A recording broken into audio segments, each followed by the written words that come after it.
this is what I was kind of waiting for, but I'm still waiting for more. Okay. This is my proof that they were in Pullman. And that would be Xana and Ethan. And I truly, truly believe that I don't know if Kaylee was there. But Maddie, maybe even Dylan was there. Okay. and Bethany. Since Bethany wants to say, hey, they were just across the street, because they weren't. So here's proof that even though I don't have pictures yet, okay, I only have that one video that I showed you of them in it in Pullman. But proof, 100% proof, that Ethan likes to hang out there. Another set of proof too that I didn't realize is I think Ethan was going to transfer schools. So we're going to get into that.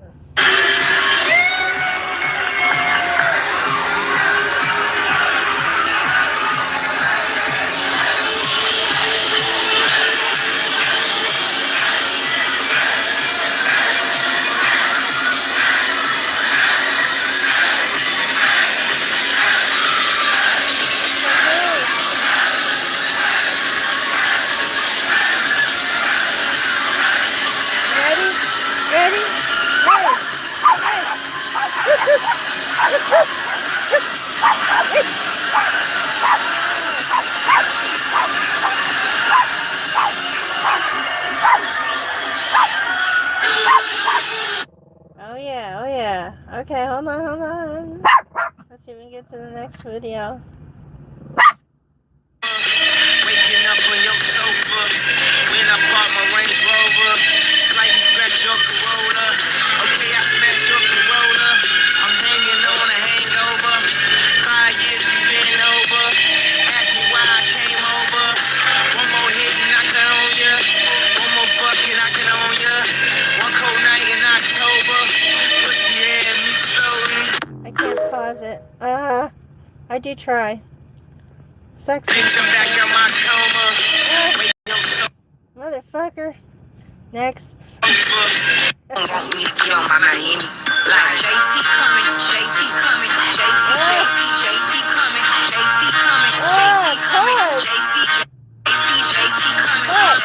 There you go.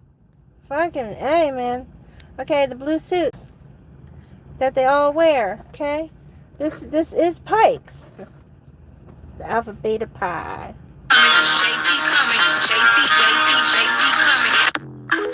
So hold on. Look at the suits.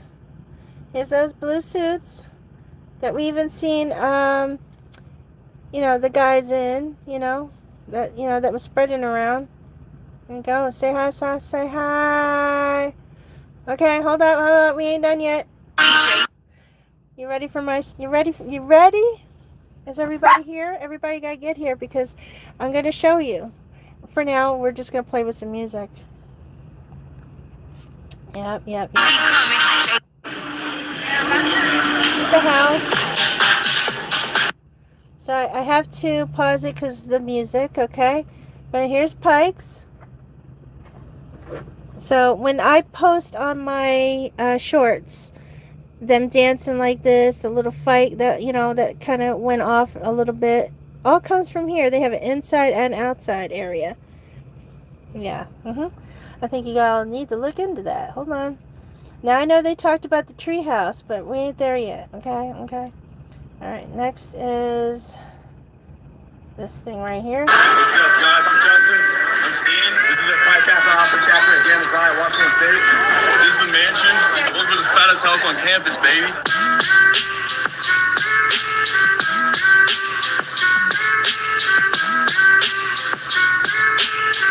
Alright, guys. First, this is our trophy case. We have 2 Smythes, and these are considered the most prestigious Pike awards you can get in the nation, along with our other prestigious awards. Alright, guys. This is our alumni room. See, we got a pool table here. We got house meetings here all the time. This is kind of where we hang out in between classes. Now, I don't know if these individuals know Ethan specifically, because I don't really know the date on this damn thing. And it could be earlier than him. It could be later than him, okay? But he's got really freaking good friends here. So there's really no reason for him to really continue with Pullman, Washington, Moscow, Idaho, when he can have a way better time in Pullman, Washington. Okay, so Xana's sister already goes to the Pullman, Washington, and she goes to the to the other one, right? What if Xana too was getting ready to transfer? Because I'm telling you, they're always here, and I have proof of that because it's an interview. Alright guys, next, welcome to our kitchen. So we have 3 meals a day, lunch, breakfast, dinner, 5 days a week. Y'all gotta get those games, baby! Alright guys, this is our freshman hall. You know, but really gives a Alright guys, this is the evening of destiny. This is our social functions. Biads, trads, you name it. This is basically all I gotta say. That makes you scrap it. And Fight Club. Welcome to Fight Club. Hey, doesn't anything look kind of familiar? Does it look familiar? Oh, yeah, and to anybody who goes, oh, it's not the frats. It's not the frats. Uh-huh. Well, I have separated myself from you, because here's some frats for you. Okay, here, look around. Look around, guys. Look around. Here we go. Alright guys, next, this is Upper Drive. This is for some of the upperclassmen that have At least we found out where the Fight Club is. Oh. In total, we have 50 rooms that fits 100 brothers, and we're about to show you some of the best rooms in this house. Alright guys, this is our senior lounge. This is where you can catch us watching some major sports events and just hanging out during the day. Have some free fun. Alright, so out of the 50 rooms, everyone is a single room, so everyone gets their own room. This is considered a preferred room because they have their own personal balcony.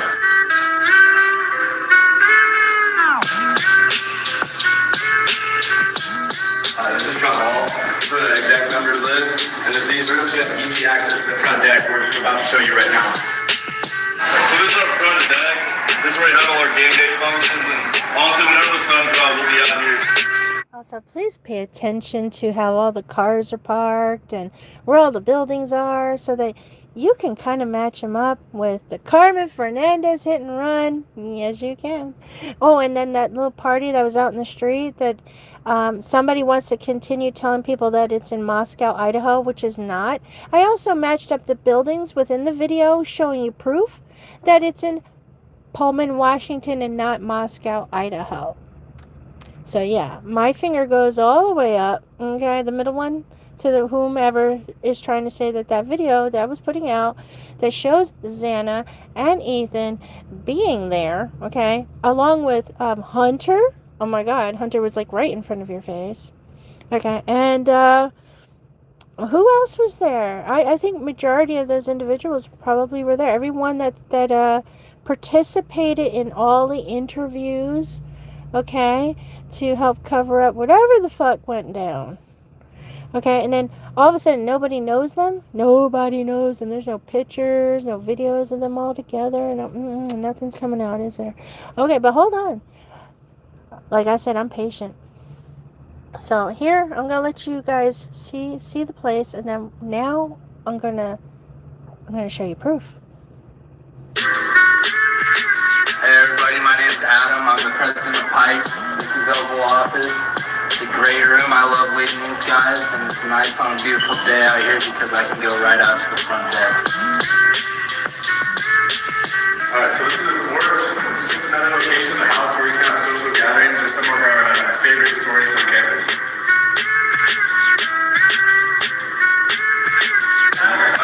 This right here is our courtyard. This is where you find us hanging out, football games, tailgating, shooting some hoops, just breaking a sweat, having a good time.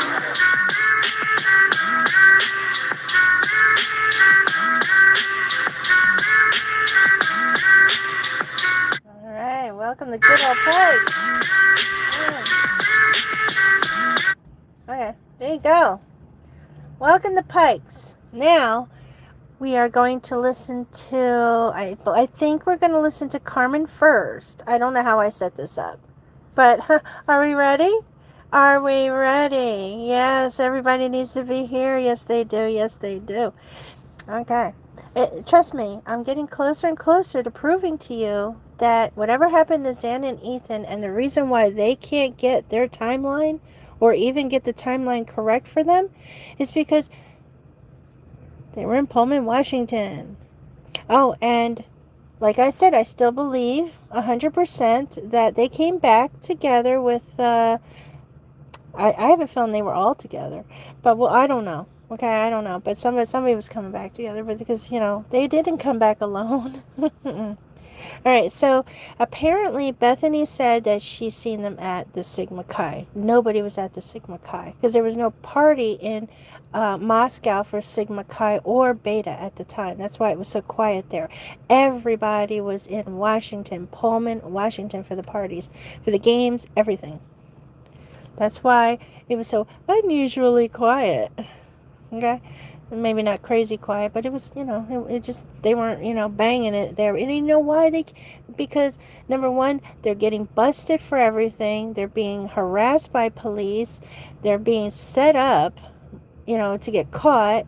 They don't even have to have beer in their hand. They're still going to get a ticket if they're walking around looking crazy, okay? Looking like zombies. And like, oh, you've been underage drinking. Or if you don't have your ID on you, you get a ticket.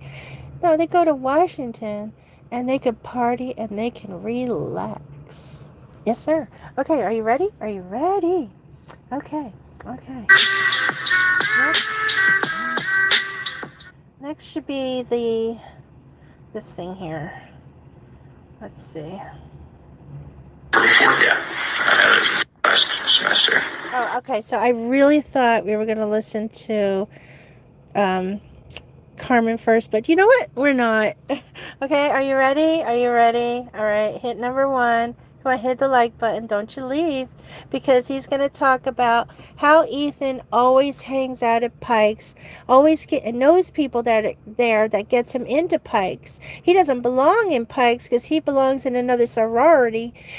Now, this guy's trying to say that Ethan got his shit straight, so he's going to be coming back to the sorority. No, he is not. Because what he was going to do is transfer. And I don't know if he was going to change his, whatever you call it, but he was transferring so that he can get into the other sorority. Okay? He's already made friends there. He's trying to get into the Pikes sorority. Okay, here we go.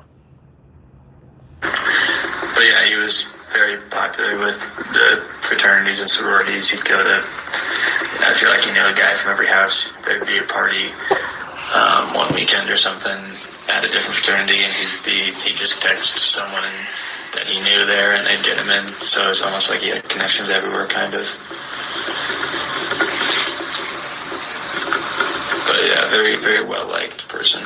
All right, connections everywhere. Guys, party is not in Moscow. You only have, I think, like maybe a couple places to go, and then house parties. Okay, and then how do you deal with the harassment? All right, so Moscow is really fucking tight and small. You want to have a good time and you really want to go to places and you want connections, Pullman, Washington. So, and I already showed you that Joseph Widow was over there. I don't know if he went to the parties with him, but he did set up the Grubhub videos in order to make it look like that's the night everybody was eating and all this, the big old story, which is a Friday night, not the Saturday night. But however, I digress. The timestamps are there, right? Okay. But yet, if you look at the Grubhub truck, the timestamp that's given by a store is actually the night they're supposed to be dead. But nobody's talking about it.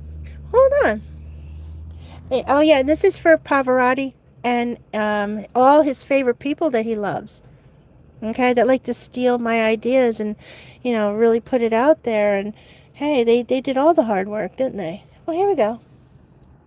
Sure. What fraternities primarily are you talking about that he would be able to go to their parties?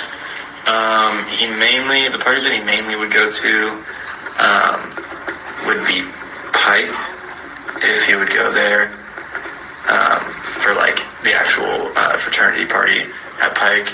He didn't really go to other fraternity parties like that were thrown at the house because there were a lot that couldn't, a lot of chapters that couldn't. But he would go to a lot of like out of house parties of like delts,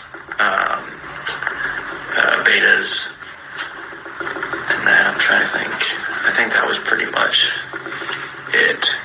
Just like people like lived in the whites. They would have people. Okay, and then he's talking about living in the Whites apartments. Hello. Another set of proof that, hey, he has an apartment in the Whites apartments. Okay? So just hold on. I know you're going to be like, oh, you didn't listen to everything. No, this guy is talking in circles. He's also talking when he roomie with him in the frat house, okay? Before they went and got their apartments. I mean, it's not all there, but it's there. Okay, so you have Pikes. He doesn't normally go anywhere else because he doesn't have that kind of hookup besides Pikes, Beta, and all the other ones he just mentioned. They're not in Moscow. They're in Pullman, Washington. They're within that little strip up in there. Okay? Okay. Lived in the Whites, lived on Kings, kind of just lived around. It depended, but yeah. See? Lived on the Whites, then lived in the King. Anybody? Yeah. Welcome. Because we got more. Oh, we got more for you. See, I've been trying to tell you everything that happened. All this falls onto Washington, Pullman, Washington. Don't you find it weird that every character literally comes from there? That all the places that these people were truly at, the party that night, that's right after all the parents leave for the weekend. Okay, they're there Friday, Saturday, they leave, and then the kids go party at the nighttime for Saturday night. Is at Pullman, Washington. And then you guys ignore me. Now, here's the thing. I am so grateful to Christy Chaos because she never ignored me. She really did look into it, and I'm so happy about that she did. I did try my best to get Pop to look more into it. I tried to get Jules, but you guys are too concerned with the wrong information that is set up for you.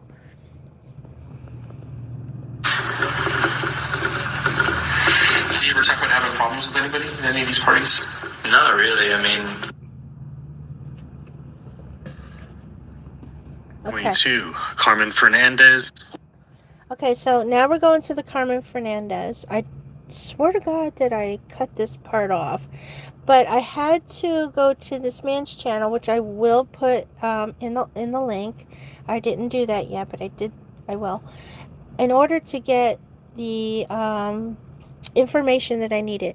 You guys need to know her sister's name so that you know that Dylan, when she put this person's name in her phone, that it may not be her sister, okay? But if it is, her sister's using a different name, all right? And or either that or the court with that paperwork, is they're putting the name down differently. I don't know what's going on there, but here we go.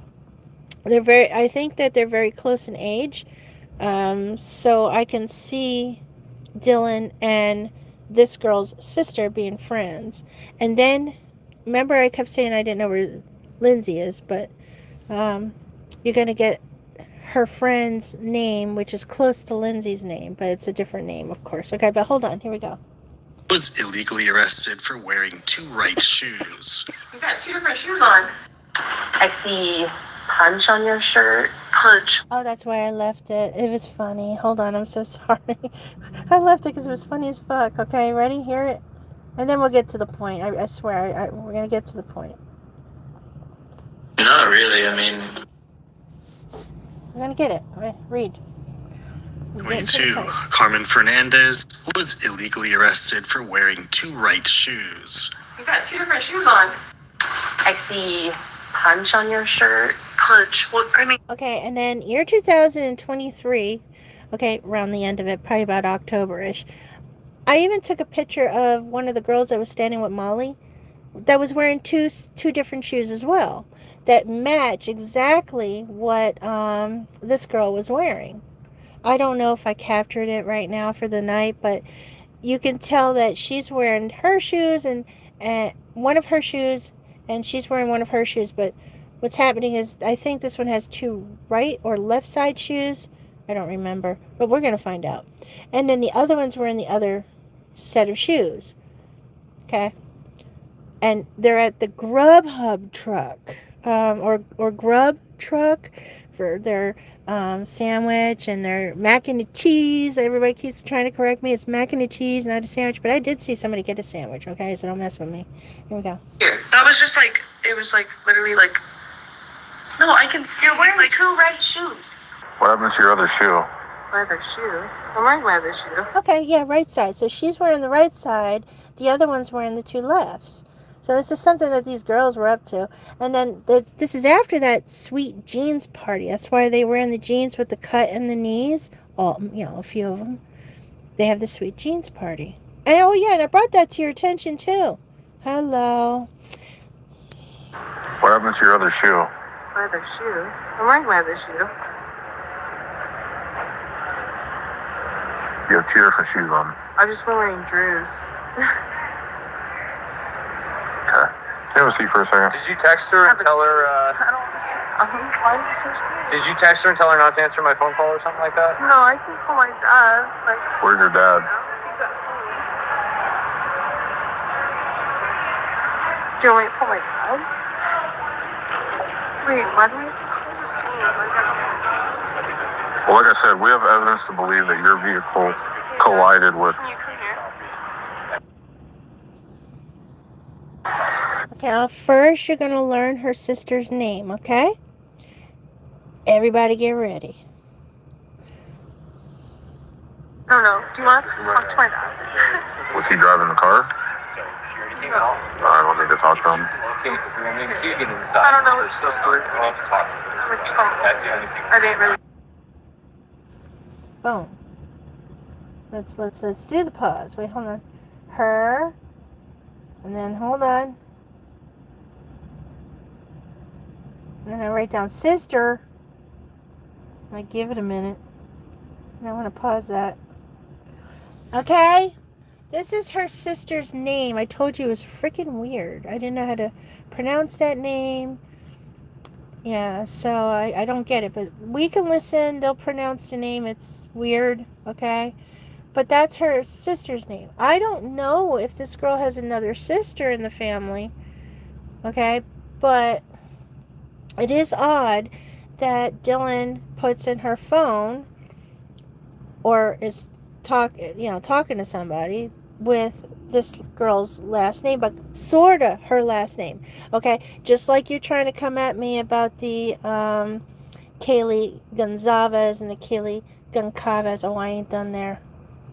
Because I have to show you how Olivia said her last name during the hearing in order to pass this new law that nobody can see, dead bodies. But I know why they don't want anybody to see the dead bodies is because every one of them was truly naked. They didn't have any clothes on. So them trying to say, oh, the one was wearing a sock, one was wearing the... No, they were not. That maybe with Ethan, they probably tried to put something on him. Okay, but he was naked with a sock on. But they were all naked. Yeah, I know they said Xander was wearing underwear. No, they were all naked. Why do you think, they don't want to show their bodies? They don't want their bodies on social media. And they're okay with that because there's no clothing on them. Okay, so if there's some undies, that doesn't mean you're going to see those undies very well. There's blood everywhere. Sometimes these undies are so tiny you can see just about everything. And on top of it, you can't really show that anyway on social media. You have to kind of blot it out anywho, right? Okay, but here we go. Yeah, I apologize if I'm talking like like these guys. It's because I'm over there getting to know them, trying to get the truth, trying to find somebody who has pictures and videos to show you proof that they were at this party, that they were in Pullman, Washington. So I am working on it. So yeah, I have no choice but to talk like them. I'm doing a good job, aren't I? Okay, here we go.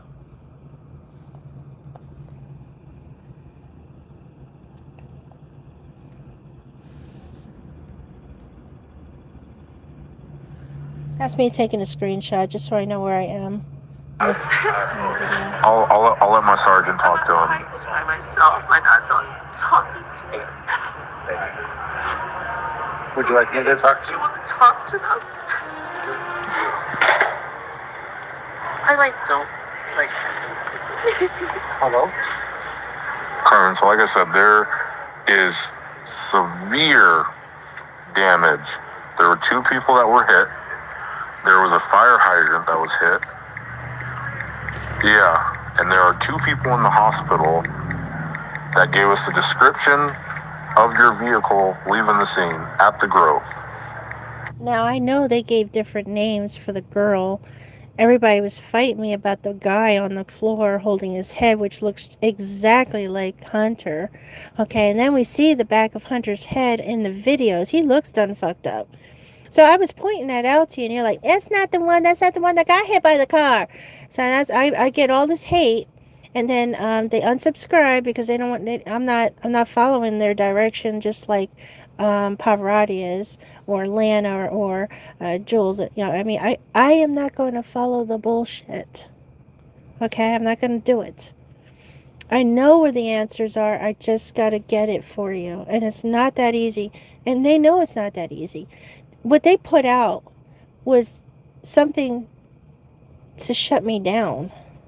So I know that you guys don't understand this, and I love watching Pavarotti. I do. I love watching Lana. I love watching Jules.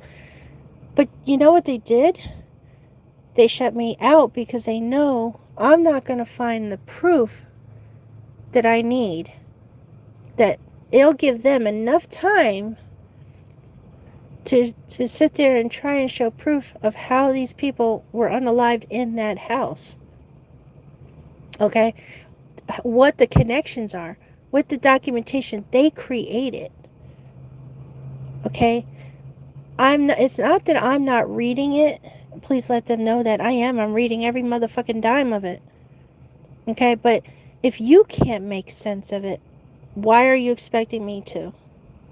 And no, I'm not playing that game because I know exactly where this fucking shit is going down. But again, I gotta prove it. It's not what you know, it's what you can prove. But I'm bringing it. So who was driving your vehicle and who collided with those people? I mean, I was driving my vehicle, but I literally came here to pick up my sister. Like, You didn't crash into anybody? You didn't crash into anything? No. So I swear to God. What were you doing while you were driving? I was driving to come pick up my sister because I had to get her home. I didn't do anything. She wasn't in the car with you? Huh? So you're saying you were coming to pick her up, so she was not in the car with you? No. Okay. But you said that she's at your apartment. Well, now she is. How did she get there? I don't know. My dad was talking to me. I didn't get to talk to him very long. I don't know who took my phone from me.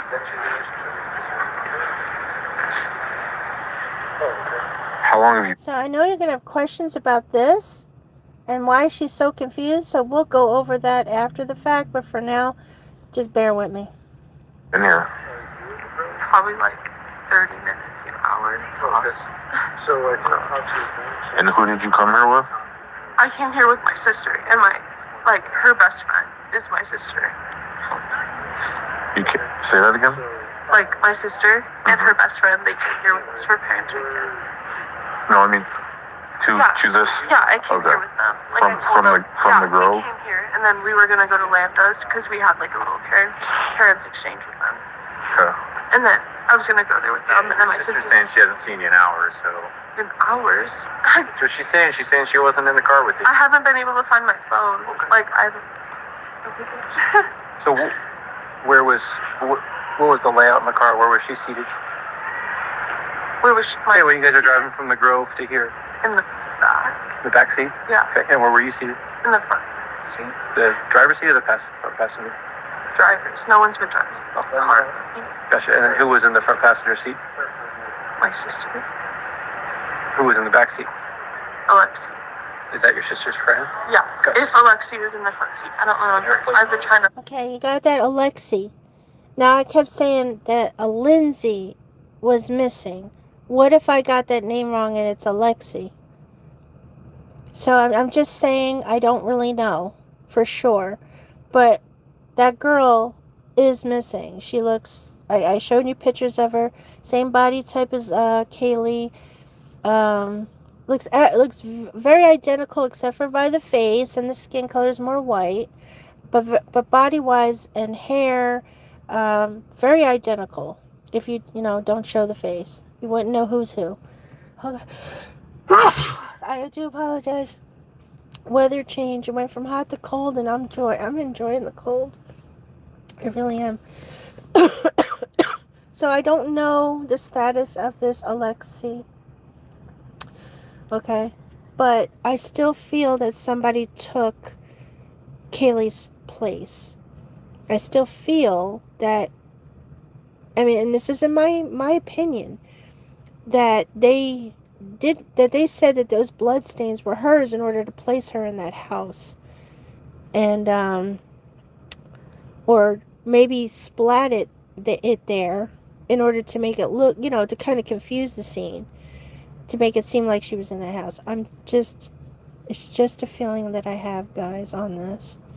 I will have to, again, go over the evidence that they have in Maddie's room, but apparently they didn't test a lot. They just assumed. So there's a lot of blood they didn't test to make sure who's who. Now, they changed how Ethan supposedly went down, okay, so that they can discredit my very first animation for Ethan. And for 3 years, we had believed how Ethan was taken out. And I matched Ethan's wounds to all those bloodstains that they're trying to say belongs to Kaylee. All the way to that fucking room. So, and you guys know I did that. But here we go. Times. So I've lost my. Well, I'm talking about when you were in the car. Yeah, I was. Yeah. So, way earlier. You said like an hour or two since you've been here, yes? Plug it in real fast. I mean, Anybody have USB-C in their car so we can plug this in real fast? What? Not like that. Here. Okay, we should be skipping because I need to get to the word Pikes. Here it is. Being alone, I'm really bad anxiety. Carmen. Yeah. Okay, I understand that you're upset, but you're an adult right now, okay? Right? Yeah. Okay, so from when you parked your car and you went into Pikes, did you have anything to drink? No. Okay, while you were inside Pikes, did you have anything to drink? No, I didn't. I've been waiting for my sister. I told her I was waiting because she said she wanted to stay at Pikes. I don't know why they're whispering. I don't know why. Well, they're just talking. Well, yeah. Okay, so you were the only one driving? Yeah. Okay, and how old are you? I'm 19. You're 19? Yeah. And you don't know anything that's going on? No, I know what's going on. I'm obviously, in trouble what? right now, but I don't know what's going on. I don't know why they're whispering. Explain it to me. Right now. Explain what you know to me. I'm here to pick up my sister because, I can't let her be alone. Uh-huh. So I came here to pick her up, and I don't know, I got called out here because my president is out here, and the but we'll get that. vice president is out here, telling me to come out here because my car has been involved in something. I don't know what's going on. Carmen, I hate you. Ain't that sad? Carmen's car is involved in something bad, but she don't know how that happened. She gotta give that car a spanking, let me tell you. You're involved in some bad stuff, you bad car, you. She wasn't driving that car. I'm telling you that if her sister was home for hours, and we've talked about this, 2 years ago. 3 years ago, excuse me. For hours, this girl was knocked out for a while. So, Or the girls that she was hanging with, where are they? Where is her friends? Why is she alone? Right? Thank you for saying hi, but I'm not repeating. No, it's okay. Would you be willing to perform some voluntary field sobriety tests? Sobriety? Yeah. Where's my dad? Like, this is so scary. So like I said, I told one of my partners exactly where your dad was at and your sister, so they can go talk with him, alright? Okay. Alright, I just don't like being alone. Like, I have really bad anxiety. Carmen. Yeah. Okay, I understand that you're upset, but you're an adult right now, okay? Right? Yeah. Okay, so from when you parked your car Yeah. and you went into Pikes, Yeah. did you have anything to drink? No. Okay, while you were Pikes. You got it? You guys got it so far? So in the first one, the interview with, I forgot his name, okay? He talked about Ethan always going to this party called Pikes. This Pikes is in Pullman, Washington. Okay. And then if you look at the buildings and you look at the landscape, you look at the parking and all that stuff, and you'll also see it within that video that I showed you that shows you her face, Xana's face, all in black, just like Bethany described. Ethan is there, Hunter is there, and they're like, the guys are kind of like running in the streets and whatnot, like I showed you. Now, the person I got it from kept saying that, hey, she got it from somebody who is from Pullman, Washington. Yeah, he is not Pullman, sorry. I get it mixed up. Please forgive me. Moscow. Yes, he's the one that filmed it. He is from Moscow, but he filmed it in Pullman. So she thinks that it is Moscow area. And I proved that it was not. There is no area that even shows where, that even looks at all the same as where all those guys are running around in that street. But you can match it up to this area where Carmen Fernandez is getting arrested. And I showed you proof of all that. So I had it privatized because I had a playlist for it, but nobody's going to the playlist. So I unprivatized it. I am also missing 3 videos that I put up on this case. Okay, they're gone. And so I was sitting there trying to unprivatize stuff, and I was like, wait a minute, where's all the Carmen Fernandez I uploaded? And it's gone. So I'm kind of redoing it here. But I'm going to have to do it in pieces, because for some reason they're cleaning it out. Now, I was also trying to find this arrest, guys, without this logo all over it. Okay? The person that, he calls us Pretty Princess. That's where I'm getting the video from. All right? So they're from Pikes. Okay, here we go. inside Pikes. Yeah. Did you have anything to No. drink? No, I didn't. I've been waiting for my sister. Like, I told her I was waiting because she said she wanted to stay at Pikes. And I was like, okay, I'll wait for you to be done. Okay. Because I want to make sure my sister gets home safe. Okay, so from the time you parked your car. Yeah. Okay, this is the interview guy, okay? So let's rewind. Now we're going to listen to the interview one more time so that you guys understand. Now, the ones that did the TV interview, they only wanted to talk about the clubhouse, the corner club, Grubhub truck video going around, blah, blah, blah, and the Sigma Chi party. There was no Sigma Chi party that night.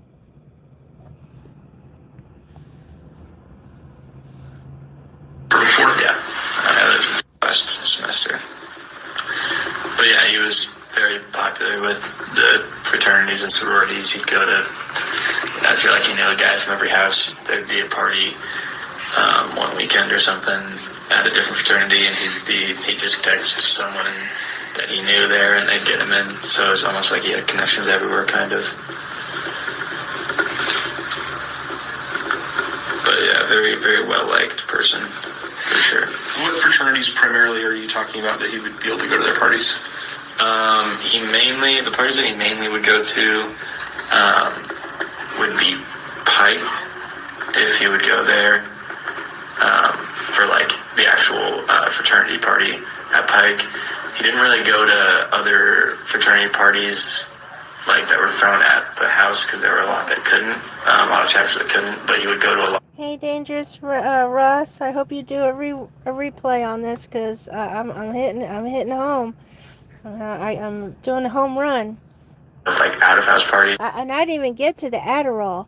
So if you really listen to how every one of these kids are talking, they all have a learning disability. I'm not talking about this dude here. I have no damn clue about him. But, yeah, you know, Xana has a learning disability. Ethan has a learning disability. You already seen how all weird out and fucked up Carmen is. She has a learning disability too. A lot of them are on Adderall. Did you know that Adderall is very popular? I guess you guys probably don't realize that. So my kid goes to college and my kid's on Adderall. Been on Adderall for, you know, since I think about 12. Of like delts, betas, and then I'm trying to think. I think that was pretty much it. Just like people like lived in the whites. They would have people over. Lived in the whites, lived on Kings, kind of just lived around. Okay, and then he's letting you know. Now, you go to Connor. She's the one with the full video of this. All right, so I will leave a link. Please forgive me. Thank you, Connor, for your video and your upload. Showing you proof that they all live at the fucking Whites. Even Ethan lives at the Whites. So he will revert back to when they were living in the sorority. But he moved out of the sorority into the Whites. Okay, and then, now what I don't know is if Xana had any plans of moving into the Whites with him, but I know that he had plans of transferring his school to Washington because he really wanted to get into the Pikes fraternity. Okay, he worked really hard on that. He's got friends up the wazoo. He's always there. He parties there with them. We just seen the basement for Fight Club. Okay, everything is there. It's not under the ground like we all was assuming. I mean, I really did assume that. It's not under, because I never got to see it like that. What I seen when I went underneath there is it just looks like, you know, a fucking tunnel with weird pipes that don't even look like they work very well. It looks pretty bad. Like, and the further in you go, it looks like it's caving in. But I never had a chance to go back to refilm it. All right, so we found everything that you need. Okay, we're going to do it again. The other thing, too, when it comes to the Adderall, we already know that they have full access to Adderall because of their learning disabilities or their mental situations that they may have. Disabilities. Okay. It depended, but yeah. Has he ever talked about having problems with anybody at any of these parties? Not really, I mean... Okay. Yeah, this is still the all I did, I'm repeating myself. So, yeah, I just did the beginning just now as you rolled in, Russell, so you don't have to rewind. And now we're gonna see how Carmen mentions Pikes. And then you're also going to learn Carmen's sister's name. Now, if you want me to do the whole video so you guys can understand that, I will schedule that. 22. Carmen Fernandez was illegally arrested for wearing two right shoes. Now, this is the gentleman and channel link I'm going to have to give you for the Pretty Princess. Okay, the entitled sister. I thought it was called Pretty Princess, excuse me. But it's funny as hell. You will enjoy it. It was funny. Okay, but I had to do some cutting in here because I needed to, remain to the point so we didn't just like lose our mind on the funny. Okay. Illegally arrested for wearing two right shoes. You got two different shoes on. I see punch on your shirt. Punch. Well, I mean, here. That was just like, it was like literally like, no, I can see. You're wearing like two right shoes. What happened to your other shoe? Leather shoe? I'm wearing leather shoe. What happened to your other shoe? Leather shoe? I'm wearing leather shoe. You have two different shoes on. I've just been wearing Drews. Okay. Can you have a seat for a second? Did you text her and tell her, I don't want to see. Why are you so scared? did you text her and tell her not to answer my phone call or something like that? No, Yes, I she can did. call my dad. Like, Where's your, That's why they seized her at her fucking phone, man. Yes, she did. Now, this is what's going down right before the parent incident that ends up going down at 1122 King. And then they're still booking her all the way even in 2 in the morning. Okay, right now this should be about 10, I believe. Yeah, I believe she could fly at 10. Okay. Dad? do you wait for my dad? Wait, what do we have to So you're going to learn her sister's name. Well, like I said, we have evidence to believe that your vehicle collided with... Can you come here? I don't know. Do you want to talk to my dad? Was he driving the car? No. I don't need to talk to him. I don't know. It's just weird. I'm a child. I didn't really.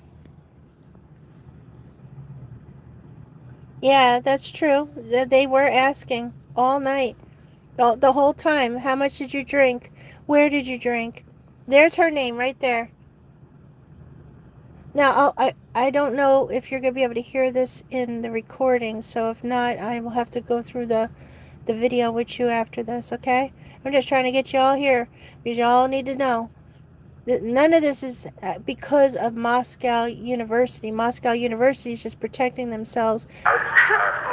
I'll let my sergeant talk to him. I just by myself. My dad's not talking to me. Would you like me to talk Do to you want to talk to them? I don't Hello? Colonel, so like I said, there is severe damage. There were 2 people that were hit. There was a fire hydrant that was hit. Yeah, and there are 2 people in the hospital that gave us the description of your vehicle leaving the scene at the Grove. So who was driving your vehicle and who collided with those people? I mean, I was driving my vehicle, but I literally came here to pick up my sister. Like, You didn't crash into anybody? You didn't crash into anything? No. So I swear to God. what were you doing while you were driving? I was driving to come pick up my sister because I had to get her home. What I were, didn't do anything. She wasn't in the car with you. Huh? So you're saying you were coming to pick her up, so she was not in the car with you? No. Okay. but you said that she's at your apartment. Well, now she is. How did she get there? I don't know. My dad was talking to me. I didn't get to talk to him very long. I don't know who took my phone from me. And later, when she's being booked, I think it's like 2 in the morning when this goes down, the sister reports that she drove her home already. And then she's sitting there, to the officer, she never drove her sister home. So, I mean, if you really want to get into the what the happenings here, okay, let me know. Okay, I will do my very best to make sure you see it all. And I thought I did. I swear to God that I uploaded X amount of freaking videos, and I don't know where they are. Like, I had, like, all of them uploaded. And I swear to God, I don't know where they are. And I didn't get any copyright strikes, nothing. I'm just telling you that they're making it disappear off my channel, because I know I'm putting the connections together. So this is a connection. This is all that we're talking about right now, is a connection to Pikes. How long have you been here? Probably like 30 minutes, an hour. Tops. And who did you come here with? I came here with my sister, and her best friend is my sister. Say that again? Like, my sister and her best friend, they came here with us for parents' weekend. No, I mean to this. Yeah, I came here with them. Like, I told them, from the Grove. we came here, and then we were gonna go to Lambda's because we had like a little parents exchange with them. Okay. And then I was gonna go there with them, and then my Sister's sister. saying she hasn't seen you in hours, so in hours. So she's saying she wasn't in the car with you. I haven't been able to find my phone. Like, So what was the layout in the car? Where was she seated? where was she? Yeah, when you guys are driving from the Grove to here. In the back. The back seat? Yeah. Okay, and where were you seated? In the front seat. The driver's seat or the passenger? Drivers. No one's been driving the car. Gotcha. And then who was in the front passenger seat? My sister. Who was in the back seat? Alexi. Is that your sister's friend? Yeah. Gotcha. If Alexi was in the front seat. I don't remember. I've been trying to find her. Like, I've lost my... Hey, didn't Alexi... Isn't that one of them that did an interview? But you see how confused they were? And I even did a live event about this, a while ago. Basically saying they were running from something. Either A, they were aiming to take down the individuals, and it was done on purpose, or they were running from something, and they were scared for their mother effing life. So... I'm talking about when you were in the car. Yeah, I was. Yeah. Way earlier. You said like an hour or two and you've been here, yes? Plug it in real fast. Oh, thank you so much. Anybody have USB-C in their car so we can plug this in real fast? What? No. Oh my God. Here. Okay, here we go. I know you can't see it. I'm sorry. Okay, don't move, guys. See? Pikes. All you guys... Oh my God, I'm really bad anxiety. Carmen. Yeah. Okay, I understand that you're upset, but you're an adult right now, okay? Right? Yeah. Okay, so from when you parked your car Yeah. and you went into Pikes, Yeah. did you have anything to drink? No. Okay, while you were inside Pikes, Yeah. did you have anything to No. drink? No, I didn't. I've been waiting for my sister. Like, I told her I was waiting because she said she wanted to stay at Pikes. I don't know why they're whispering. Like, I don't know why. Well, they're just talking. Well, yeah. Okay, so you were the only one driving? Yeah. Okay, let me see what you're saying. You said... Hold on. Why is her sister saying she hasn't seen her? Because... I truly believe that this girl here doesn't realize that she was knocked out. And somebody took her car and did some effed up shit. Or... they're not there to back her up. She also could have been in that vehicle when they were running for their life, and she, the one, could have been passed out in the back and not realizing that she wasn't driving. They would have picked her up, placed her on the couch somewhere with her keys and her phone, and she wakes up not knowing what the hell happened. She has 2 right side shoes. The other girl I took a photograph of that was standing next to Molly and them, with the bag, the group of girls, she too was wearing, but she was wearing 2 left shoes. Same matching shoes as this girl here. And I photographed that, which I don't have a photograph anymore, but you guys can find it again. Okay? If you guys you guys have plenty of time, you can find it. And they were at the Grubhub getting a sandwich or something like that night, right? But they had that same shoes. One of the shoe that she's wearing, the other girl's wearing that shoe. Or maybe she wasn't wearing 2 left shoes. Maybe it's both shoes. Yeah, oh, my bad. My bad. Okay, my bad. She's wearing both of them. It's a white looking boot, not the sneaker. Okay, my bad. I'm going to have to cover that again later. Please forgive me. I just almost screwed up. So, I will also prove that Grubhub video is a rerun video that may have been on a Friday night, because those shoes, one of those shoes is on this girl's feet, and this is a Saturday night, moving on a Sunday. Okay, so please forgive me, and I'm going to show you proof just on the shoes, and then you're going to realize, because I already showed you that there's some weird things going on that video. Timestamp from the store was wrong. Okay, it shows the Sunday night when they already should be gone and unalived. So, I was pointing it out that nobody will point out. Okay, I know I'm all over the place, but here we go. Okay, and how old are you? I'm 19. You're 19? Yeah. And you don't know anything that's going on? Well, don't know. I know what's going on. Like, I'm obviously, like, in deep trouble right now, but I don't know what's going on. Like, I don't know why they're whispering. Explain it to me. Right now. Explain what you know to me. I'm here to pick up my sister because, like, I can't let her be alone. Uh-huh. So I came here to pick her up. Thank you. Yeah, thank you, Ghost Girl. Thank you. I don't know. I got called out here because my president is out here and the we will get that. vice president is out here. Telling me to come out here because my car has been involved in something. Like, I don't know what's going on. And, like, Carmen, I hate to interrupt. No, it's okay. Would you be willing to perform some voluntary field sobriety tests? Sobriety? Yeah. Where's my dad? Like, this is so scary. So like I said, I told one of my partners exactly where your dad was at and his sister, so they can go talk with him, alright? Okay. Sorry about that. Like, being alone, like, I really had to burp. anxiety. Carmen. Yeah. Okay, I understand that you're upset, but you're an adult right now, okay? Right? Yeah. Okay, so from when you parked your car Yeah. and you went into Pikes, Yeah. did you have anything to drink? No. Okay, while you... Okay, so Pikes is right here. It's right behind her. Okay, that's Pikes. Just so you guys see, Pikes is right here.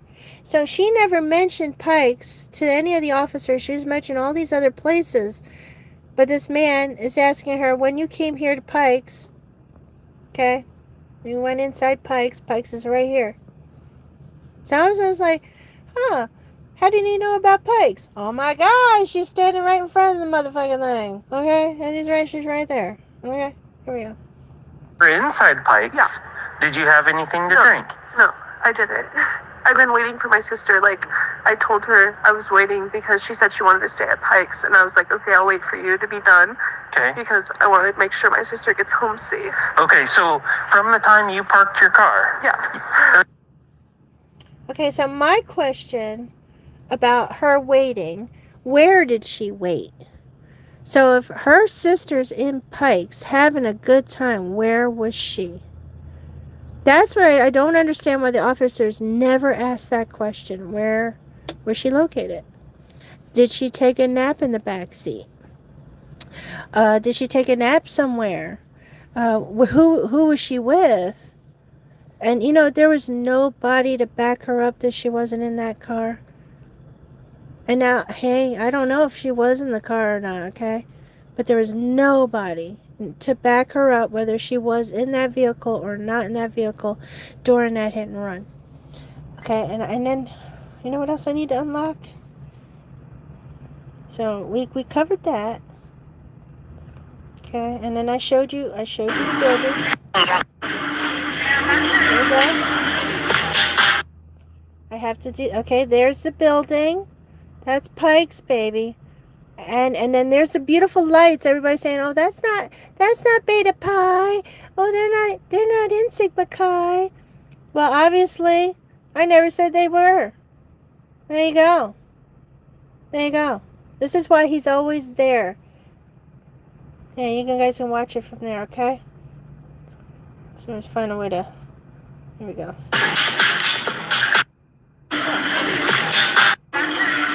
Okay. Okay. This is it. Okay, do you guys want to see the you want a tour? Let's do the tour. I got a tour. Let's see. Oh, they do this too. Oh my God! Look at that. They're having a good time. Oh Lord, have mercy. Let's see the tour. Is this the tour? Oh no, they're not. They're just having a good time. Look at that. Bam, bam, bam, bam, bam. Yeah, get that.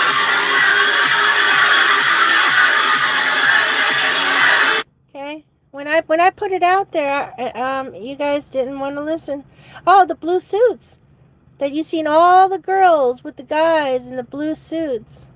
Okay, oh well, he's not wearing his blue suit. Okay, he shouldn't be dancing. He's wearing the wrong blue suit. All right, we'll move on. I think this is the one that tells you. Okay, yeah, okay. They're giving you a tour right here. My bad. This is the tour. Check it out. This is them having a good day. It should be the one with the tour. They're having a party. Sorry, I can't play the music. I had the tour, I swear to God. Okay, that's not the tour. This must be the tour. Hold on, I gotta get past this. This has to be the tour.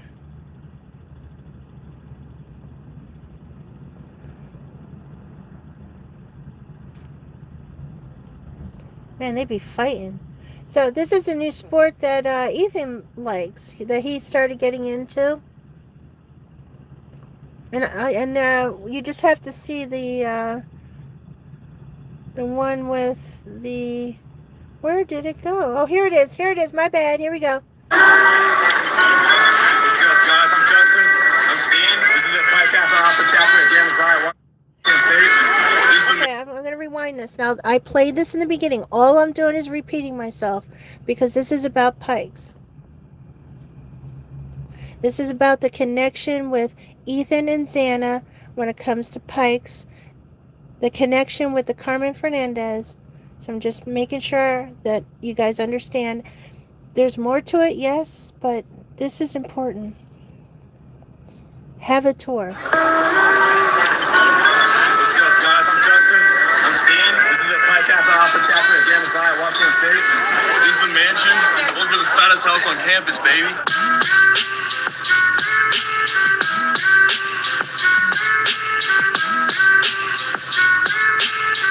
Alright, guys, first, this is a trophy case. Yes, they do have money. Lots of it. These are considered the most prestigious Pike awards you can get in the nation, along with our other prestigious awards.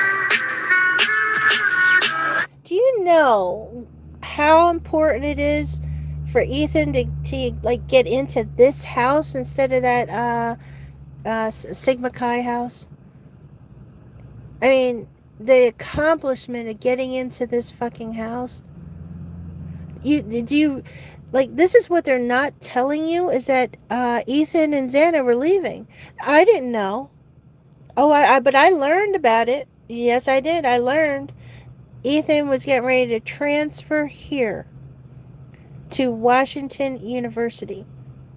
You know what would have been nice is if Xana's sister would have mentioned that her sister was thinking about transferring as well because she's going to live with Ethan. They were going to live together. They got new jobs, too, in Pullman, Washington. I haven't given you that yet. Haven't given it to you yet. Yeah, so you go. Ethan didn't seem to be doing very well in Idaho. No, he was not. He wasn't doing very well. He was getting along with everybody, but there's activities that he likes to do that you can't do in Moscow, Idaho. You can't do it freely. So, I mean, like, go on TikTok and see if there's any cool parties from Sigma Chi and the Beta, the Alpha house, because you won't find any. And the game, every single thing, the whole party situation was in Pullman. The reason why that night was an odd, quiet night is there was no party at all besides the Friday night party at the Sigma Chi and at the Beta, Alpha Beta, because they were quiet. They weren't there. Everybody coming back home was all hanging out at the Whites because that's where they all live. It's the Whites and then that blue apartment on the other side of it, but mostly the Whites. And then they go hang out at the 1122 King. So they're within that area. Okay. Yeah. So maybe Sigma Chi Bros got pissed at Ethan. Maybe something happened, but it happened in Pullman. It did not happen in Moscow. If whatever happened in Pullman followed them to Moscow. Alright, guys, this is our alumni room. See, we got a pool table here. You know, we got house meetings here all the time. This is just kind of where we hang out in between classes. Alright, guys, next, over to our kitchen. So we got 3 meals a day, lunch, breakfast, dinner, 5 days a week. You know, gotta get those games, baby. Alright, guys, this is our freshman hall. You know, but really gives a Alright, guys, this is the evening of destiny. Okay, Fight Club. There you go. There you go, guys. Yes, ma'am. Yes, ma'am, we found Fight Club. Yes, we did. It's in this house. It's right here. It's where Fight Club is. Okay, okay. The social room. Social functions, biads, triads, you name it. This is basically all I gotta say. That makes you scrap. Anybody want to see Fight Club again? Let's looky look. Let's do that again. Let's take it to slow motion now. Let's take it.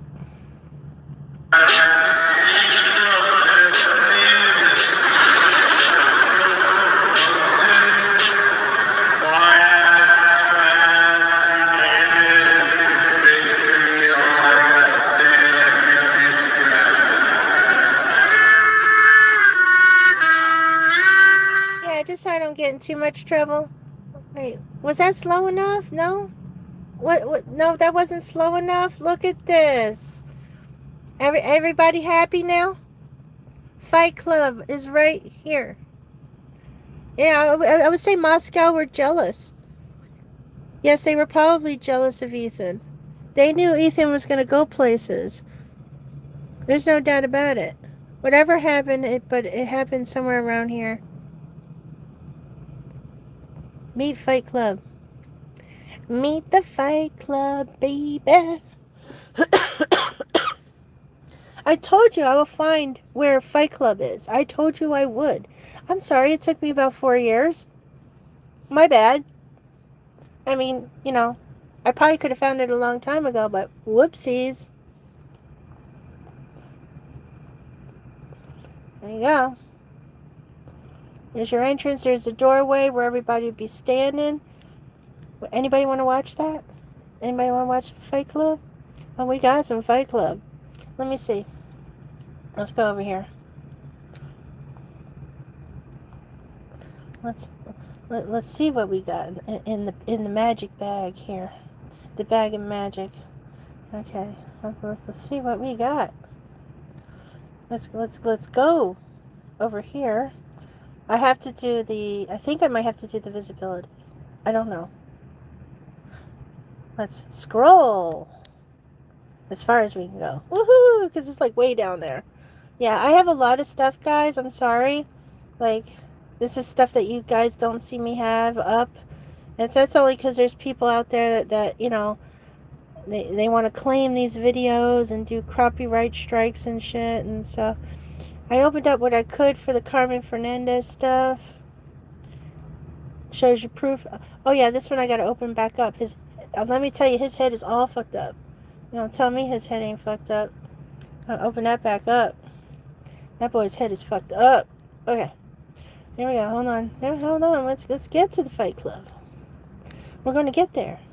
We're going to get... I told you I have a lot. Like, I've been here for a long time. Much longer than anybody else. Yep. Much longer. Oh, and this is the video where you'll see Maddie.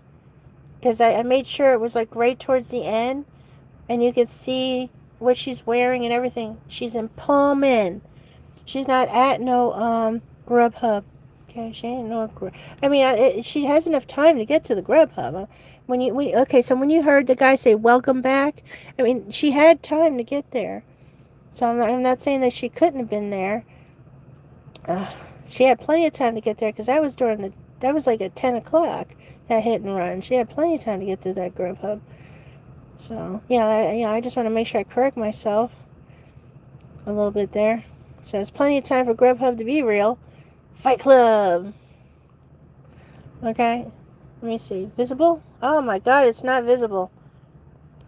Now, it is restricted. Okay. I don't know why. It's just so wrong on every level.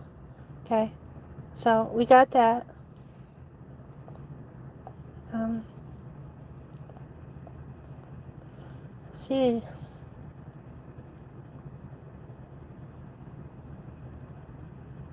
There you go. Welcome to Fight Club. Welcome to Fight Club. Yeah. Told you I would find it.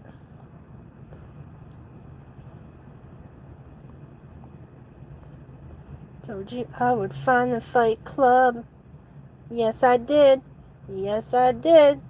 And then there's another room that they use. It might be a different house. The Fight Club is in Pullman, not Moscow. Okay, okay. Well, no, let's take this somewhere else. Let's take this someplace else. Hold on. Now we are on the candy store here. You are on candy. I should call myself the Idaho candy store. So I got everything. I got it all. I got stuff you don't have. I got stuff that my competitors don't have. That's why they keep me down. And you let them. You all let them keep me down. But I give you the good stuff. Yes, I do. I give you all the good stuff. I just don't do it with paperwork. Eventually that'll come, okay? Don't worry. Eventually I'll have body cams and paperwork on the shit. More videos will come out. Hey, you never know. A video may come out with their faces in it besides the one that I have. I know you're dizzy. Just give me a minute. Here we go. Right here. Xana's face. Moscow. Not Moscow, excuse me. My bad. I get them mixed up. This is Pullman. Okay? Pullman. Now, this should be Maddie's phone, but I don't know. So don't just ignore the words I put in there because I was assuming, but they're right. They're all in here. This is the mother effer that was at that party is in Pullman, and I just showed you proof that party is in Pullman. All this is Pullman. If you look at the houses, I showed you proof that all these houses connect. They're all exact as the houses in Pullman. All the houses. Okay. And then I bring it to you. Here's her face. I bring you the face. Like I bring it. And then after this you should see Ethan, and then you'll see God, what's his name? Hunter. There she goes. Oh, well, I tried. There you go. And I think she got hit in the face by accident. So I think the accidents happened. It happened this night during this incident. Right there should be Ethan. And then you'll see, what's his name? The crazy guy. Before he gets hit by a car. Right there. Hunter. That's Hunter. That's Mr. Hunter. And then if you go watch the hit and run, you'll see the same sweatshirt on the guy that's on the ground that says his name is Hunter. Alright. See, I don't play no games. We got Molly. Okay, they're there. I may not be able to get all of them. This is Nicholas. But he's at the party at that house at Pikes. And he's filming Pikes. This is not Sigma Chi. This is not Beta House. Nothing in Moscow, Idaho, because they have a noise issue when it comes to the police and the security. Like they have to get permits to be able to do this in Moscow. Okay. Y'all following me now? You following me? Okay. Let's see if y'all following. Let's get back to the candy store. Hold on. Oh, man. I got rid of the wrong thing. Let's get back to the candy store. Hold on. Yeah, you want to understand the confusion, don't you? You want to know why nothing makes sense, right? And why there is no connection, not even to what Pavarotti puts out. Okay, none of it's properly connected. These guys are coming out of the White's apartments. None of them are, coming out of their so-called party house or sorority house. None of them. Okay? Joseph Widow's in here. Like, I gave it to you. Hold on. There's one, it says proof of something. Let's give it a minute. Like, I got all these goodies. Like, I got the goodies. Like, I got all the goodies.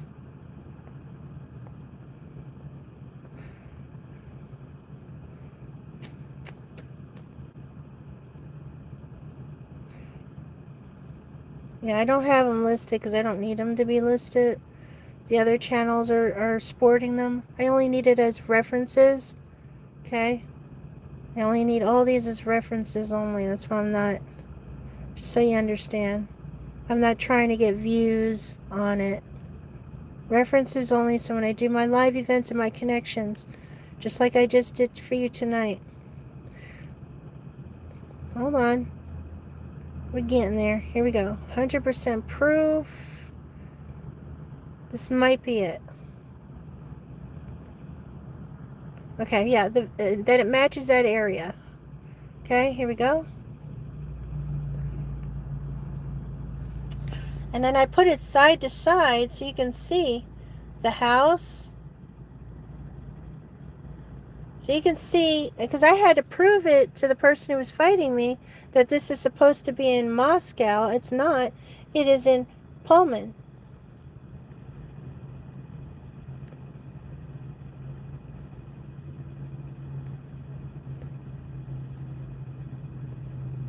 And you'll see that house back in here as they're passing these houses.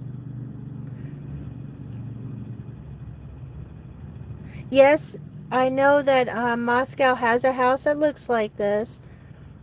They have one that looks like it in Moscow, but this is Pullman. This is the hit and run situation in Pullman. That's the house. These cars are hiding the brush that's there, the bushes and everything, or they're on the other end of it. Yeah, they're on the other end across the street where the bush is. So they're on the other end of it. Okay. Ooh, van life. Ooh, there we go. But everything does match. Ooh, yeah, see. So she's the only one who didn't ignore me. Thank you.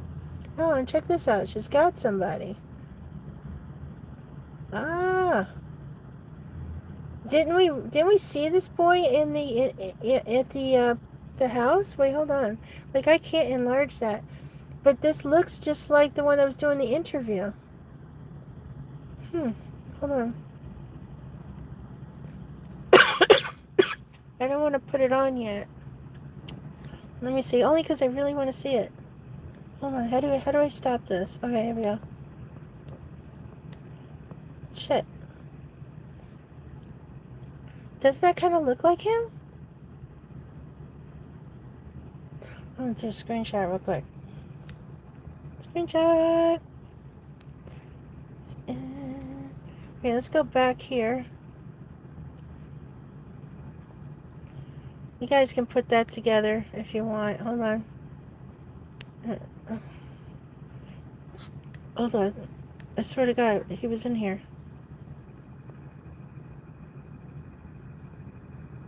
So it's not... Kind of looks like this dude here. But maybe not. You let me know. Don't they kind of look alike? So you put a little scruff on the bottom of his face. I mean, you tell me. The other guy was thinner. Okay.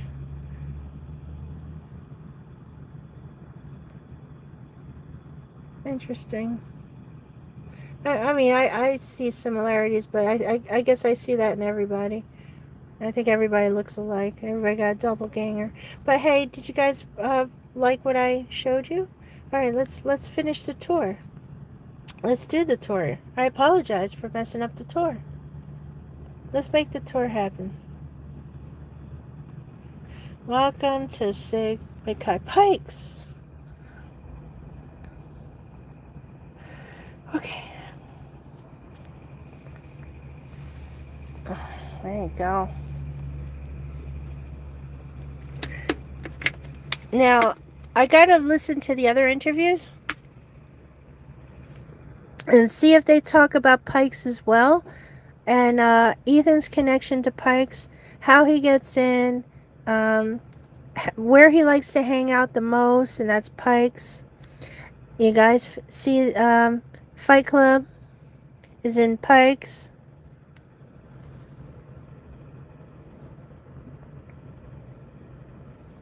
What if there was a fight club or fight thingy, some type of game, and it went wrong, and they had to cover up whatever happened to Ethan. Maybe they hit him wrong and he went down for the count, and never came back up, and they all had to cover that shit up.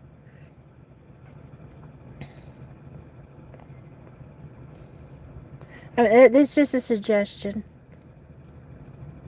because they're not into DR. And I know you guys are probably like, oh, well, Pop said it's because of the parents. Oh, because they had a deal and stuff like that. Okay, well, hello?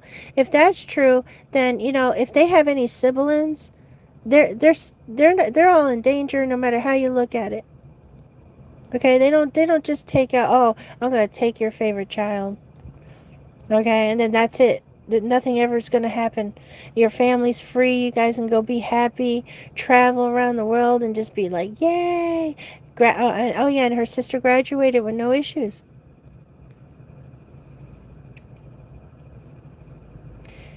No issues. So I hope you guys liked the tour. I did slow it down for y'all. We're going up the stairs now. We're going down the quarterway. Okay, hold on. Let me see if I can find a way to put this up. In total, we have 50 rooms that fits 100 brothers, and we're about to show you some of the best rooms in this house. Alright guys, this is our senior lounge. This is where you can catch us watching some major sports events and just hanging out during the day, have some free fun. Alright, so out of the 50 rooms, everyone... Okay, let me see. What do you have?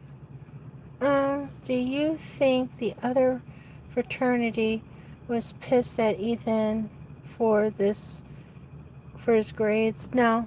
Or leaving? No. I don't think that that they were upset, because the individuals that you've seen leaving the scene of the crime are not from Sigma Chi. They're from Alpha, which is the other house. So if there was an incident that didn't work out, I would look at them, or I would look at the individuals from Pikes. Unless there was another rival there at the party that has not, that they're not a part of these sororities, and it's a different rival. Remember, there's a game going. There's 2 different games. They're all booked in Washington, in Pullman. You have different teams from a different state there, and people visiting from a different state. So it may not even be their fault, specifically.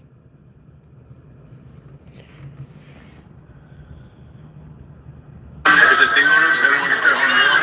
This is considered a preferred room because they have their own personal balcony.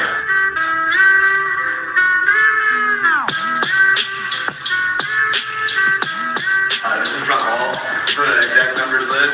And in these rooms, you have easy access to the front deck, which we're about to show you right now. So this is our front deck. This is where we have all our game day functions. And also, whenever the sun's out, we'll be out here. Hey everybody, my name's Adam. I'm the president of Pikes. This is Oval Office. It's a great room. I love leading these guys, and it's nice on a beautiful day out here because I can go right out to the front deck. Now that kid looks like that Bubble kid too, a little bit. A little bit. He's just got a little bit more of a buck tooth, right? I think all white people look the same. My bad. All right. Let me see what you guys have. Medic. Retribution has done post on the beer bottle with Ethan's name on it, and it lines up with the frat interview. Said Ethan got glassed. Ooh.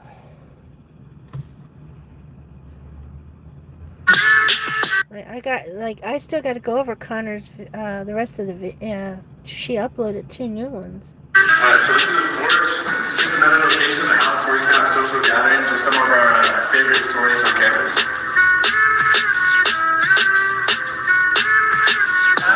So this right here is our courtyard. This is where you find us hanging out, playing football games, tailgating, shooting some hoops, just breaking a sweat, having a good time.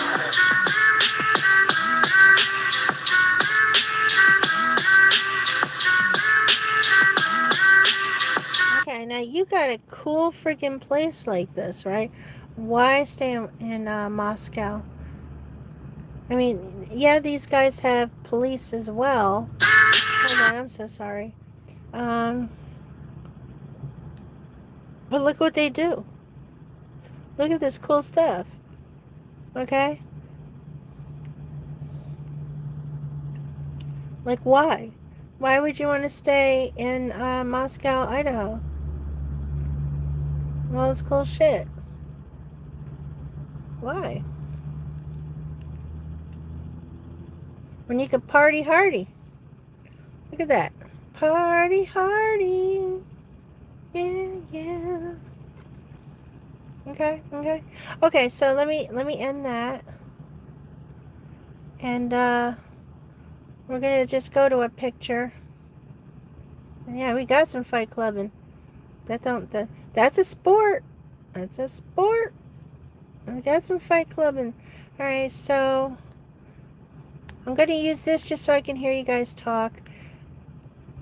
Okay, it's not any of them. I'll have to look into that. Alright, fraternity looks nicer than Moscow. It definitely does. Hold on, because I don't want her thinking I'm talking about this. I'm sorry. I gotta find something else. Okay. Alright, I'm just putting this up so I can read read what you guys are putting up. Yeah, I mean, there's so many things you can do in Pullman that offers more than Moscow does. Even though Moscow is trying to create training programs for RTC, for the Navy, for the fire department, police department, and you have people who will travel and commute or move from California and other states just for this training. But all that's new. So they didn't have that like forever, but they even brought in nursing. So Moscow would be, I guess, a really good school for Bethany and Dylan at the time because of the nursing stuff and the medical. Whatever that they were into, whether it's public health, either way, it's all medical, okay, and science. They may have been stronger with that there, but with Ethan, he's into sports. Okay, there's more variety of sports and opportunity out of Washington than it is in Moscow. Besides the partying, you have more peace when it comes to frat parties and the streets and stuff like that than you would in Moscow, because you have officers that are combing even areas that are not at all part of the school. And then I did show you also in the video where they had their security, and then not Moscow security, Washington security in that neighborhood. And I showed you that twice. And I wasn't the first one to show it. Huda London did, and that lady that, my whole video's on, okay, is from her. And I believe I left a link. I hope I did. So I'm so bad at remembering these things. So, like I told you guys, I've been on top of this for a while. I am pressing this to you guys because it's coming out. It's coming out. They can't be quiet forever. None of them can. Okay, it's going to come out. And then listen to these interviews and listen to the connections to Pullman, Washington. Why does everything go to Pullman, Washington? Everything. It's not a coincidence on this whole Carmen Fernandez thing. So for now, before we end, we're going to play Pretty Princess. See if I got, yep. Fernandez was illegally arrested for wearing two right shoes. You got two different shoes on. I see punch on your shirt. Punch. Well, I mean, Here. that was just like, it was like literally like, no, I can see. You're wearing like, two red shoes. What happened to your other shoe? My other shoe. I'm wearing my other shoe. You have two different shoes on. America has changed over my lifetime. You used to be able to wear two right shoes without being arrested. What happened to the land of the free? Granted, Carmen did apparently hit a couple people with her car on the way to her sorority party. One of them flew 100 yards from the point of impact, but footballs do that multiple times per day. What's the big deal? I don't know. Carmen doesn't know. This all reeks of police corruption to me. I think the motive for arresting Carmen was simple envy. You see, Carmen is a princess. And I mean that. She literally is a princess. Because who else but a princess would incessantly ask for her father? Sign that right there. Why do I have to sign? So, this signature is saying that I have read or have had read to me the above explanation. I just want to see my constitutional dad. rights. Like, I don't want to be alone. And I understand these rights. You are not seeing your dad. Stop asking. Why? Because you have asked me 15 times. Okay, you're being like kind of mean about it. Mean indeed. Can you believe the audacity of these cops to arrest Carmen on a weekend? You know what that means, right? For one, it means a judge won't be able to see her until Monday. Why can't I see a judge sooner? Like, Because judges don't usually work on weekends.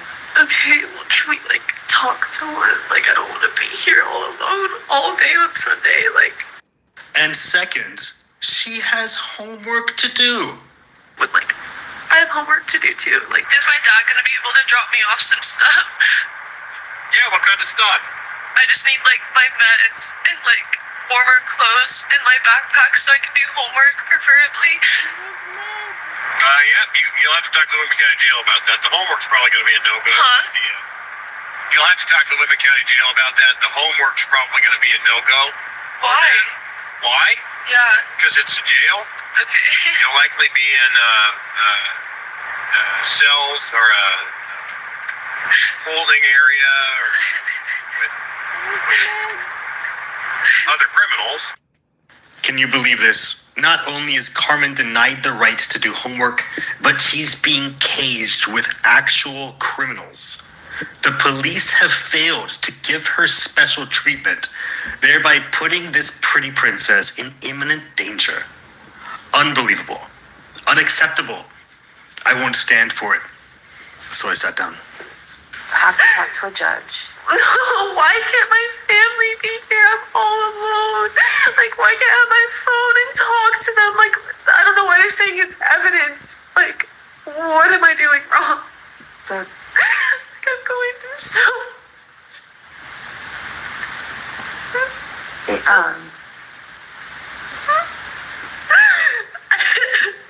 put your hand back under the door. He's somebody else that's gotten arrested who is being weird. And to make matters worse, the police took Carmen's phone. Someone has all of my Your stuff. phone is seized as evidence. You will get it back after the case has been adjudicated. Can we initial anywhere on this? My phone has been seen as... Damn it, sorry. I was trying to figure out how to hit the Carmen phone. Fernandez was illegally arrested for wearing Okay. two right shoes. Fuckery. Alright, it's not easy. Okay, cell phone, not easy. I bet you want to know who was actually in that cell at the time. Oh, I can't wait to give you that one. So, yeah, that would be very interesting to know who that person is. So, when I'm ready, I will give it to you. Yeah. Yeah, well, when I have bigger bombshells. 2 different shoes on. I see punch on your shirt. Punch. Well, I mean, that was just like, it was like literally like. Okay. Yeah. And to make matters worse, the police took Carmen's phone. Someone has all of my Your stuff. phone is seized as evidence. You'll get it back after the case has been adjudicated.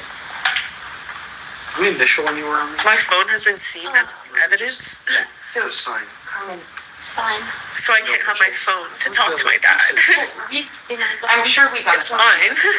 This is the epitome of police brutality. If you thought Rodney King was bad, you haven't seen Carmen Fernandez. Hello. Hi. Hi. Hi, what's your name? Carmen, Okay. So, are you trying to doctor's gonna talk to you. Okay. Hi, so let's have a seat somewhere. Yeah. Pullman 455, you can show me out. Subject. Carmen, actually, let me read you something. A little bit of space. Yeah, I hear. Where is she? I don't know where your sister is. My sister? Yeah. Okay. So, Carmen, you have the right to remain silent. Anything you say can be used against you in a court of law. You have the right this time to talk to a lawyer and have him present with you. Why are you guys Give me 1 second. Give me 1 second. How did your vehicle get over there? My vehicle? I drove. Okay. Yeah. Where did you drive from? From my apartment. Where? The Grove. It's like 2 minutes away. Okay. Yeah. What happened between... No, she's not staying there. She was coming out of Pikes. Pikes is right behind them. She's right in between Pikes and the other, I guess, sorority house. But, I believe she was coming out of Pikes. The Grove in here? What do you mean? Did you... Because remember, she doesn't live in the sorority houses yet. At all. And she lives in the Grove apartments. So she should have been hazed. For this night that she went through her hazing. That's what, I believe that's what happened. That's, in my opinion. She's not in the sororities yet, so they have to haze the girl, right? Or how does the hazing go? Because I have no clue. Does she have to haze? Like, I don't know what hazing is. And I also don't know what rush is. I don't know if she has to do the rush or they rush on her. Like, I don't know how this rolls. collide with anything? Oh, no. Who was in the car with you? Just my sister in my apartment. Okay. Or her friend in my apartment. Okay. We can ignore that for now. Yeah, it's fine. Wait, what happened? So there's some severe damage to your vehicle, and we have some people reporting your car struck them on Northeast Brandy Way. Struck them? Yeah. I was with my dad the whole time. I was with my sister the whole time. Were you with your dad or your sister? My sister. Okay, where's your sister? I'm trying to find her right now. I haven't been able to find my key. Do you have a phone number so I can call her? Yeah, 509. My What's her sister, Carmen. Do you know? Wait, your sister's name is Carmen? Keegan. Okay. Keegan? Yeah. Where's she at right now? She should be anywhere around here. I was gonna pick him up right now. And then Carmen, how much alcohol have you had to drink tonight? I have not had very much. How much have you... Now, you heard how she said her sister's name. I don't even understand how to say that name. So we're going to listen to it again. Carmen. Do you know? Wait, your sister's name is Carmen? Keegan. Okay. Keegan? Yeah. Where's she at right now? She should be. Okay, Keegan. That's her name, Keegan. So, it is not Carmen's sister, unless she has another sister, that Dylan would have connected with that night. So, that doesn't mean that she doesn't have another sister, because I don't know this. And it also doesn't mean that she didn't connect with one of these two, okay? And they just had a different name coming up on their caller ID. or their phone. So I don't know who that person is that Dylan connected with. She didn't drink at all. Yes, she did. Oh my gosh, she was a drunk. She said she didn't, but you guys are gonna watch this almost whole thing. I don't think that I recorded the whole thing because I was mostly concerned with the Pikes. Oh, and I should have the whole thing in my live event, which I did year 2024. So I'll go look and I will open that up too. Anywhere around here. I was gonna pick him up right now. And then Carmen, how much alcohol have you had to drink tonight? I have not had very much. How much have you had? Not a lot at all. Okay, can you give me a ballpark? Maybe like one drink. One drink? Any drugs? No. No. Okay. I don't. So what did you collide with from the Grove to here? I don't remember. There's severe damage to your vehicle. Severe, yes.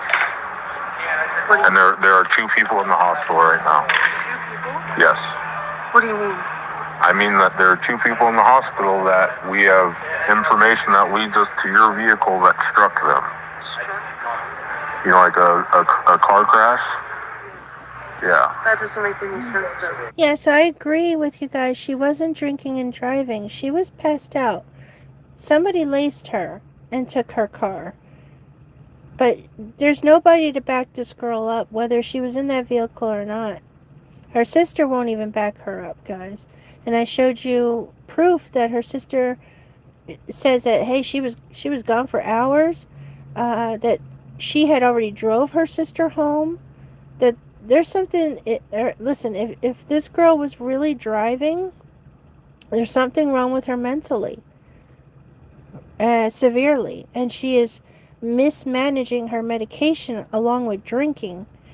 But if she didn't do that, somebody laced her that messed with her head in this manner. Laced, yeah.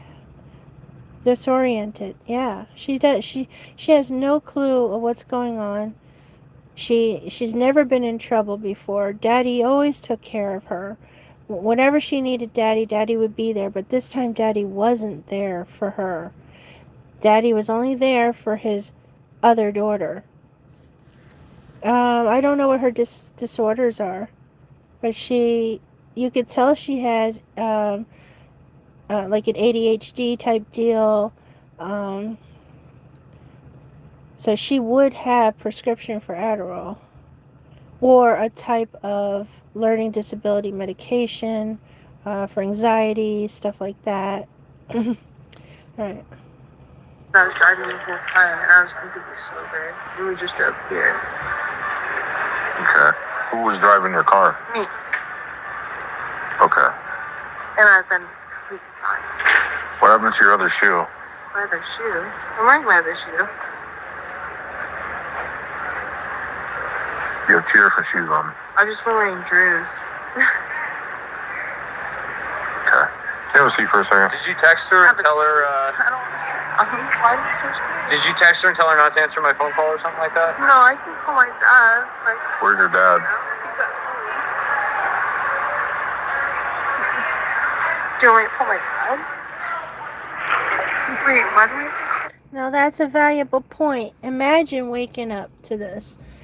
You're in a party, or if you're not at the party, you're next door. Because remember, she said she was waiting for her sister to get out of Pikes. So she's telling them that she ain't in Pikes.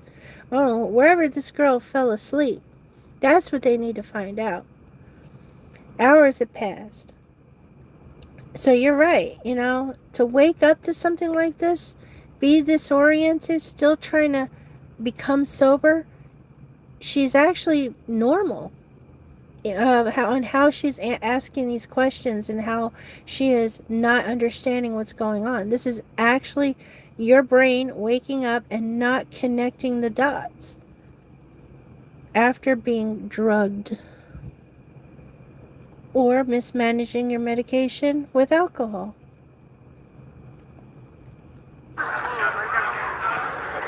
Well, like I said, we have evidence to believe that your vehicle collided with. I don't don't know. Do you want to talk to my dad? Was he driving the car? No. I don't need to talk to him. I don't know. It's so story. I'm in trouble. I didn't really do it. Like, I don't know. Okay, Keegan is there, but I'm here alone right now with his mom. So Where? they say that I lost. Where is Keegan? Keegan is with my mom. Where? With my dad. Where? Where? Okay, can you give me a ballpark? Maybe like one drink. One drink? Any drugs? No. Fuck. No. Okay. I don't. Alright, so please forgive me. All I really do is repeat most of this. So, let me see if I actually push forward. You have 2 different shoes on. I'm just wearing Drews.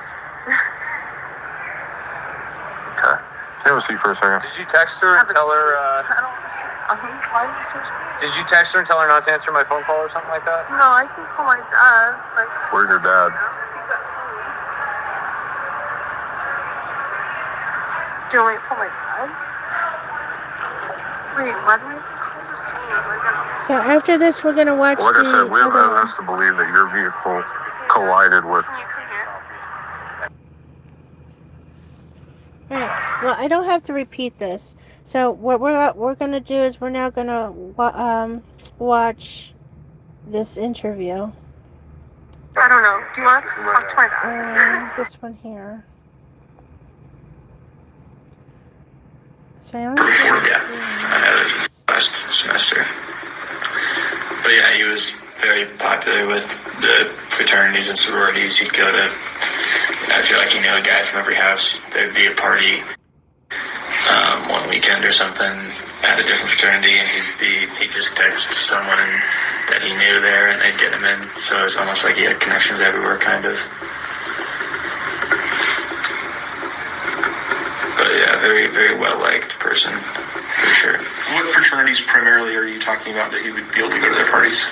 The parties that he mainly would go to would be Pike, if he would go there, for like the actual fraternity party at Pike.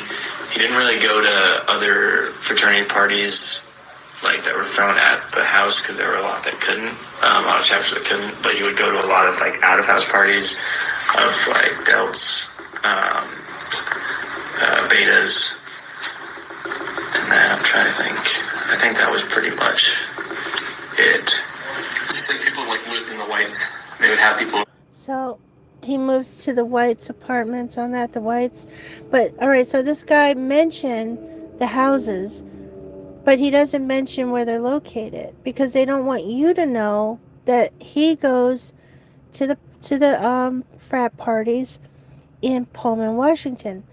So when they did this interview, whether this kid wants you to know or not, or the officer themselves is saying, hey, don't say this, don't say that. This interview is so that you don't know that the incident had nothing to do with Moscow.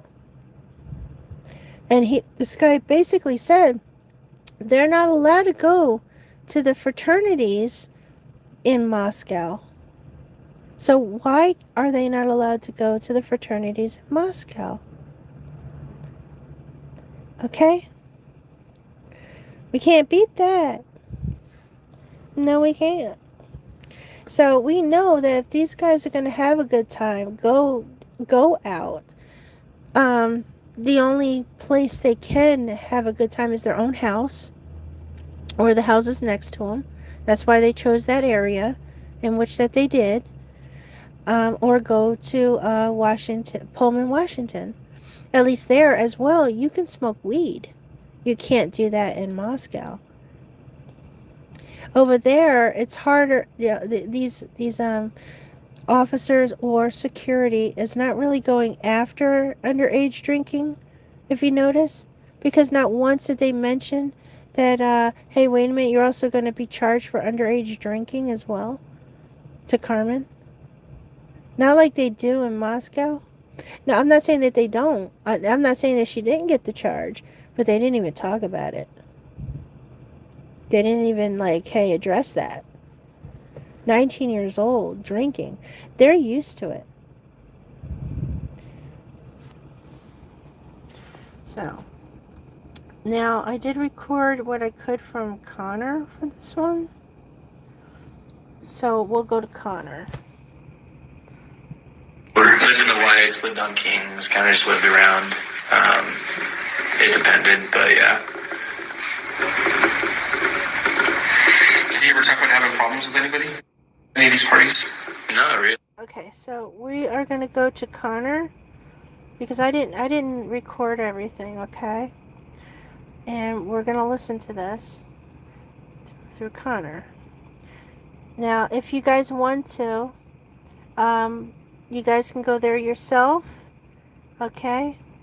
I will make sure that, oh wow, she uploaded more. So I got to go through all these as well, but this one was real important to me. I still got to go through this. So I believe it was in a okay, yeah.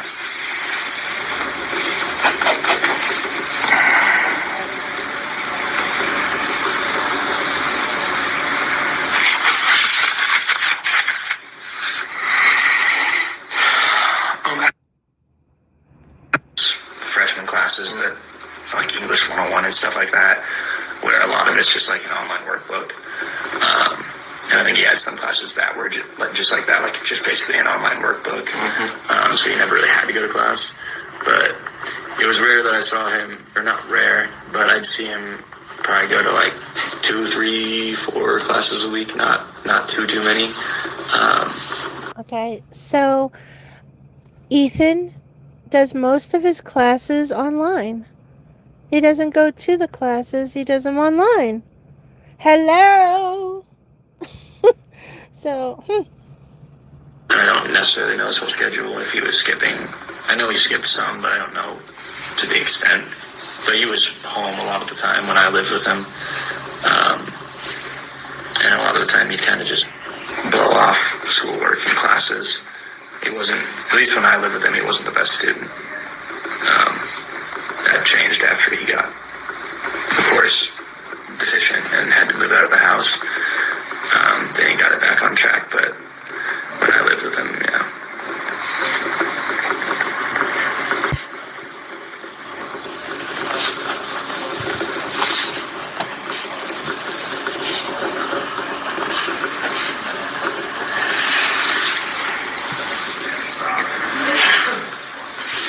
Who would you say that his top 3 best friends are? Would you count Xana as one of those, being a girlfriend, or would you ask for someone else? No, just guys. Okay. I'd say probably number 1. I can help you spell that if you need to.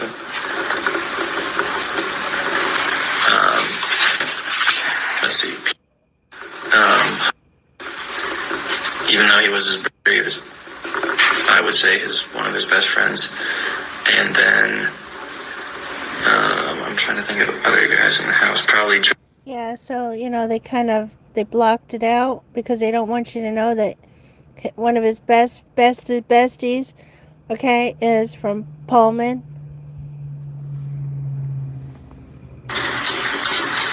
He doesn't go here anymore.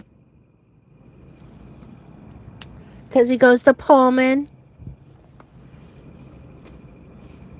Oh, yeah, we're going to uncover it. Pullman, Washington. They don't want you to know. I bet you there's a lot of conversation. He's going to actually come back next year, but he's had to spend this entire year working so he can pay for it. But, yeah, Ethan and were very, very close. So when they're covering it up, guys, and they're redacting, is because he's talking about another house, and then they're telling him, no, you say that he's coming back to your house. Because they were planning on going to, transferring. I truly believe 100%. And it would be nice if maybe his brother would or his sister would have said something to the public about it. I'm not sure why they haven't, but their brother, Ethan, spent more time in Pullman than in Moscow or even around whatever his sister does or his brother does. And still were, even with not here.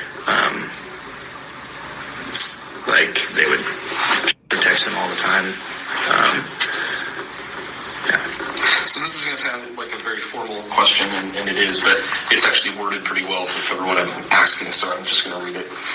Inquire as to any instance where the victim ever discussed or displayed fear, concern, or discomfort about a particular person or situation.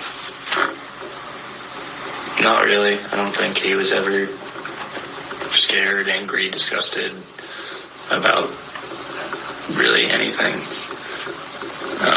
It was very rare that I saw Ethan in a negative, emotional sort of mindset. He was always just kind of happy, and if something bad happened, it was always kind of like, well, what can you do? You just move on and do better kind of thing. But yeah, I never noticed any distress or issues like that. Was there anyone with whom Ethan did not get along, or he tried to avoid because they just didn't get along with each other?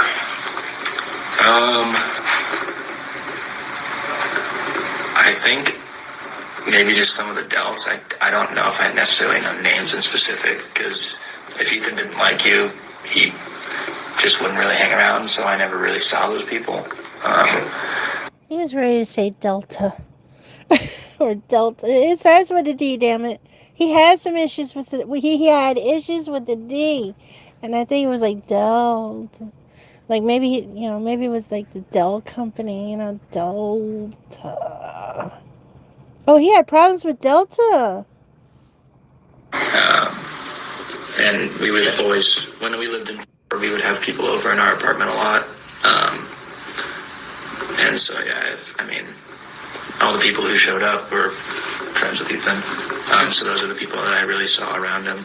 I never really saw anyone that he... Besides Xana, did any girls take a romantic interest in him? Not to the extent of Xana. He didn't date anyone other than Xana up here. I'm trying to think. There was a good chunk of girls that I would hear talk about how he was cute or something, or they'd come up to me and say, hey, your roommate's kind of cute or something, that kind of stuff. No one really ever went super far and acted on it. Nobody with a pissed off boyfriend? No. Anyone who was ever interested in him like that was always single, from my knowledge. But yeah, no one that I knew that was in a relationship or had something like that to where they were like either actually interested in or like seeming like they were being flirty or interested in him, even if they weren't. I never really saw that, especially because of Xana. She was very well respected, and both of them were. So, do you know if you ever cheated on Xana? No. I don't know, yeah, but you don't know. But from what I do know and seeing them together all the time, no, and I don't believe that he ever would. Okay. Especially living with him and knowing who he is. How did you ever see him like interact with other guys that were out of the house that he didn't know, that were strangers? Interact with other guys out of the house that I didn't know or that he didn't know? Well, like, for instance, in Rush, how was he around meeting people for the first time? And was he socially awkward, or did he get along really easily with people? Super easily.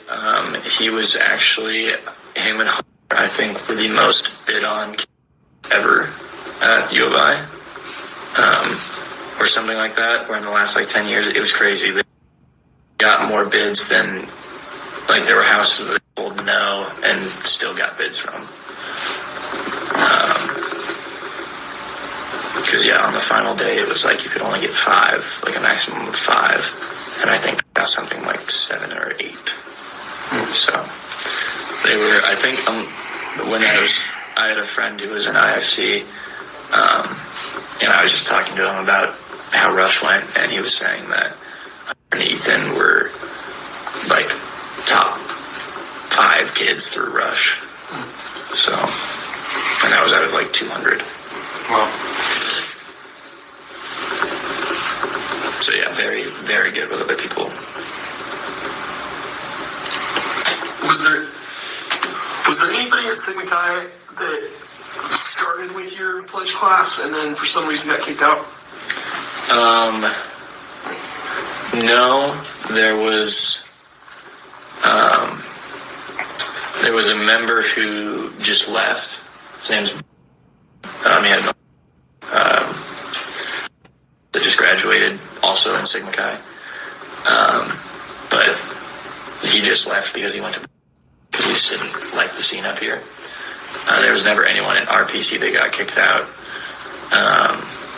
Anyone that might hold some resentment towards Sigma Chi, feel like they were slighted by Sigma Chi? The only thing I could think of, which I don't think they would feel this way, but this is the closest to that we have, was there's a kid that got too touchy with a girl one night, and it was unconsensual, and we found out about it from the girl, and then we kicked him out the next day. When did that happen? When did that happen? I believe it wasn't this semester, it was this last semester, I believe. Was he a Sigma Chi? Yeah, he was. He was a... Kicked out as in you have to live somewhere else, or kicked out as in you're no longer Sigma Chi kicked out? No longer Sigma Chi.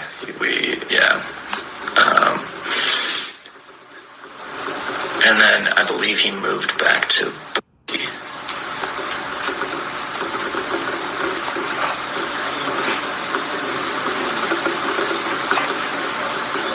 Was the girl an AP or a... She was a Pi Phi.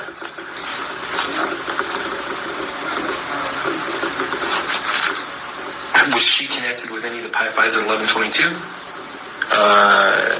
Sorry, is 1122 the homestead house? Okay.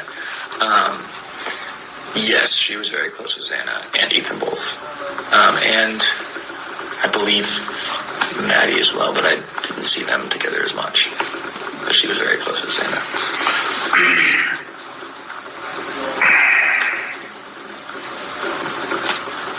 Her name was, I think, Thomas.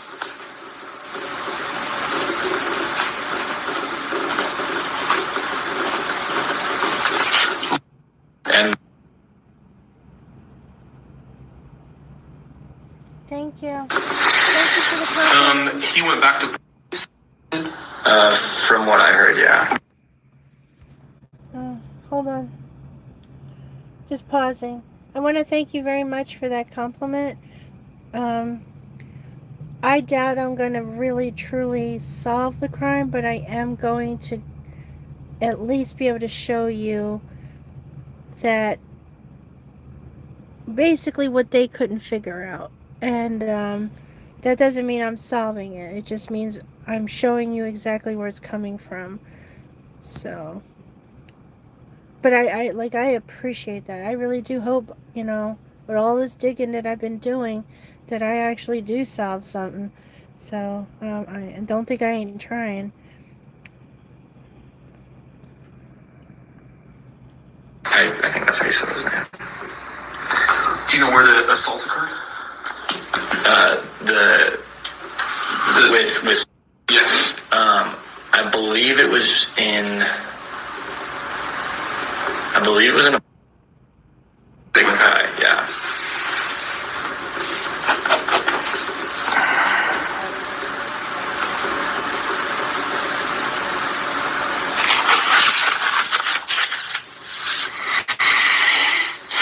Well, the one good thing that I hope I accomplish most definitely is waking everybody up to the fact that we are being served soup, okay, by really great content creators. But it's not their fault. because they want to remain factual. They want documentation, and they want to work with that documentation and what they believe is facts. The problem is nothing is facts. We can write up anything in documentation. Okay, we can create anything we want. The police can create whatever they want. Lawyers, doctors, I mean, just because, I don't know how to explain it properly, guys, but we've already seen how many mistakes that they made. They did, this whole investigation was wrong from the very beginning.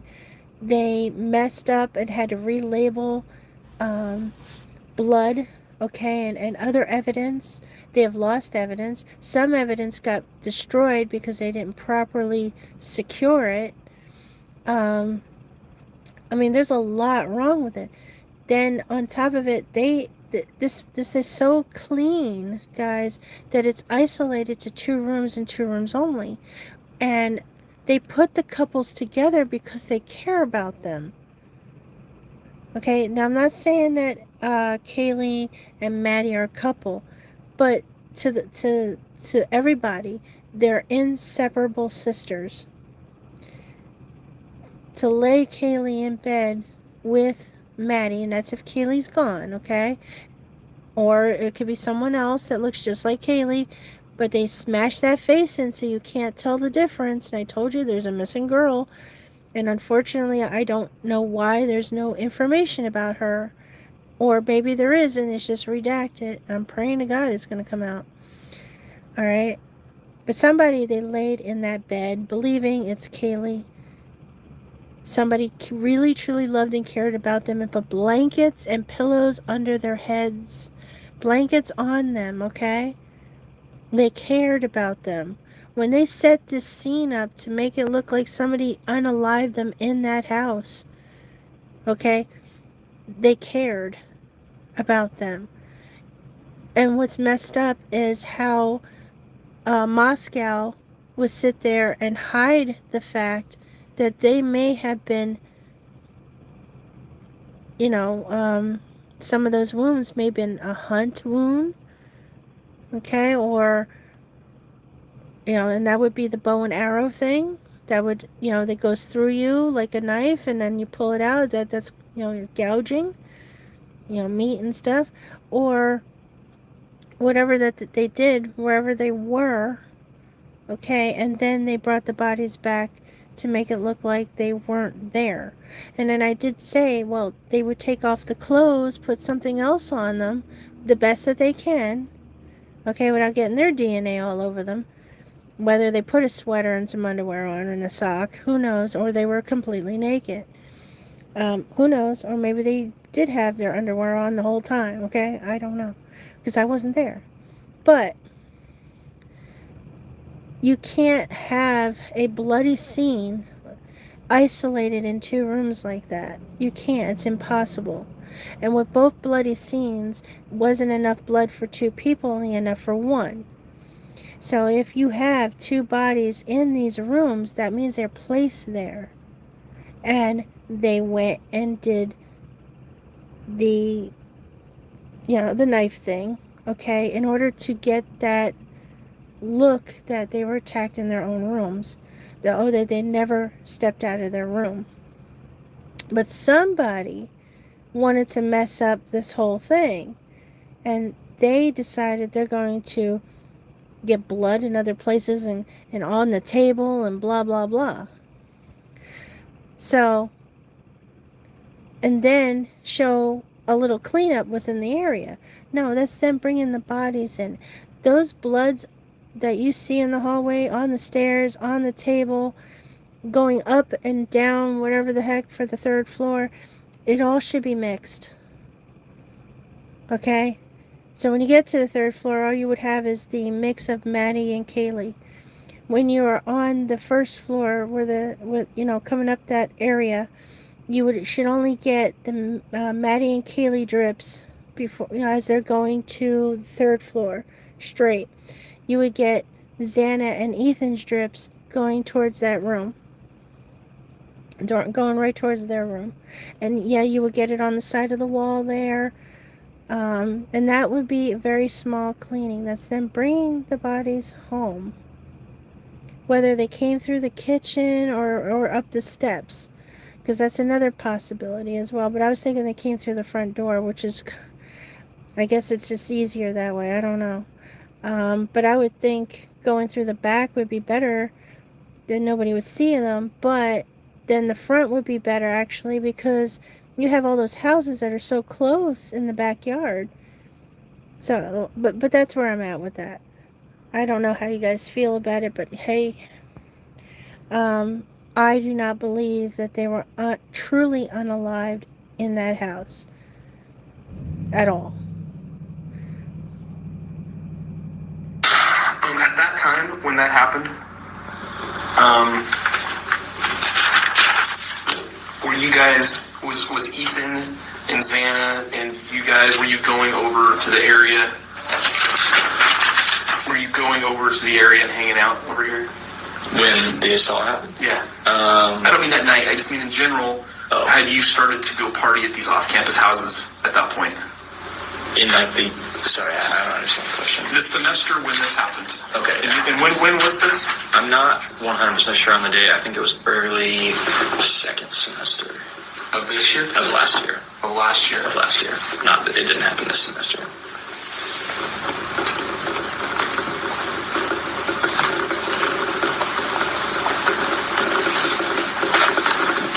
Would know exactly when that happened, I believe. I'm sure. I assume you talked to her.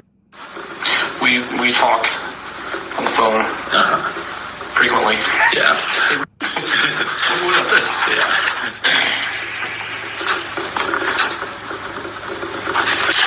So what I'm saying is, so early second semester of last year. Okay, here's another problem. This is an officer that is questioning these individuals. We don't get to see how they are acting, how they're moving, facial expressions, nothing. All we get is audio. At the same time, this man is saying I talk to him frequently.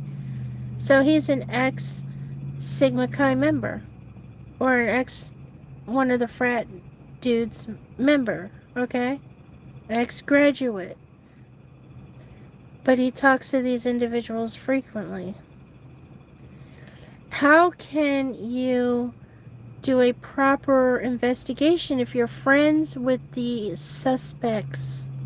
How can that happen? There's no way that they should have been allowed to be a part of this investigation or question their house members.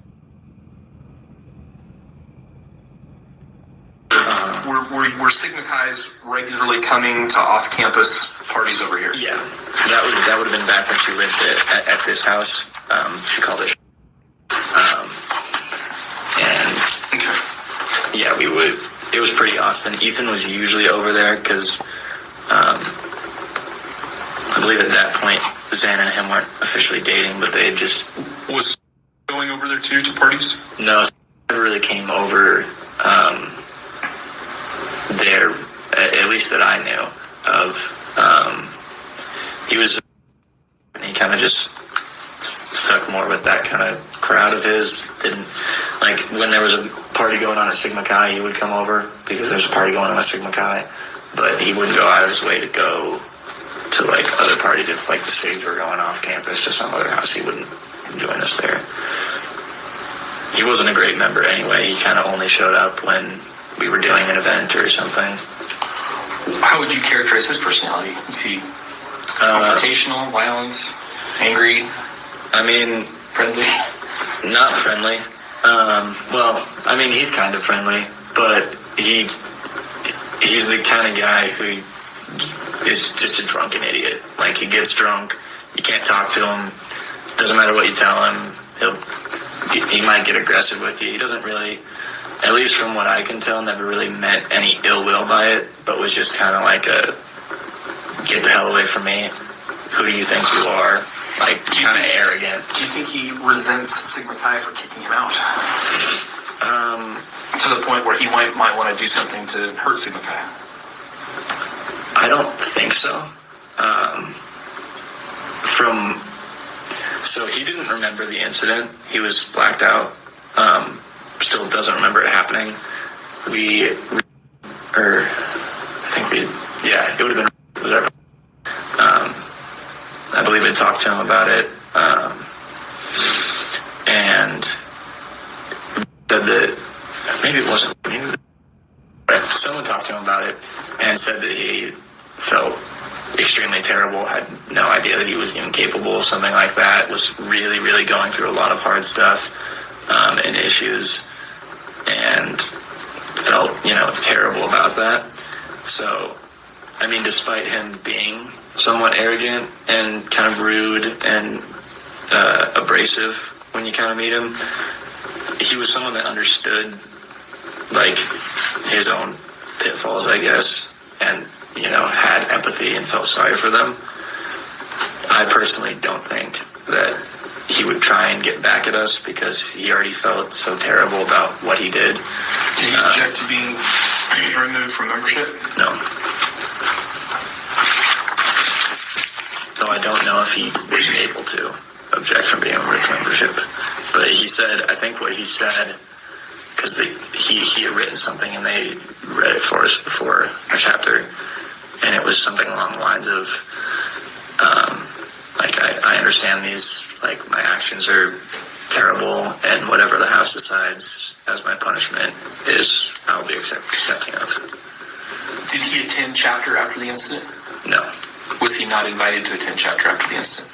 He was. He chose not to. Because he felt very bad and embarrassed, obviously, about it. So if he wanted to, he could go address the house, and he chose not to do that? Yes. Okay. I think he left it with just the letter as his addressing of the house because he really had nothing to say. Okay. I've already asked you this story. Is there anyone with whom Ethan did not get along with or experience conflict? And your answer to that is you don't know. Sorry if I'm paraphrasing. You don't know, but if there was, he wouldn't have been around him anyway. Yeah, basically, he didn't spend time around people he didn't like. Okay, reputation, strangers. Did he have a job of any kind or any source of making money while he was at school? No, it was just his parents. Lucky boy. Past employment? Are you aware he had a job in the past summer? Yeah, he used to work over, I think this most recent summer, he worked in... That's the tulip farm.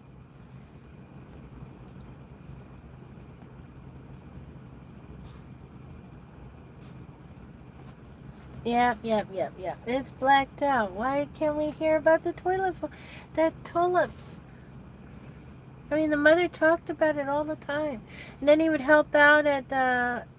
I'm not 100% sure. I know that he worked. He helped out where Xana worked. And then, prior to that, he had worked at a flower shop in Mount Vernon. The tulip fields? I believe so, yeah. We're allowed to know about flower shop, huh?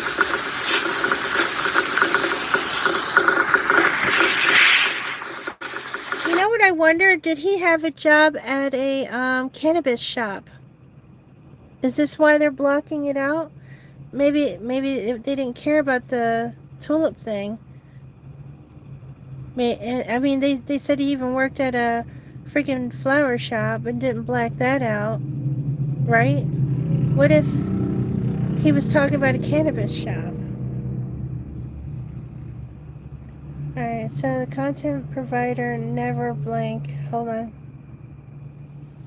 hype themselves, their contribution, which I support, is fine. It's hard work, but you are very humble and you contribute to... Oh, thank you so much. Thank you for your words. Thank you. M Nomad, thank you. And Kate, you are awesome. Like, every one of you guys are awesome. That's why I haven't left you. So, because I know that you're there. You guys will never leave me, and you support me. And you're cool when I'm wrong. You know, I can admit when I'm wrong. But I know I'm not wrong about Pikes. But I'm waiting to see if there's anything else that I notice. And I'm going to also go over the other 3, which I may not do the full live on that unless you want to. Let's finish this dude out. You let me know what you want to do.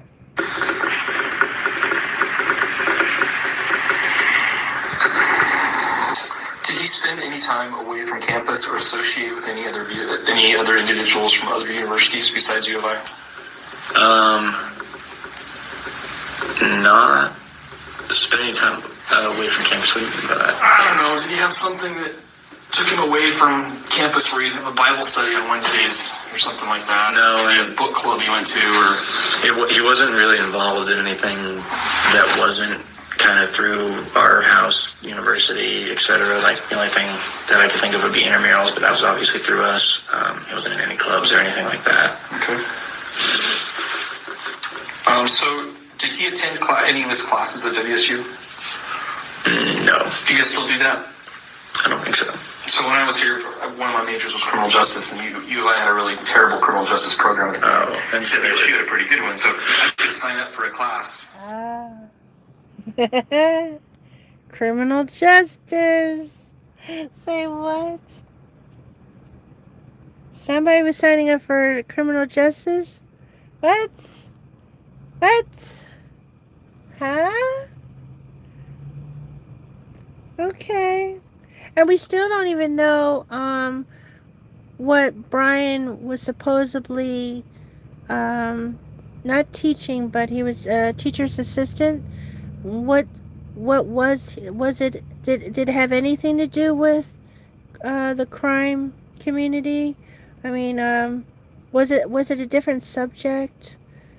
Oh, let me get there. All right, because that's something I don't know.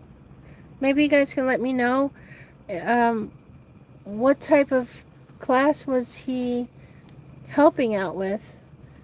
And did it have anything to do with what he's been studying? Okay, but hold on. These guys are talking about criminology classes. What? A U of I class. And I wouldn't know that it was a WSU class until I looked at the location and I realized, that's the Wazoo campus. That's the Wazoo. Okay. And then they did the same thing. They'd send people over here for like our ag research programs. What? WSU. Say what? Say what? Ah! Let's bring it back. Hold on, because I'm missing something. I missed something. You guys have to forgive me. I completely missed something. This is important. Thank you, Connor, for being able to get these videos. I'm sorry, guys. I did not get the support or financial support my channel needed in order for me to do this. But I apologize. I'm poor. Okay, I live in a van.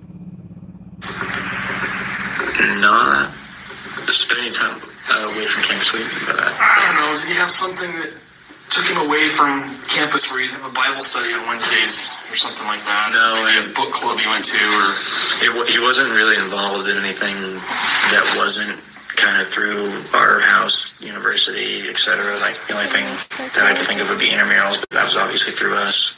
He wasn't in any clubs or anything like that. Okay. So did he attend any of his classes at WSU? No. Do you guys still do that? I don't think so. So when I was here, one of my majors was criminal justice, and U of I had a really terrible criminal justice program at the time. And so WSU had a pretty good one, so I could sign up for a class, a U of I class, and I wouldn't know that it was a WSU class until I looked at the location and I realized, that's the Wazoo campus. That's the Wazoo. Okay. And then they did the same thing. They'd send people over here for like our ag research programs and stuff. Yeah, no, he never did that. He never took anything through Washington State.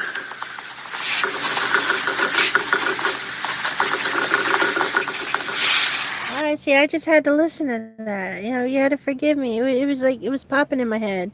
So I didn't know that you can take a criminology course, and even though you're going to the Moscow University, and you'll still have to go to the WSU for that class. I didn't know that. But so Ethan had nothing to do with the criminology. So far, so good. Tell me about his cell phone use. Was he the kind of person who was always on his phone? He was on his phone a lot.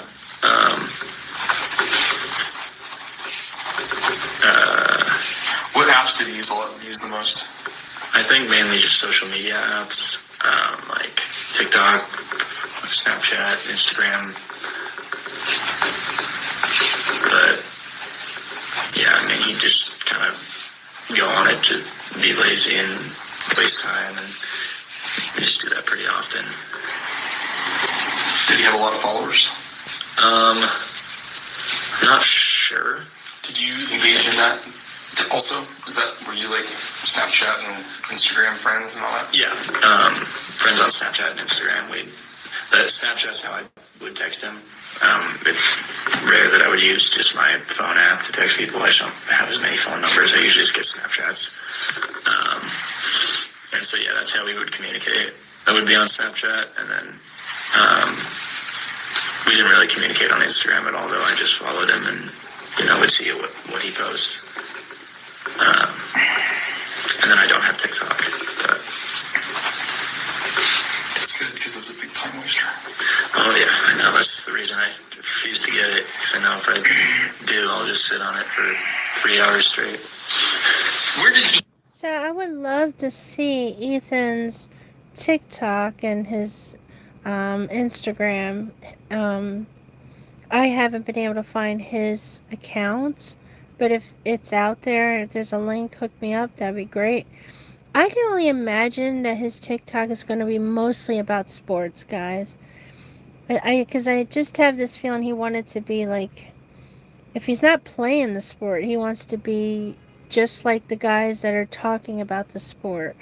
Maybe, where they sit at the round table and they're talking about the players and they're meeting the players. I just think that would have been more. And I'm also him joking around with his girlfriend and doing like little skits like you see other TikTokers do. I could see that happening. But I would love to see what he was putting out.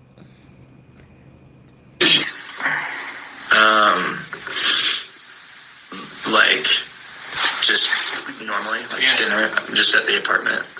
You go get groceries, bring them back, and you guys just have your own little bed areas, and you make his own food there. Because we don't. Yeah, I agree, Jennifer, with that it would be like funny sports and stuff like that. Because that's another thing I see in Xana's. Like, she was always making fun of sports or her doing flips and but she would do something funny all the time when it comes to that. So yeah, I think so. I have a chef. I'm sure you knew that. But yeah, he would just get stuff and eat at the house. He usually just ate a lot of mini corn dogs and Diet Coke. He didn't have the best diet, but okay. So that's why Ethan was starting to get fat. He was eating junk food and soda. Yeah, it wasn't working out too well. He was getting lazy. Like, he should have known better. And alcohol makes you fat too. Starts giving you like bubble belly, and that's why he was looking funny. He wasn't, youthful like he was when he was younger. And how fast did that shit happen?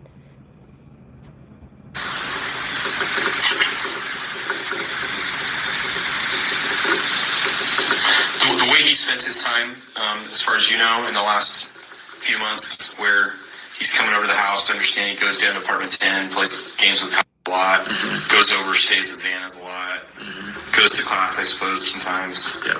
Any changes in that behavior from him on his daily routine that you've noticed?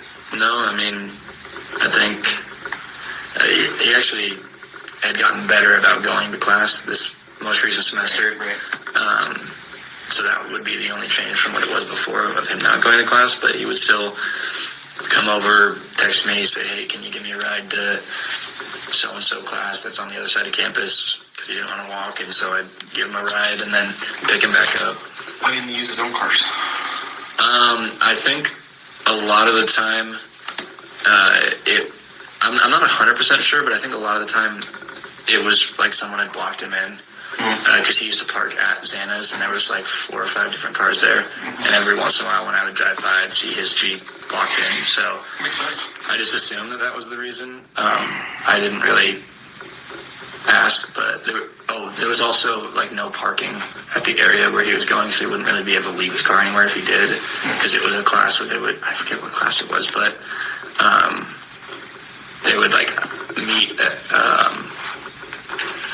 areas like the industrial building around campus, and then they would like walk to like an agricultural field or like someplace like Wazoo or something, or bus there or something, so he wouldn't be able to really like leave. Back to Wazoo.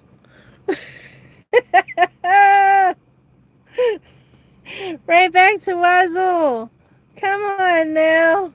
I thought he's at Idaho University. How does he keep going to classes and areas in Wazoo? Come on. Oh my God.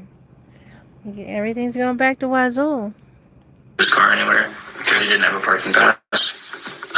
So I assume that's why he had me give him rides. But yeah, I mean, after that, he would come back and do the same thing. He'd get on, start gaming for a bit, and then, yeah. Okay, gaming, guys. Where are their game consoles? Why, when we look throughout that house, as the officer first steps up in there, looking at everything, there are no game consoles. Where's the game consoles? Okay, I'm not understanding why the bigger content creators are not mentioning the game consoles. Where are they?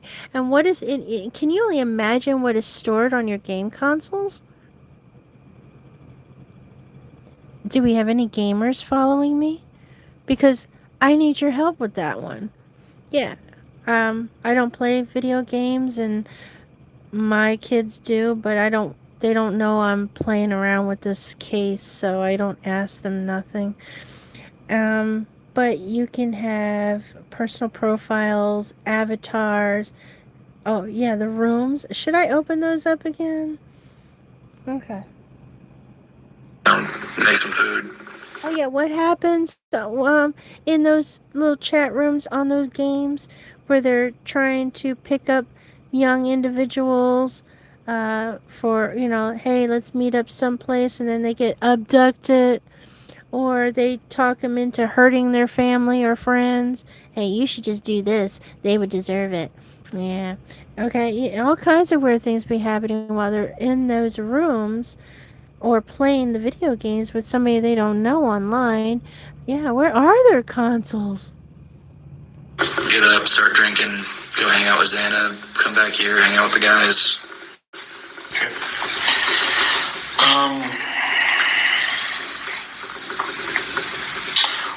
What things? Where were you when you heard this had happened? I was at the Whites. The Whites again. The what? I was at the Whites. Okay. I'm telling you that whatever went down, if it didn't happen in Pullman, then it may have happened at the Whites.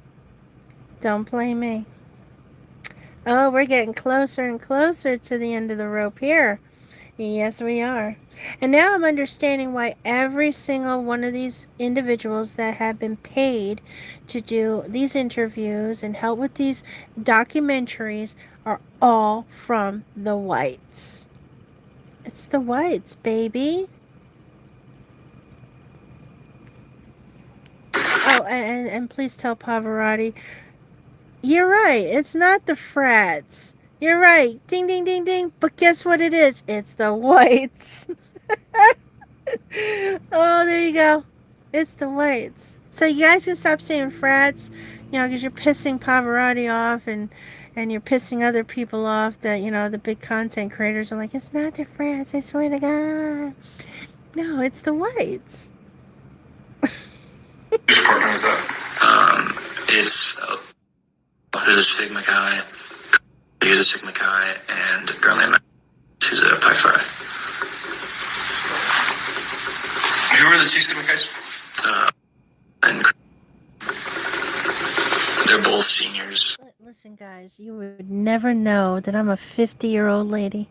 Ever. Looking at me, listening to me, you would never know.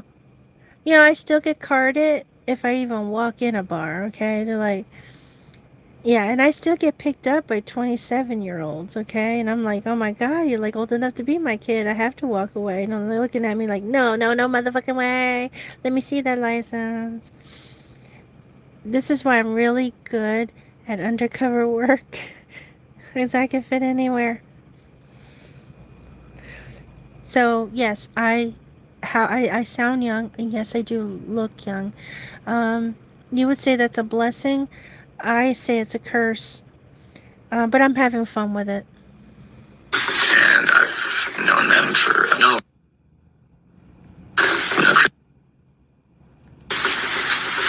and then I met up here.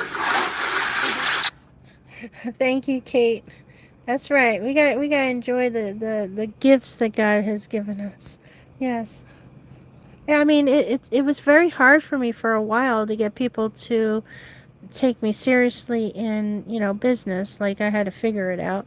Had to learn how to talk to people, but it wasn't so much how I talked to them. It's the fact that I didn't look like a manager. I didn't look like someone you would go to, that would get, answers, that would be able to give you answers.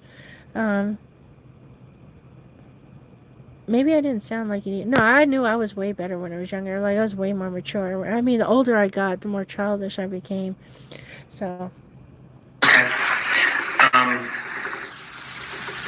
And who told you? Who is? He's also a Sigma Chi. Is it older brother? Or no, this is David Berriage. Oh, okay. Yeah. No, Kohberger. He's a Sigma Chi. How did he find out about it? I can't remember exactly how he found out. I think it was an extension of being friends with him. You can get along with David? Yeah, he did. So, when you found out about it, what did you think? What was your reaction? Well, at first I didn't believe it because, well, to give a little background, I had originally heard, we were just watching football, because it was football Sunday, we were just over there watching football, and I had seen the message that said they're investigating a homicide on King Street, and I assumed one person at first, and then I saw that it was, or heard that it was more people, and then I started texting people to see if they're okay. I texted Ethan and Xana, and then, because I knew that they were, obviously Xana lived there, Ethan was there a lot, and I was there a lot too, and then I found out that it was 4 people, and originally I'd assumed it was some sort of like freak accident, like Adele got drunk, belligerent, and got in an altercation, someone smashed a bottle on their head, and somehow they just died or something like that, is what I thought. And then came in and he was like, did you hear what happened? And I was like, yeah, 4 people, like, this is crazy. And he goes, no, Ethan and Santa. And then I just kind of didn't really know what to say. I just kind of sat there for a while. And then it kind of really hit me when I had to call my mom and tell her. And then when I had to call and tell them as well. There's another Sigma Chi who's in my PC, and was the one I mentioned earlier, who was really good friends with Ethan. And neither of them live up here right now, so that's why I called them. And you know what? You're right. Because I was trying to run away from an alcoholic, and he's really nice when he's drunk, but when he's not drunk, he's mean as fuck. They call that a dry drunk. But there are individuals that get really violent when they're drunk, and they're not violent when they're not drunk. Like, I'm one of those. You get me drunk. I'm ready for Fight Club. Okay, let's do this. Okay, I'm crazy like that. But, that's why I don't get drunk, okay? But, everybody's different. Some are very nice and some are very mean. Okay, but yeah, it does change your, and especially if you're on medications, okay, and you shouldn't be, mixing stuff, or if somebody's like slipping you with something, you can become a serial killer and not even know it. You can be taken out of house, and you're not even there doing it. Like your brain's not there, like you're somebody else. I mean, that shit can go down. I know that everybody's questioning Dylan, if she was actually in that house. Could she be the one that did all this and she just doesn't know? You slip somebody the wrong Mickey and you can you can create a fucking crazy ass Mickey Mouse. Okay, it's the opposite of Disneyland. So after you understood the full facts that these four in that location had been murdered with a knife, what did you think? Who did you think did it? What do you think the motive was? I don't know why I'm a violent drunk. Usually I'm a happy drunk. Usually I like doing jokes and stuff like that. But then I get very narcissist with my jokes. So you don't want me to be drunk at all because I don't know why I'm violent. But I think it's from my past. And it's mostly like just memories that I act upon. So I'm not really acting upon the person in front of me. I'm acting upon my past. And I'm angry. So just letting you know I'm not psychotic, okay? But this happens to a lot of people depending on how they had to grow up, So Chances were, I really don't have any idea. There's not a single person who I could peg as wanting to hurt Ethan or Xana. Obviously, I didn't know the other two very well. And yeah, I've heard that it was a targeted attack. Obviously, I'm not going to ask you questions about the thing, but I wouldn't have assumed it was targeted towards Ethan. My assumption is that he was just collateral being there, and especially being as big of a man as he is, he's a threat, whether he has a weapon or not. So that's kind of what I assumed with that he wasn't, intended to be killed, but obviously I don't know the case. And I'm only working off of just the information I've heard. But yeah, it still doesn't make sense to me. So of the circles of friends that Ethan was, so big circle up here, the Greek system, the university at large, versus some random stranger, do you think that it's somebody in the Greek system, or do you think it's somebody outside the Greek system? I think it would have to be someone inside the Greek system. Why? This is also going on a bit of conjecture because I don't know. That's what I'm asking. Say what? Bring Pavarotti. Y'all need to make sure Pavarotti listens to this. Tell him he needs to go to 5505. Okay, hold on. 55. Oh, I didn't want to go too far. 55. Okay. So have him start. Shit, I'm a little too far ahead.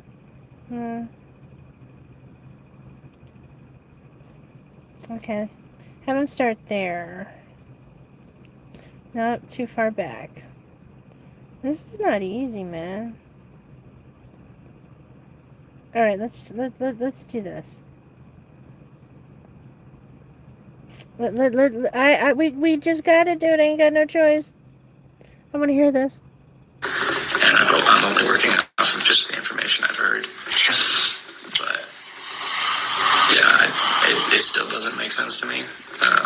So of the circles of friends that Ethan was, so big circle up here, the Greek system, the university at large, versus some random stranger, do you think that it's somebody in the Greek system, or do you think it's somebody outside the Greek system? I think it would have to be someone inside the Greek system. Why? This is also going on a bit of conjecture because I don't know. That's what I'm asking. I'm asking you to speculate right now, so speculate away. Just thinking in my own mind, their front door had a code and would lock if it was closed. So someone would have either had to be there enough to know the code. Granted, there was also the back sliding glass door, which isn't probably much of an issue to break into, but I don't know where they did break into, or if they did break in at all. So they would either have had to know the code, which was not something they shared often. I didn't even know the code, and I was there a lot. So they would either have to know the code, or if they didn't know the code and didn't break in, then they would have to be someone that was there often enough for it to not seem weird. You know, because I mean, they would have big parties there where I would see people that I didn't know. But if there was just some random stranger there that no one knew, like, it would raise some red flags. Someone would be like, hey, who's this guy over here or something, or who's this person? And someone would probably go talk to them and be like, hey, what are you doing here? No one knows you here, something like that. So if they were there and had been there while people were there, I assume it had to be someone that they knew. Obviously, I don't know. And then, obviously, there's a chance that they, broke in through the back door or were hiding.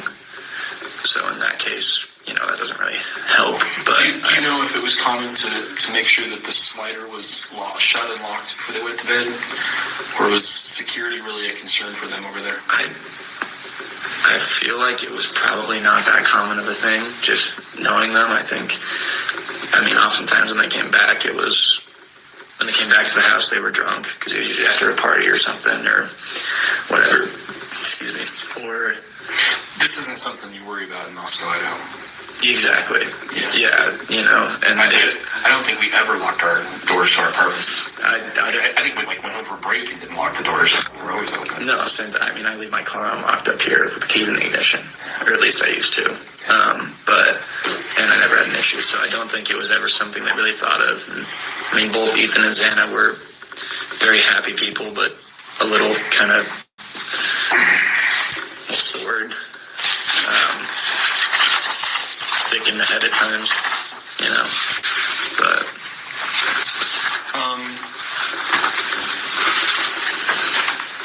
Okay, the night before, were you at the Sigma Chi party? I was. And what do you remember about the party? The night before, that's a Friday night, okay? That's not a Saturday night. But I know they're going to make him say Saturday night, okay? Because these guys were in Pullman. So it's impossible that they were at Sigma Chi on the Saturday night. So I actually wasn't in the legitimate lodge for the party for that long. I was in room for a while, and that's actually where Ethan was originally. Which room? It would have been room, I think, the upper left. Yeah. Double. Mm-hmm. I lived there too. Oh, you did? So, yeah, I was in there for a bit, and it was just me, some of the G5s, and then Ethan and Xana came in. I remember Xana coming over to me. She gave me a hug, seemed super happy. About what time? I think this was around 9. yeah, I'm still trying to watch the whole memorial. I didn't know who was who, but now I know who's who because they're labeled. So. Or 9:30. And then I saw Ethan. I remember saying hi, talking to him. I had pink lemonade brunettes, which was Ethan's go-to for a drink. So I remember offering him. What is it? Pink lemonade brunettes. What is that? It's just a flavor of Burnett's vodka. Yeah. And it was his favorite because it was like $15. Where did he get that at? He would just get it from other people. Just somebody that was 21 in the house that could go buy liquor? Yeah, someone or another friend in another house. It didn't really matter. He'd just text someone and say, hey, you going on an out run? And they'd say, yeah, what do you want? Okay. And you'd get it. Okay. And what was the drink? Pink lemonade brunettes. Pink lemonade flavored brunettes.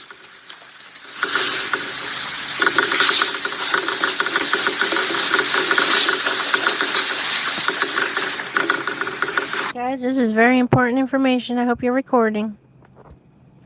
Of course, go to Connor and record it. You don't record it from me. Thank you. Was Xana 21? No. I don't think so, no. I believe Xana was 20. So if he was drinking a pink lemonade brunettes...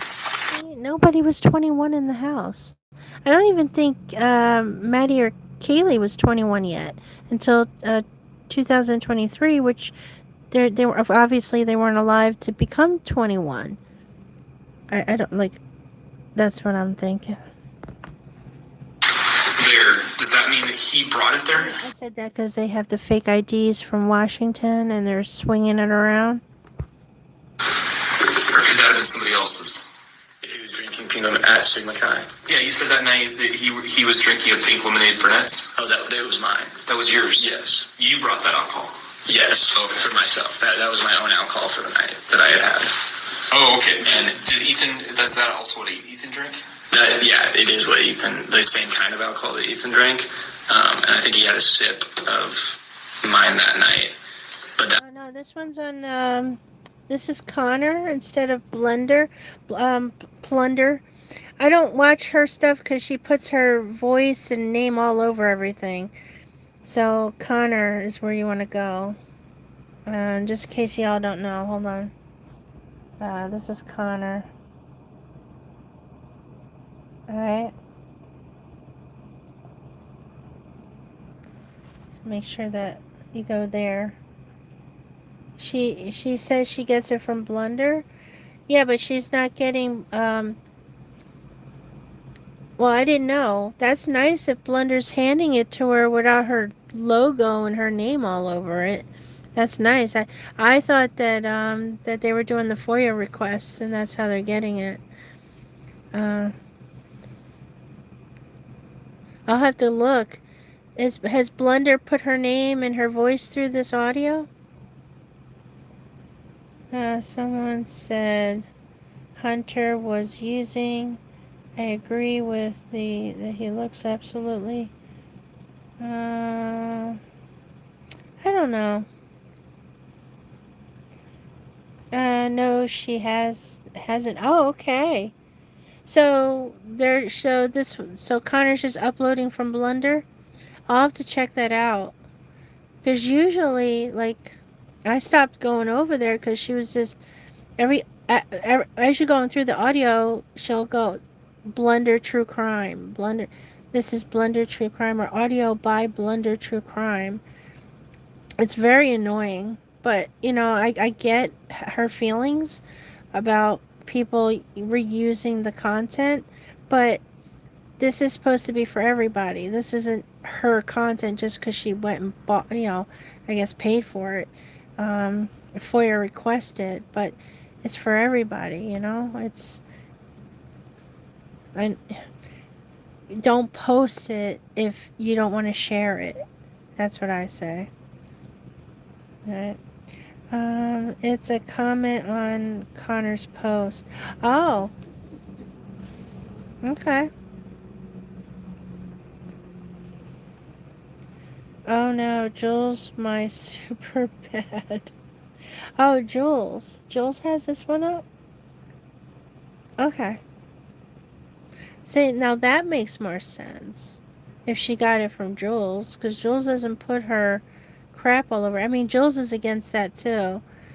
You know, putting your logo all over it and your voice thing, because it's not right. You know, you're putting out this information, and I can see if she created it herself, she filmed it. This is her interview, and she did that. I get it, but it's not. This is everybody's material. It was just his go-to drink, and that's why I offered it to him, because I hadn't seen him that day before. And so I was like, hey, do you want a shot? Sure. Thing. Okay, got it. I was just trying to figure out if he'd gone to the liquor store that oh, no, he hadn't. And then so far, Ethan orders his drinks. So, okay, so now those girls and him, okay, they don't go and buy the alcohol and bring it home. They order it. So somebody's also delivering their drinks, their stuff. It very well, and on a liver, very well could be somebody that was delivering, but I'm telling you, this didn't happen inside the house. The incident could have happened outside the house, okay, or at a different place, but not inside that house. There's not enough truthful activity for that to have happened truly in the way that they're trying to make us believe. This is just them making it look like some crazy person did it. I mean, I would do the same thing. If I don't want to sit there and lose my life and all that shit, and I'm with a group of people, okay, and I'm stupid, and I'm retarded and don't know any better, okay, and okay, I have to say retarded, don't know any better. I would say mostly with fear, because you don't know what's going to happen to you if you told the truth. What you would end up doing, okay, and I've never done it, never, please don't get mad at me, is you take off the clothes that shows any type of proof of where they were actually assaulted. Okay? You put something else on them, whatever you're able to do. Okay? Or then you place them, and then you create the scene so that it throws off the investigation. Listen, we watch so many crazy ass movies on Netflix and other platforms, going to the movie theater. We don't need to go to school for criminology, okay? We don't need to know or go to school to learn how to set up a crime scene. We're being taught every time we watch a TV show. We have Law and Order. We have a list of cop shows, okay, where they're going over a case and this happens and they got to catch the killer. They're training you how to be a better killer. They're doing that to all of these kids. And usually, as a young kid, and you don't really know what's going to happen to you, you don't really know about the future, you don't have a lot of experience in knowing what you can get away with, what you can't. If you told the truth, how much trouble can you get into? Will you lose your housing? Would you lose your scholarship? The fear in a young adult that their life is ruined, okay, that makes them do things that they don't mean to do. Like I said, when they placed those bodies in those beds, they cared about them. They loved them. Yes, I know you're like, well, yeah, but they were mutilated. No. Look past the mutilation. That was them hiding what really happened. What did they do? They made sure they had a pillow under their head and they were covered with blankets. Okay? Or something. They were covered with something. Oh, I know, you're like, well, yeah, but they didn't do that with Miss Xana. She didn't have no blankie. Yes, she did. She had a carpet. She had a pillow on her head and a carpet as a blanket. Because they couldn't unravel the blue and the pink from underneath Ethan. Because they put Ethan on top of it. So it's not easy to sit there and try, oh my God, I can't unravel it. And they're trying to get out of the house as quickly as possible. I mean, have an imagination.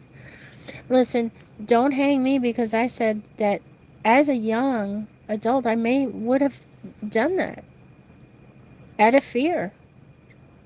But I'm not young, I'm an old lady. Okay.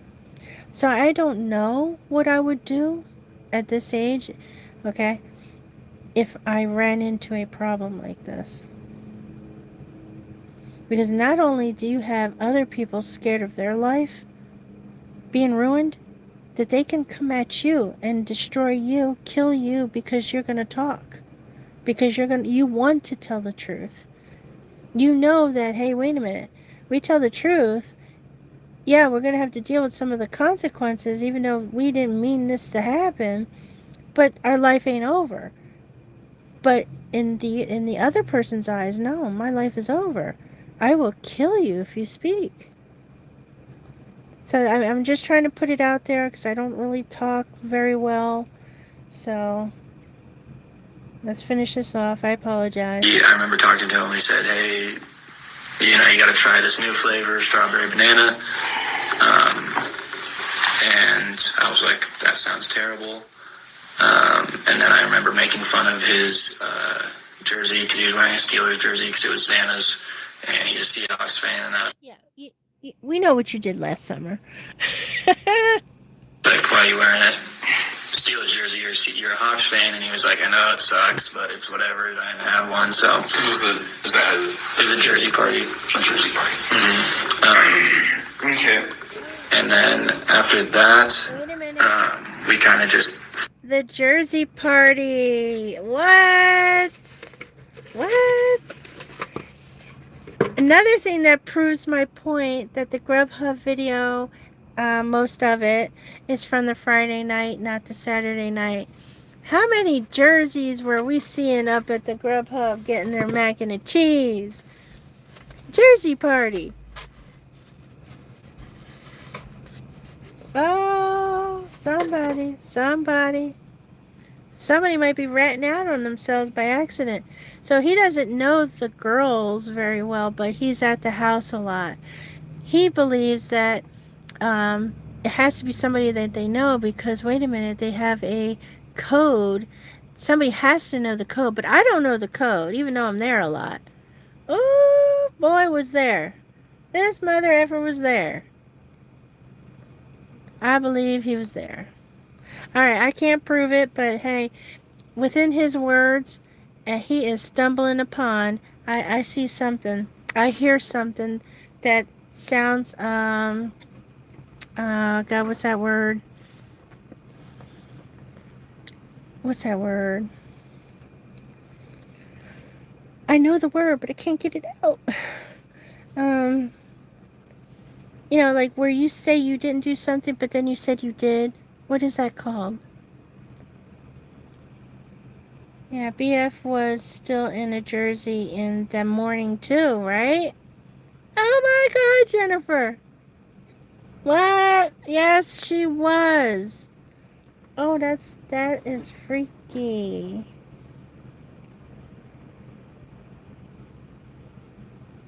I wasn't even thinking about that, dude. Yeah, so something was happening with those guys. OMG. I'm telling you, this literally could have been an accident.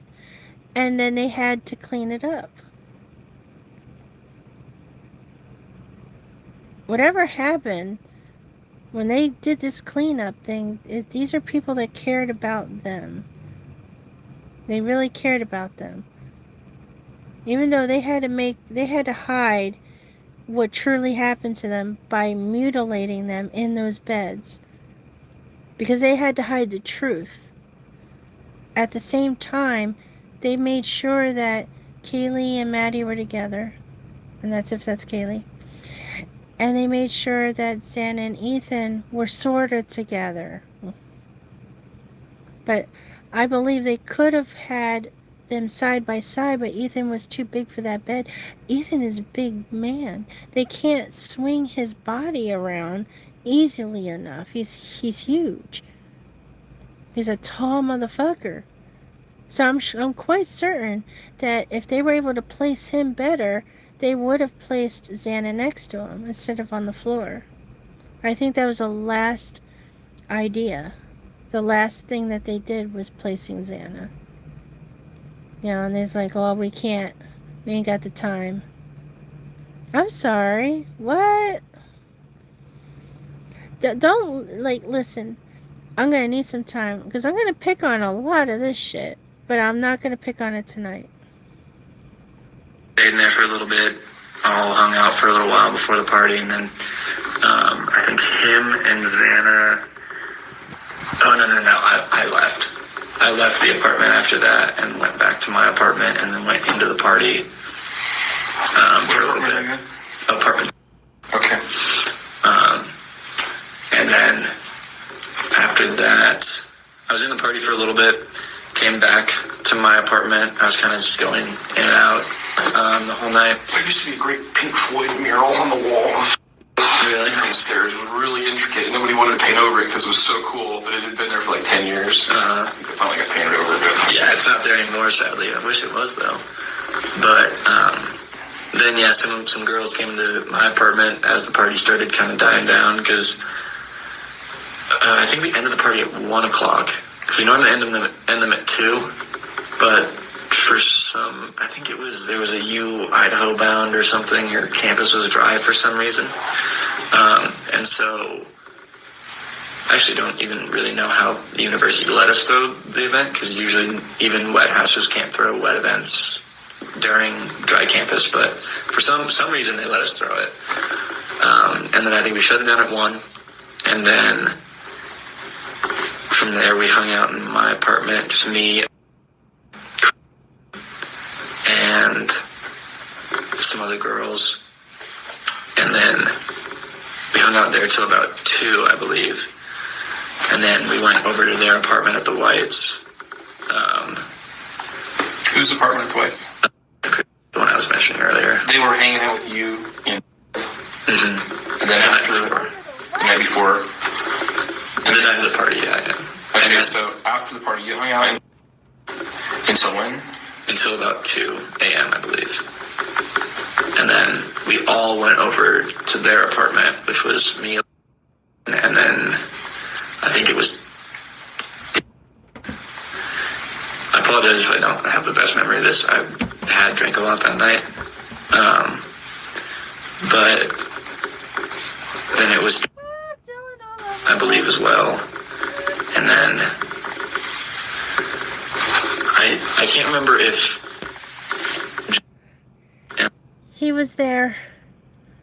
He's starting to sound like Dylan. I'm telling you, whatever happened to Ethan and Xana was at the Whites. If not at Pullman, whatever was going on in Pullman, it's ending up at the Whites. I know I'm swinging on 2 places just in case, like a monkey, but he's stuttering now. Guys, I mean, do you notice? Are you still here? He is stuttering. Because now he's at a later point after 2 a.m. and he is stuttering. We all know that 2 a.m. is the dark hour for Ethan. I have a feeling maybe him may have told the family the truth. I think he may have told Ethan's family the truth. But they're not going to say nothing because that will indicate him and maybe a few others. I think the Chapins might be protecting the Sigma Chi boys. They witnessed it. It is at the Whites. He is stuttering his ass off. Yeah, okay? Okay, listen. We're also there that night, or not, or if I'm thinking about just another night, because we went over there pretty often. But we hung out there for probably 2.5 more hours. I think I went home around 4:30 in the morning, and I walked back with... So the incident was over at 4:20, and this mother effer is able to go home at what?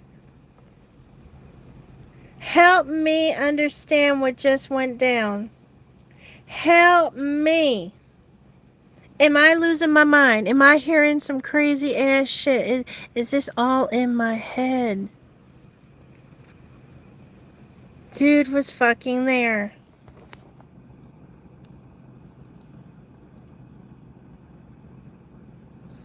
How can FBI not fucking find, not even fucking get this?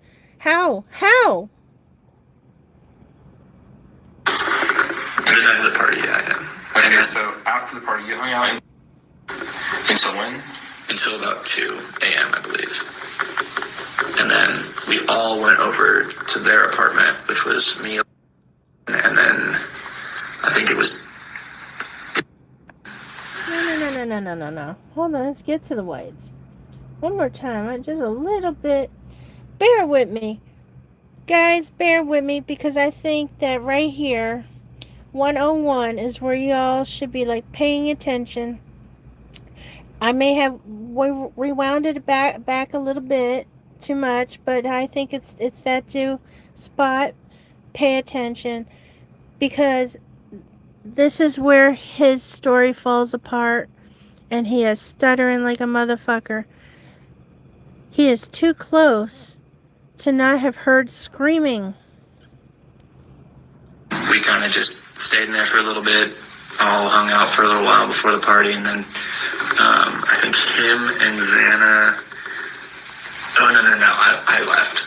I left the apartment after that and went back to my apartment and then went into the party for a little bit. Apartment. Okay. And then after that, I was in the party for a little bit, came back to my apartment. I was kind of just going in and out the whole night. There used to be a great Pink Floyd mural on the wall. Really? Downstairs. It was really intricate. Nobody wanted to paint over it because it was so cool, but it had been there for like 10 Hey, you guys in Pink Floyd, you know, like, you guys are shooting 40, trying to act like you're in your 20s. Please stop. It's funny as hell. And I like it when he says, oh, well, that shit ain't up there anymore. And he's like, oh, man, that was so cool. Yeah, you're in your 40s. Shut the fuck up. All right, I'm so sorry. Let's move on.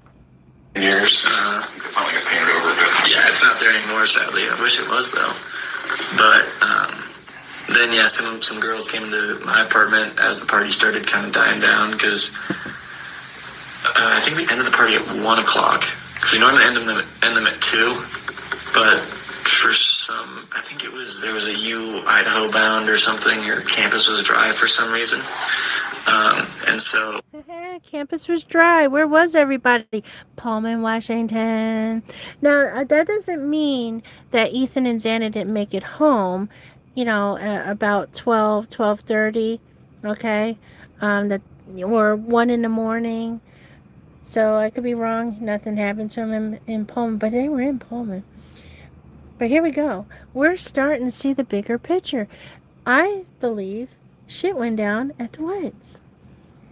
I actually don't even really know how the university let us throw the event, because usually... I mean, thank you so much, because, you brought me closer to the light. I was all over something happened in Pullman. I know something happened in Pullman, and something may have followed from Pullman. But what? So after hearing this bullshit... All right, we're going to hear this. I'm going to shut the fuck up. Okay? But after hearing all this... So I'm back to the theory that they died at the Whites, okay? And that very animation that I did for Ethan and Xana over at the house, that really should be at the Whites. Yes, sir. Even wet houses can't throw wet events during dry campus, but for some reason they let us throw it. And then I think we shut it down at 1. And then from there we hung out in my apartment, just me and some other girls. And then we hung out there till about 2, I believe. And then we went over to their apartment at the Whites. Whose apartment at the Whites? The one I was mentioning earlier. They were hanging out with you in... Mm-hmm. And then after... The night before? The night of the party, yeah. Okay, so after the party, you hung out until when? Until about 2 a.m., I believe. And then we all went over to their apartment, which was me, and then I think it was... I apologize if I don't have the best memory of this. I had drank a lot that night. This is where he starts to sound like Dylan. But then it was, I believe, as well. And then I can't remember if and were also there that night or not, or if I'm thinking about just another night because we went over there pretty often. But we hung out there for probably 2.5 more hours. I think I went home around 4:30 in the morning, and I walked back with, I believe, and then How were they that night? How was there any problems at this White's apartment? no, we were all just. Did anybody leave? After you walked over there at about 2 with these guys, did any of them leave and come back? No, none of the guys did. Some of the girls left, and I think that was around 3:30, I believe. None of the guys left. Not that I know. If and were there, they left earlier than me, but they just went back to the house.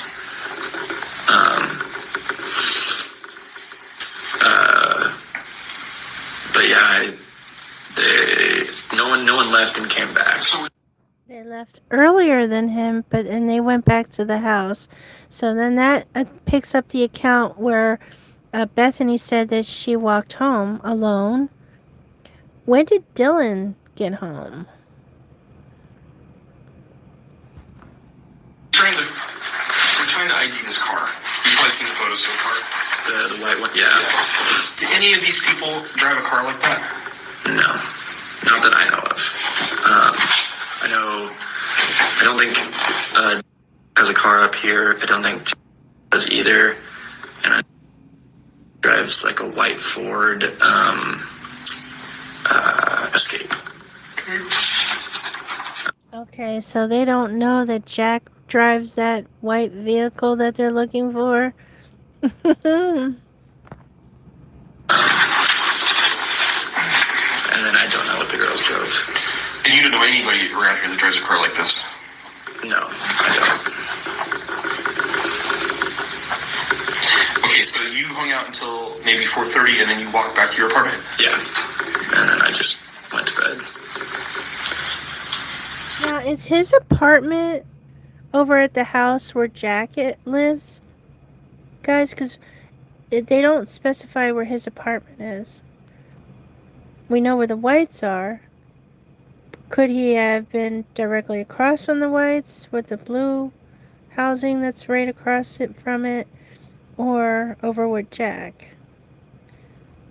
See, I don't know. But they're not staying in the frat house, are they? They have their own apartment. So that's my question. Why do they have their own apartment? Or are there apartments in the frat house? Like, I need to understand. And then that's when I woke up the next morning and then went over to watch football. So I went back to the house the next day. Or not the house, White's apartment. Did you notice another big... Yeah, I went to the Whites. Oh, no, I went to the house. No, I went to the Whites. I was nowhere near the house. I swear to God, I went to the Whites. It was the game, man. It was the game. It was the same excuse that Steve came up with. Oh, yeah, it was Sunday morning. We were watching the game. That's when, when all the shit went down. And then they come to find out that he ended up in the hospital that morning. So how can he be sitting down watching the game and whatnot when he's at the hospital for allergic reaction? Yeah. I don't like the story just be changing, don't it? Oh, okay, I'm so sorry. Group of people with the White's apartments, maybe on the upper floor, like 50 or 60 people. Another party that same day you went over to watch football? No. Or, I'm sorry, the day before. On Saturday. And this was at night? Like when I went over during the day? Yeah. I wasn't out too much during the day. I think I was... So why is he doing that? Football is Sunday. Sunday is football.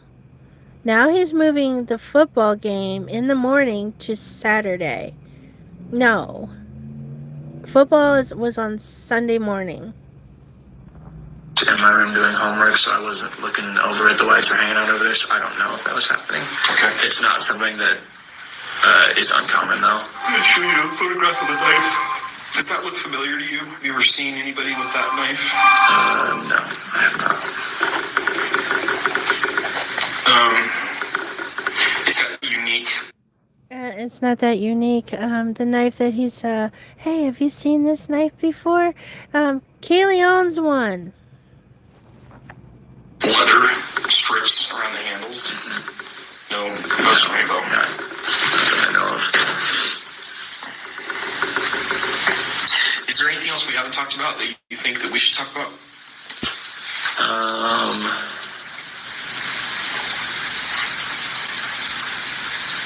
I mean, not really. I can't really think of anything. When you were walking home, when you were with the Pikes, you were walking home. Had you noticed anything or seen anything suspicious? Any cars driving around, or no people walking around, or anything? Everything just seemed normal. I didn't notice anything out of the ordinary.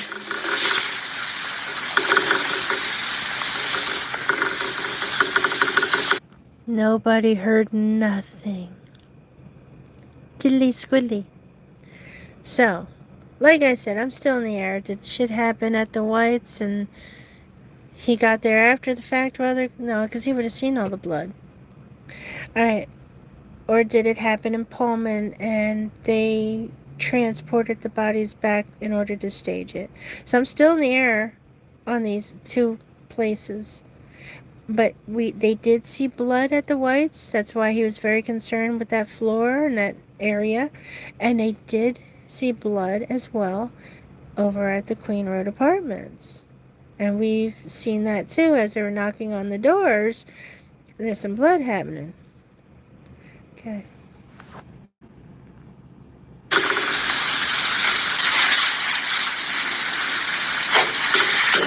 Okay.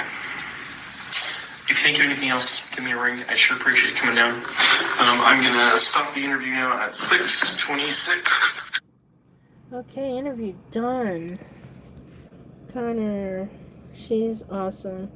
Alright, so I want to see what's happening with... I just want to know. And I don't want to skip, but I just want to do it. Alright, who should we go? She's got another one. Alright, hold on. Alright, let's get this guy here, Mr. Kevin. Okay, it's December 14th, 2022. This is Detective Sergeant Mike Van Leuven with the Idaho State Police. Listen, I just want to listen to this with you guys. I know that we are 3 hour long. You know, I say so what? Let's do it.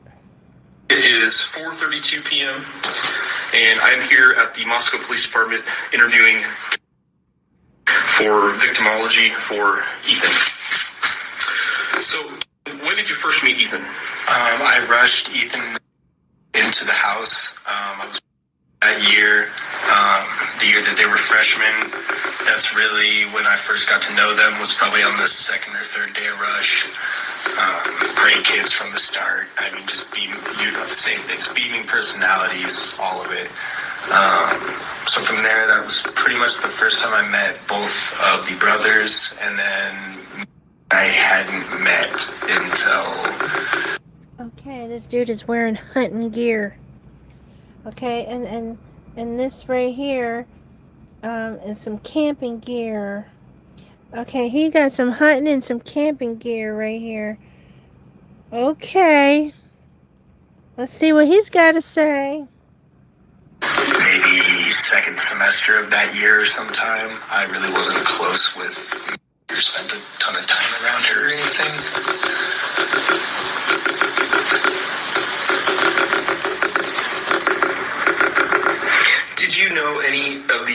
girls over at 1122? No.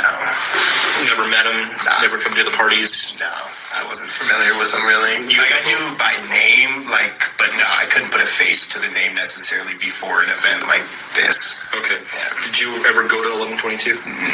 Maybe once or twice. I really could. Maybe in the first semester. I can't remember if I maybe stumbled my way over there at some point. Okay.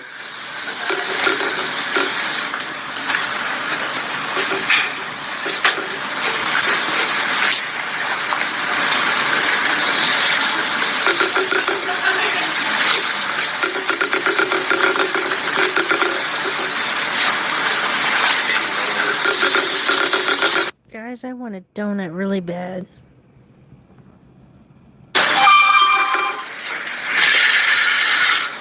So did you ever know Ethan's parents? No, not really.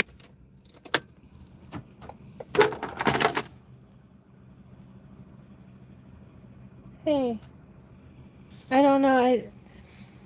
Is it still playing? But other than that, not really on a personal scale or to hold a personal conversation with them. So you just met the parents at Parents Weekend? Yeah, pretty much.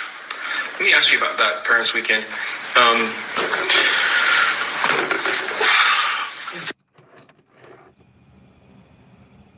Parents Weekend. Who's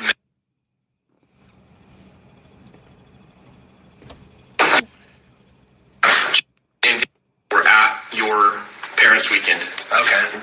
Says that she remembers there being somebody there, some guy that didn't belong there, and he had to get escorted out.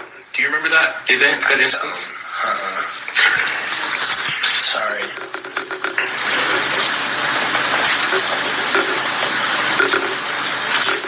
My Parents Weekend was pretty filled with finances, though, for that, so I was pretty much in the back room the whole time.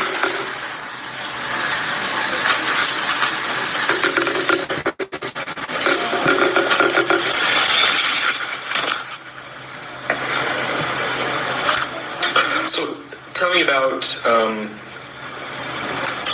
relationships that Ethan had in the house. Yeah. Who's his best friend? The people he spent the most time around, I would say, were probably and probably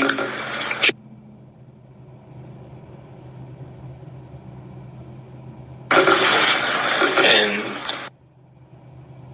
I believe is his full name. And I think they were really good for each other because a lot of those kids were really in similar places at the time of like really trying to figure out, and not so much because he's older than the bunch, but those kids were younger, and it's kind of weird because came in same PC technically, so rushed with them, but he was a junior at the time, so mentally more mature and kind of had school and those things figured out. And I think that those dudes got so close because they were really trying to deal with the same things of school, relationships, things like that, things that young kids do deal with at that point. Yeah. And I think that's probably why they got attracted to each other so closely, so quickly. Okay. What kind of friend was Ethan? Always there. I live alone in the bottom rooms, like on the lower 40 now. Those were always two men. Right, kind of a swank deal I got going now. Kind of one man. Right? That's the guy. That's right. a bit strange to me. But, I mean, a lot of my time I spent with Ethan after my sophomore year, his freshman year. So, like, this year, a lot of the time I spent with him was online video games or things like that. But, man, he was, like, always texting you, always seeing what you're doing, like... Okay, more video games. Where were their consoles? Their consoles were not in that house. They talk about video games, guys. And the consoles are gone. Really cared. I mean, I feel like you hear the same things, but it really was who he was. And was he polite, nice, warm, or was he ever annoying or like confrontational? He always knew, like, even if he like started pushing things to the line, he always had that like feeling of where that line was and like when he'd overstepped, and like was always big enough to be like, I'm sorry, like, but like I can't really think of times that he ever would push things like that. He never really pushed the envelope, was always more on the caring side than confrontational. Do you remember him having a conflict with anybody, either in the house or out of the house? Do you remember him ever, getting a yelling match with somebody, or no, anything more than like, dude, pick up your dishes or something like that? No, that's something more serious. No. Was he ever involved in a fight? No.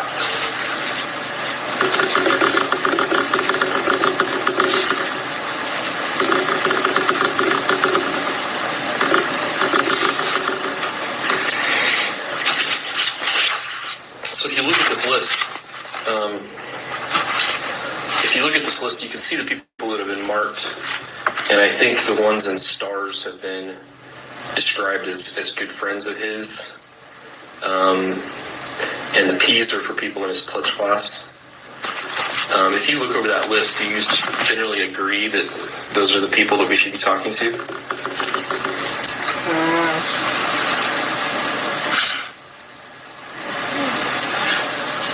Yeah, thank you for recognizing that there's no video game console, not even a Game Boy. Thank you. And then you'll believe me about the human trafficking that goes through video games. And the only way to catch it is, I think it's through the consoles.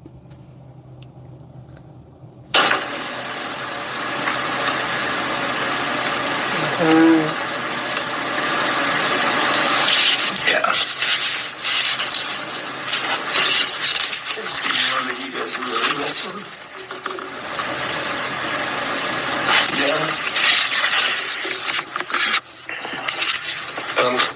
A name that's come up that maybe we should talk to. Did he have a relationship with him at all? Not that I can really speak on a whole lot comfortably. Did he have a relationship with any of the girls at 1122? No, not that I am aware of at all. Okay.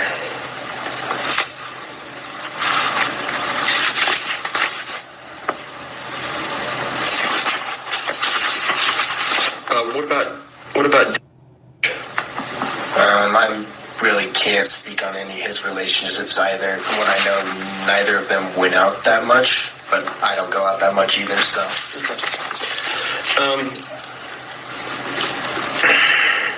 Where did Ethan spend his time? I honestly never went to his apartment off campus. For the first, entire time, I thought he was actually living at, the browns or the yellows, which are, right behind the whites. Right? I thought that's where his original single-person apartment was, so I had never been to his other apartment, but he was always at the house, whether it was room, which is on the... So now we know that he has his own apartment. So I wasn't making up any stories when I said that Ethan has an apartment. Voila. Single apartment. But where is it? I don't know. Opposite side of me on the bottom of the lower 40, or hanging out with and those guys, but I really... Most of the times when I saw him was at the house and not out partying and things like that. Did he spend a lot of time at 1122? Yes, I mean, not that I can speak of I personally knew when he was there and when he wasn't, but I know that he spent a significant amount of time at Xana's house, yeah.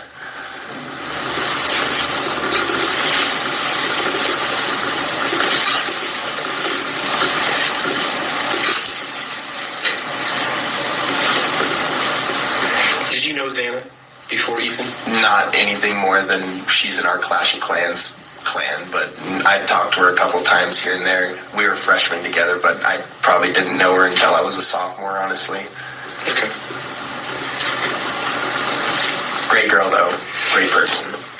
Did they seem like they were going to go the distance? I think, to me, they were, the same person. Goofy, almost so... not what's the word I'm looking for? Not oblivious, but just kind of the world is great. Everything was great. Didn't matter if it was actually bad or if it was great. Everything was just great.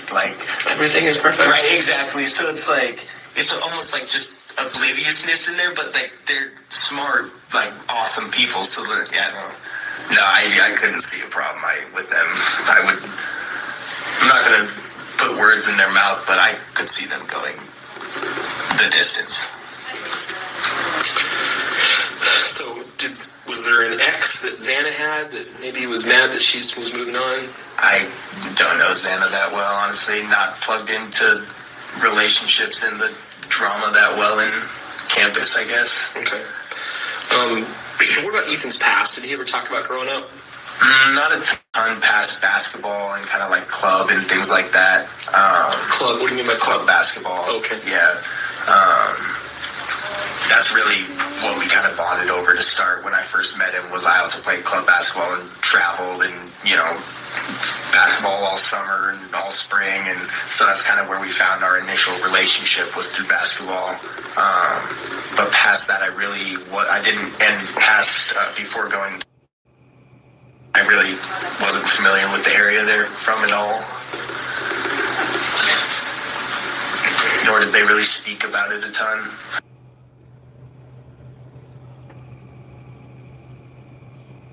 So, that's why I know that. Okay. Did he ever mention having a problem with anybody at the apartments where he rented? Mm-hmm. I never touched that subject with him, though. Do you know if Ethan was ever involved, was he ever stopped by the police or contacted by law enforcement before all this? I don't believe so. Not that our executive board has ever heard of. Normally we hear about those kind of things. Okay. So, could you describe his personal habits? I mean, anything unusual? No, he liked to play a lot of video games. He tolerated school. That's actually the reason why he wasn't, probably know that. That's why he wasn't living in the house. Okay. And we all know that Xana likes to play video games too. Where are their consoles? So, we're getting closer and closer to me proving, without a doubt, that there was human trafficking going through these video games. And this just might be the reason why they got attacked, is because they caught the individuals. They know who they are. And they were helping the FBI try to catch them. And I've been saying that for 4 years. But we're getting closer. And we're getting closer on, where they really truly hang out, really truly party, where their real friends actually are. We're getting closer. No, nothing out of the regular. Do you know what he wanted to do after school? I don't, to be honest with you. I can't remember if it was him or...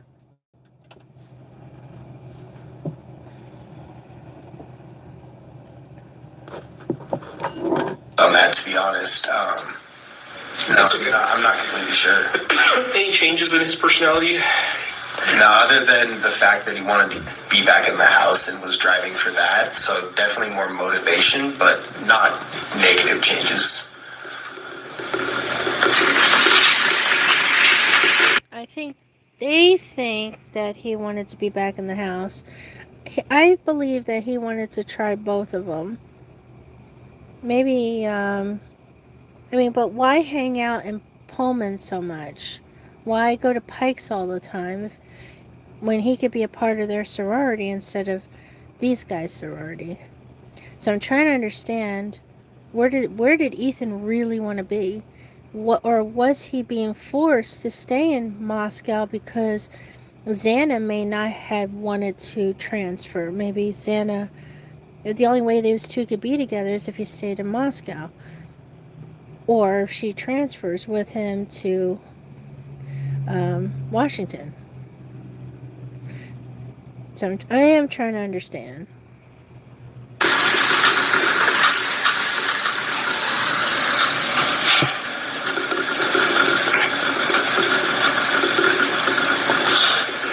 How were his interactions with other people that weren't Sigma Chi? Did he have any friends outside of Sigma Chi? Yeah, he did. I know when they were going through Rush, they were very outgoing people, and I know a lot of people that really wanted them to be a part of their houses, and so that spoke to me pretty quickly. And obviously, they're outgoing people, and they just have those loving, friendly faces. When they smile, that you just want to talk to them. But I can't. Again, I don't go out a ton to party or drink. Do it. I'm a college kid, but I'm not. It's not where I spend the majority of my time. So I can't really speak to like a lot of his outside interactions at like events or things like that. A lot of things I go to are pretty much just Sigma Chi events. Okay. When you did stuff with other sororities, fundraisers, was he normal, fine, no problems? like one of the most people that brings in the most energy and gets people going. Yeah, no, never any issues. Any significant events that happened prior to this, just around within the house, in the area? Car wreck, thefts, break-ins, fights with other people? Not relating to him. No. What were you gonna say? But that was a couple month or two before, and I don't that it's not related to Ethan. What is it? Had an incident with the police. I think he's still dealing with it, to be honest. But I can't speak on it. But I just know. Is he a Sigma Chi? Yeah, he is. Do you remember what that was about? It was a drunk driving related thing.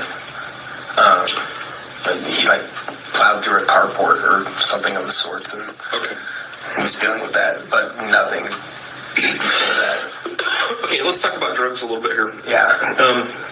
Obviously, we don't care about drugs. We care about trying to solve homicide. Yeah. We understand that there was some drug use over at 1122. Do you know about that? I don't. I never spent enough time over there to really find out about those kind of things.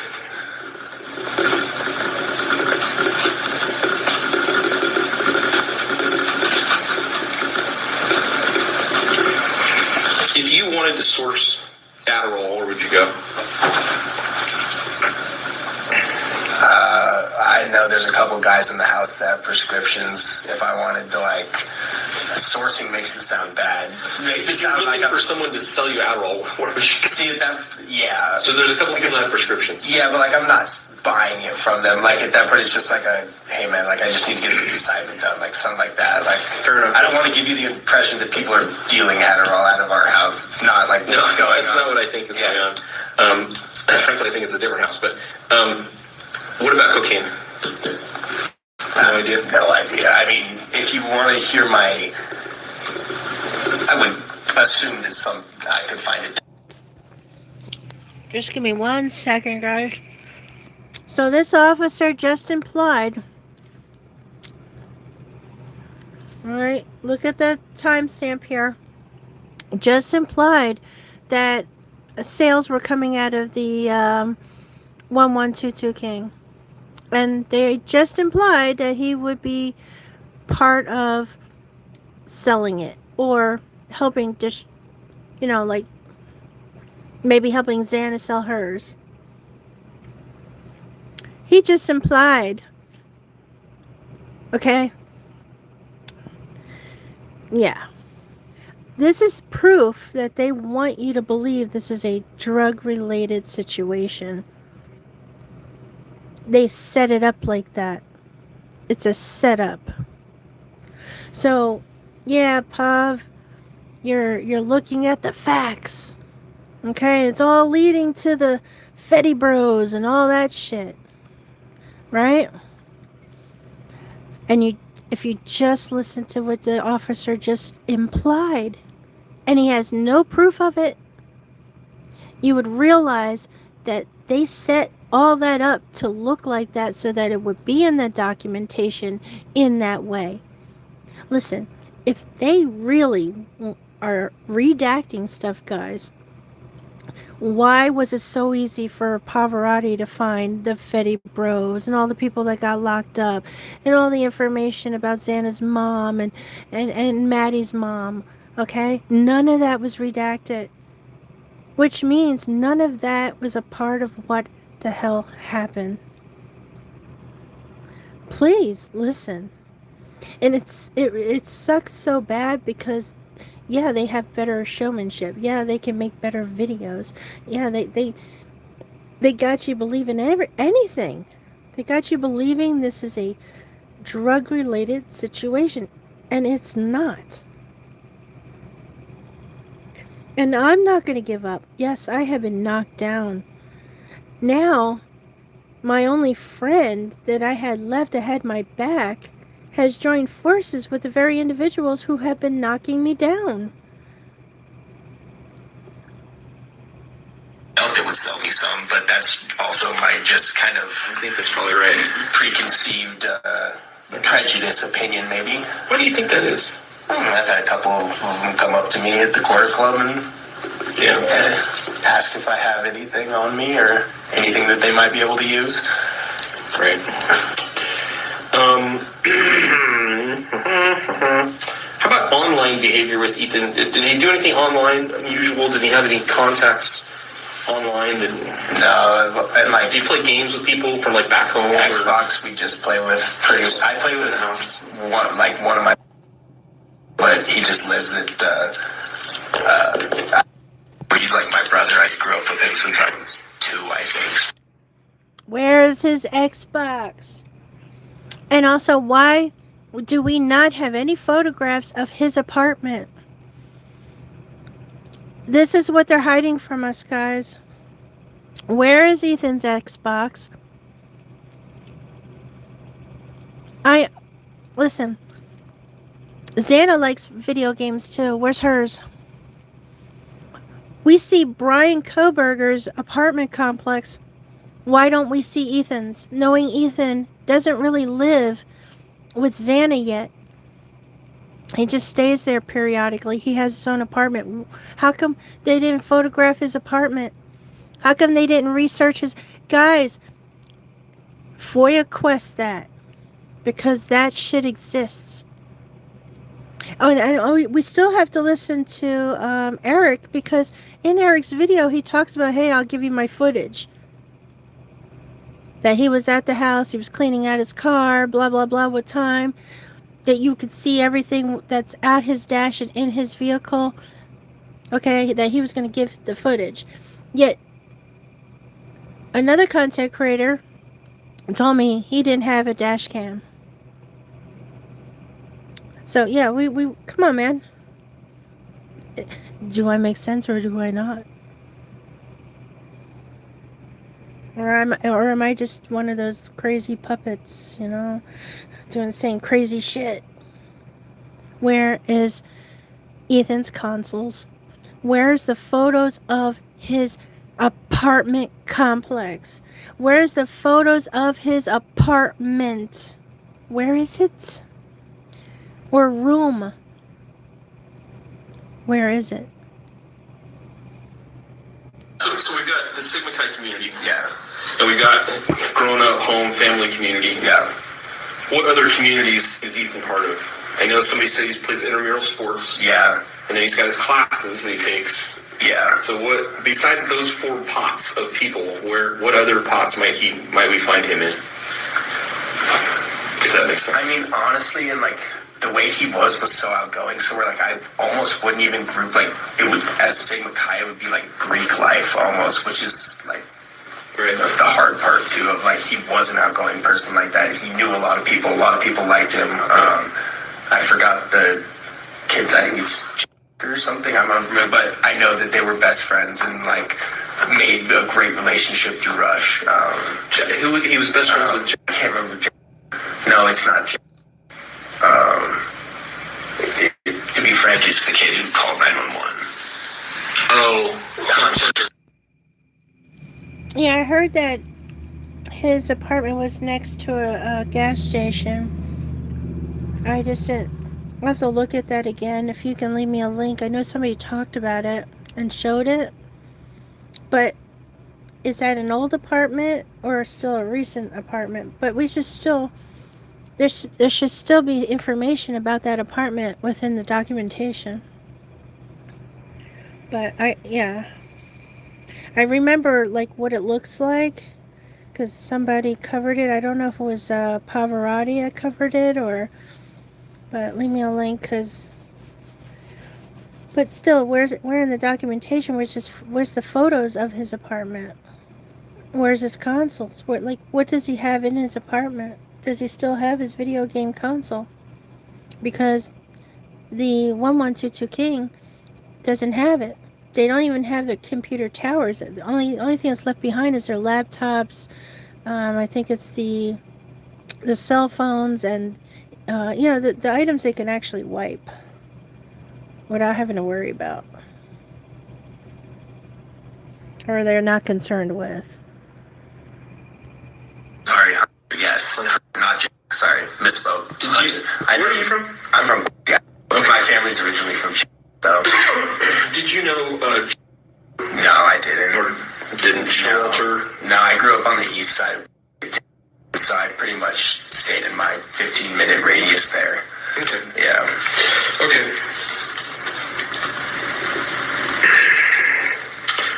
Do you know about Ethan's schedule? Like what he did every day? No, to be honest, he texted me probably around noon every day to play Fortnite. Or some type of video game. Were his classes online or were they in person? I'm honestly not sure, to be honest. I most of the time couldn't play with him at noon because I'm in my heavy course load because I'm in my last 2 semesters here. So I'm in my series classes taking 18 credits. So most of the time I couldn't play, but he would text me just about every day asking if I could. Okay. Same answer. Homework, dog. I'm sorry. Any recent changes to his schedule? No.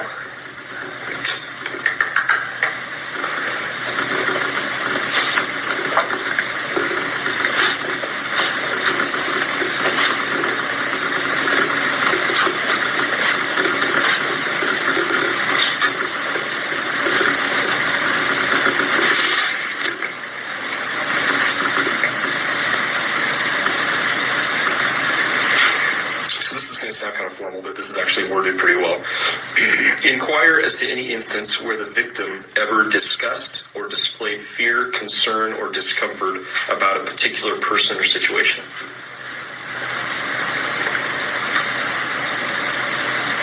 Anything?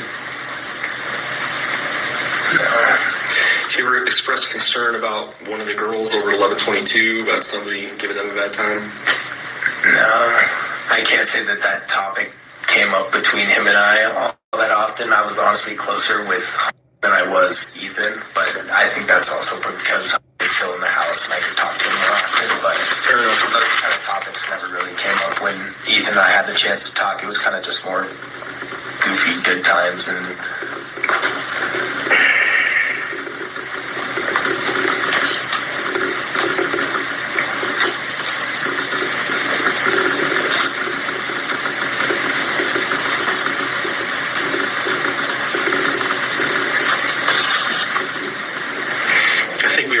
But anyone who didn't get along with him, or they had conflict with each other, that maybe he tried to just avoid him because they just didn't get along. Nothing like that.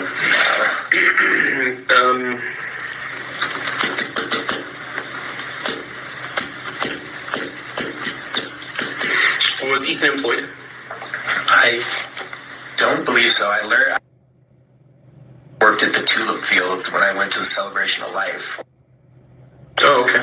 But I don't know the name of those tulip fields, but I know they did that over the summer. And then I think they might have worked.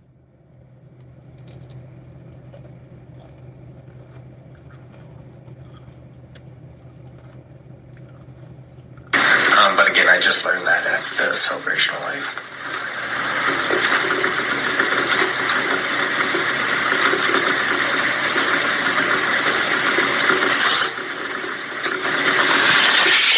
If they worked, you know what they did?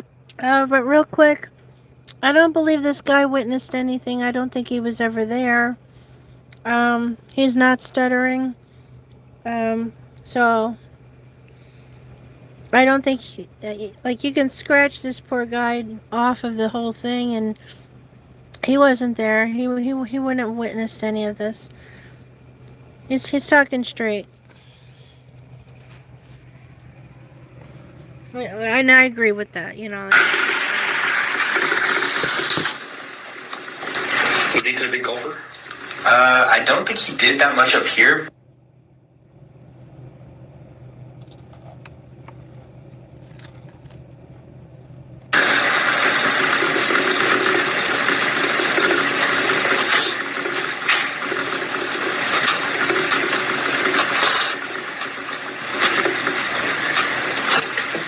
He played intramural sports, is that right? Yeah. What intramural sports did he play? Volleyball, basketball, maybe badminton. Really? Football, yeah. We had a wrestling intramural. He didn't do wrestling, but we had one this year, which was crazy. Let's see. Soccer. I don't know. Pretty much anyone he could get his name on there for. Again, ever have any conflicts with anybody with intramural sports that... No, it's nothing like that.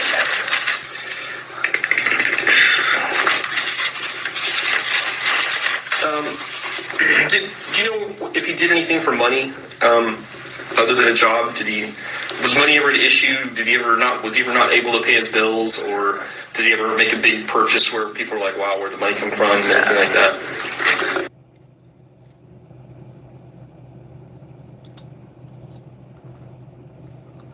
Uh-oh. What? How do I word that? Like, if he needed something, they're always there. Like, you need anything, like, it's not a bad way to live. Struggle for money. Right, yeah.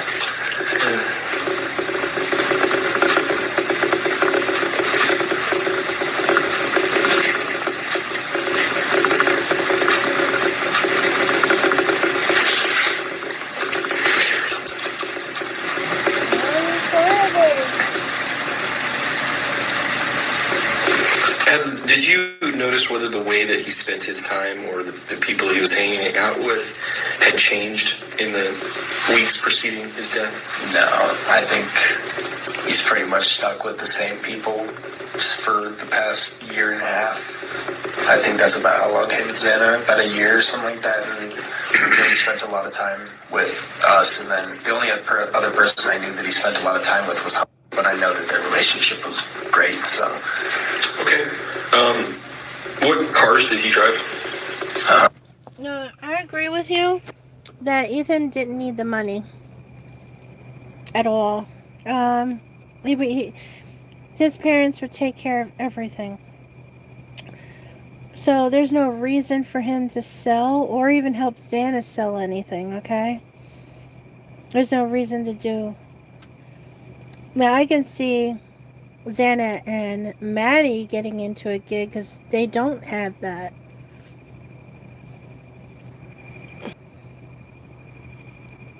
I mean, they have parents, but not rich parents. Because Steve is the one that usually, forts the bill for Maddie. So I'm assuming maybe Ethan was trying to help provide to make things easier for Xana. And the parents are only going to give him but so much. They're not going to let him support a woman or another lady. And they're not married. So he may have maybe done a little something to add. To try and lessen the burden for Xana. But I don't see or feel in this case that they sold anything. That they weren't involved in any of that. I truly don't see it. I don't feel it. The house was set up to look like that. The case was set up to look like that. The paperwork is set up to look like that. The documentation, the so-called facts is set up to look like that. But no, I don't agree with it.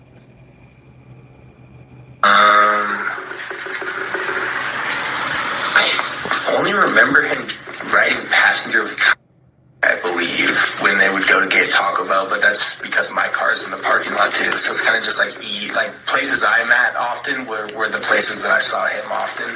I never really saw him in his own car, if he ever had one. I'm really not sure. Where did he eat most of the time? Taco Bell. Every time, where you going, eat? Taco Bell. And that is what we saw in Xana's room, along with some curly fries. Yeah. Somebody didn't, I agree that he would have been collateral damage. I just don't think that he was a target in any way. But I still don't believe it has anything to do with that type of situation. I just think it has to do with human trafficking. I believe that they figured it out, when it comes to these officers, how they trap you, or they pay somebody to trap you so that they can get you to work for them. I truly believe that they caught their law enforcement, not all of them, just a few of them, doing some underhanded shit.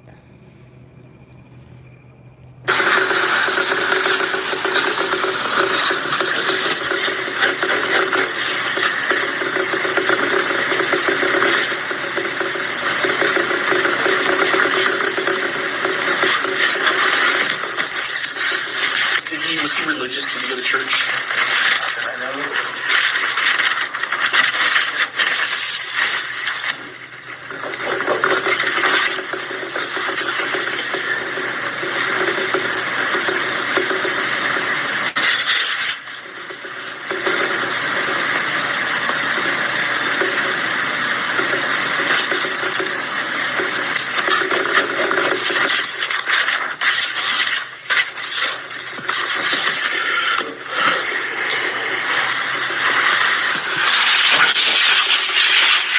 Tell you a secret. Let me tell you a big secret. It's between you and I. Okay? I'm not drinking, I'm eating chips and dip.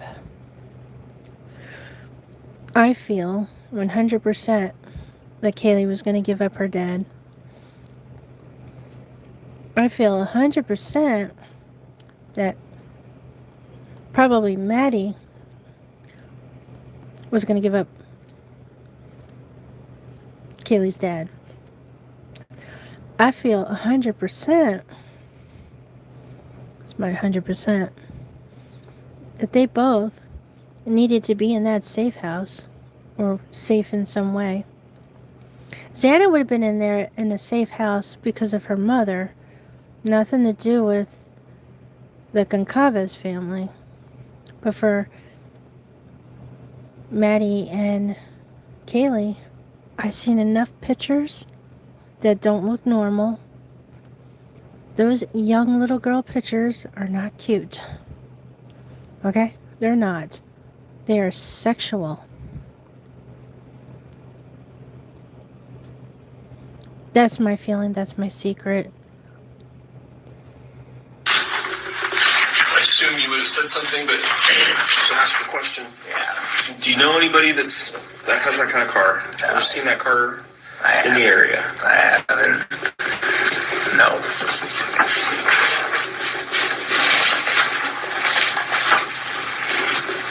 Are you a hunter? Outdoorsman? I guess. My dad's way more avid than I am. Probably wishes I was a bit more, but I just got my hunting license a year ago or so. Okay, I'm going to show you a picture of a knife. This is a very unique looking knife just because of... Well, have you ever seen a knife like this before? Do you know what kind of knife that is? Do you know anybody who owns one? No, I don't. I'm familiar with the K-bar because I've seen them at like gun shops and things like that, but no, I don't know. Really unique handle. Yeah, no, I don't. Leather wrapping. Unfamiliar. Okay. This is important. You're at 2659. Just rewind it just a tad. The knife they're looking for was not a K-bar knife. Motherfuckers. Right there, proof. Not the K-bar knife. Okay. And now if you go in my video, we're at 104. So exactly 4 hours. We just caught the truth. They were not looking for a K-bar knife. The guy said he recognizes K-bar knives and stuff like that, but this is a piece that he doesn't recognize, or he's never seen, or never dealt with, or ever used. Boom. Okay. Boom.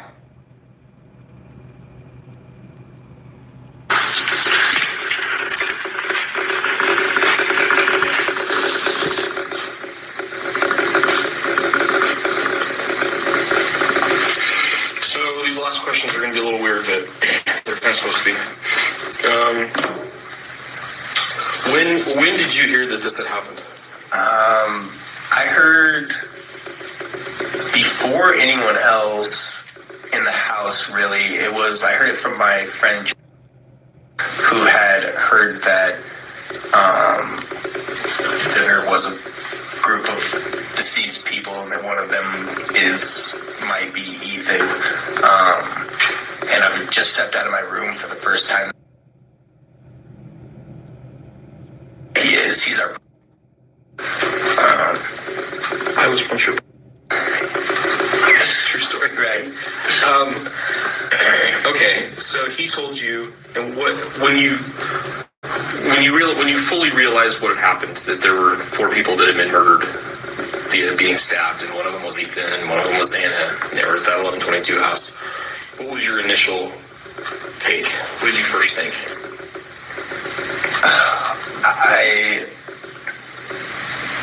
I don't know. I wasn't that close with the girls, so I was kind of missing a lot of pieces in that sense of I didn't even honestly tell I didn't know the other 3. I didn't even know that Xana was there with Ethan. I just heard Ethan's name, and then probably 3 or 4 days after I figured out the other people, or we heard or somehow.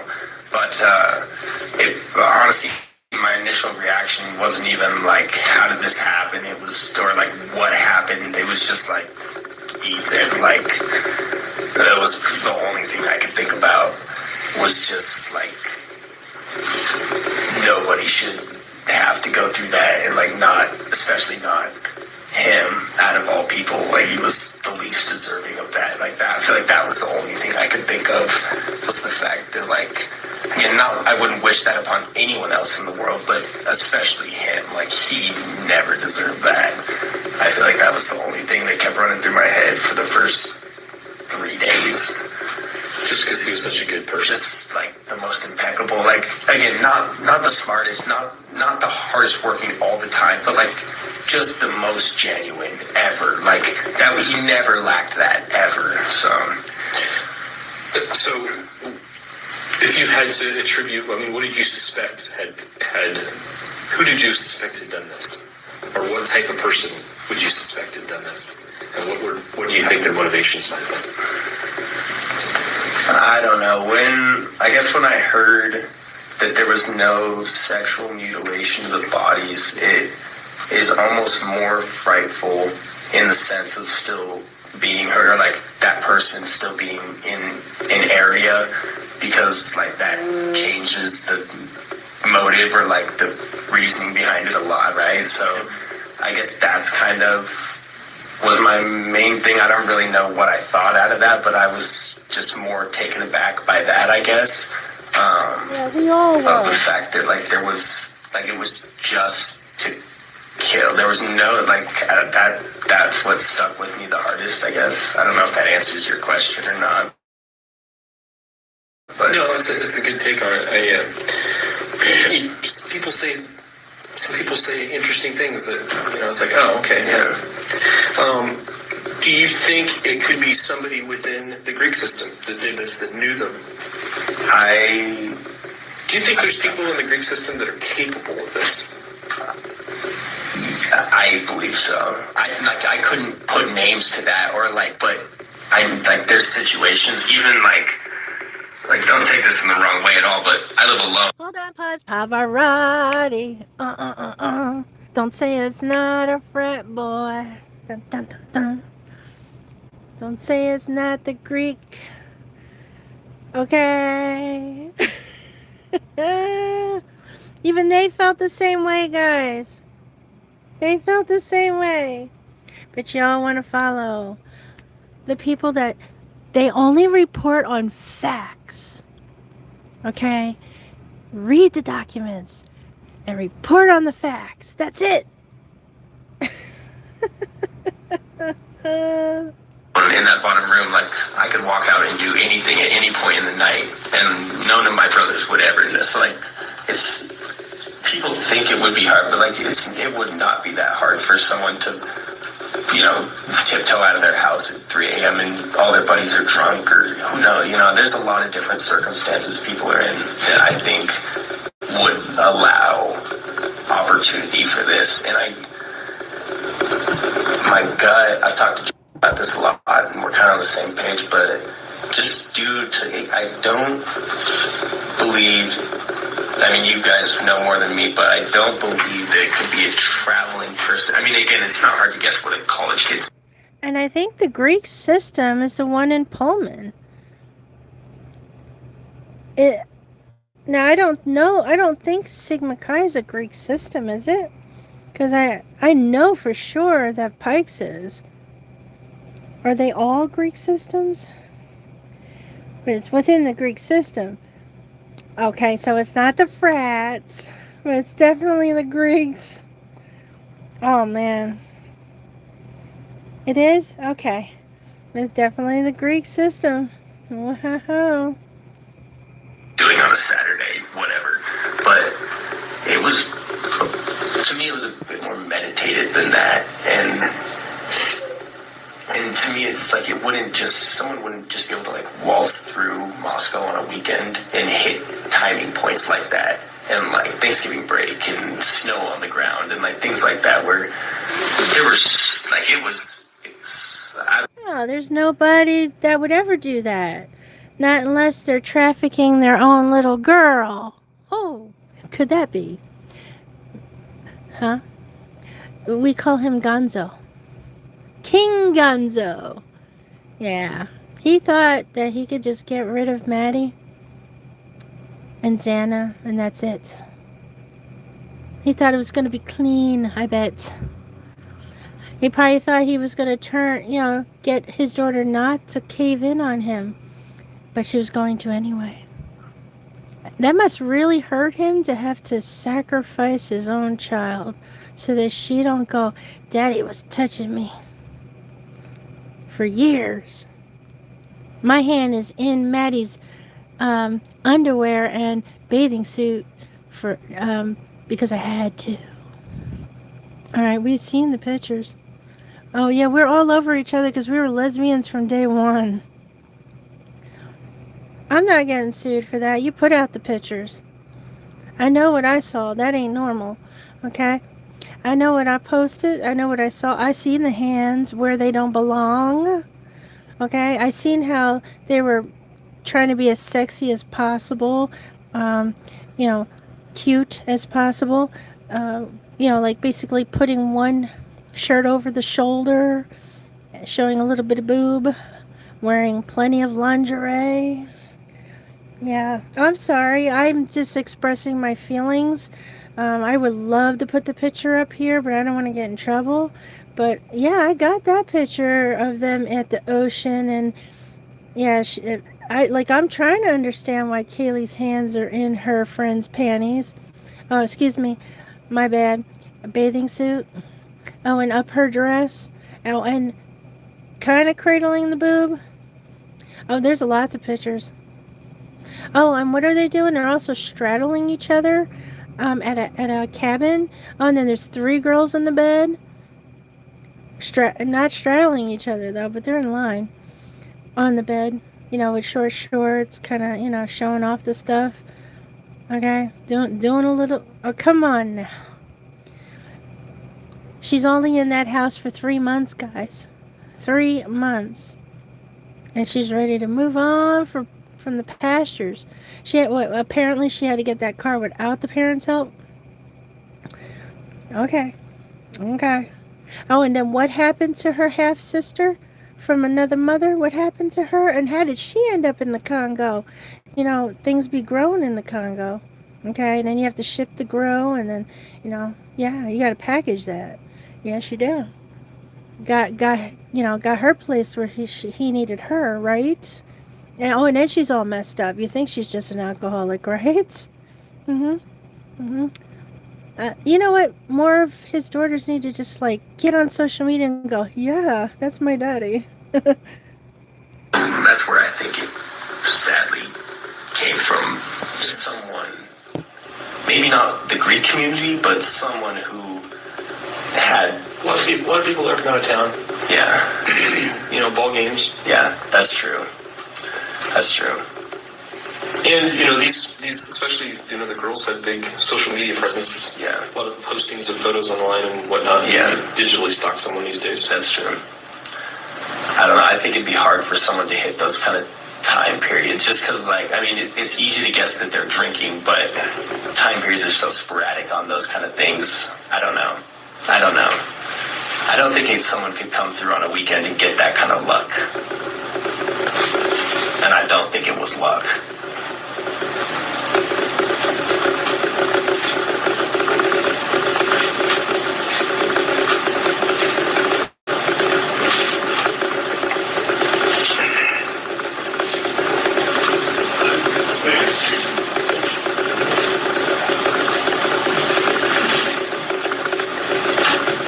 Probably do get a lot of tips, huh?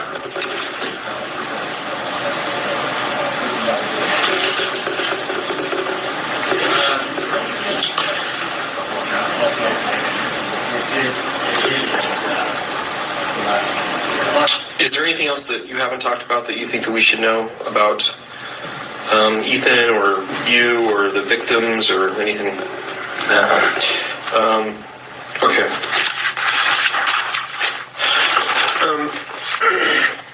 So on the night before, were you around at the house? I was. I helped set up the lodge for the lodge party we had. Moved all the couches into the study and stuff. And then I probably hung out at the party. So we always have someone who's sober. So I was kind of one of those guys that night. I wasn't assigned, but I just was hanging out up top. And then I went to bed about 12:30. That was a controlled entrance party. Yeah. Anything happen at the party? No. Nobody did any yelling match with somebody? No fights? No, it was smooth. All of our parties go smooth. He's a very good negotiator when it comes to getting people out that he doesn't care to have in there. So we never really have conflicts or problems with guys with girls or things like that. Did you notice if Kaylee or Maddie came to the party? I didn't, Do you think you would have noticed if they had come? Honestly, no. I don't really keep an eye out for people like that. I'm ready to get my degree and get out of here.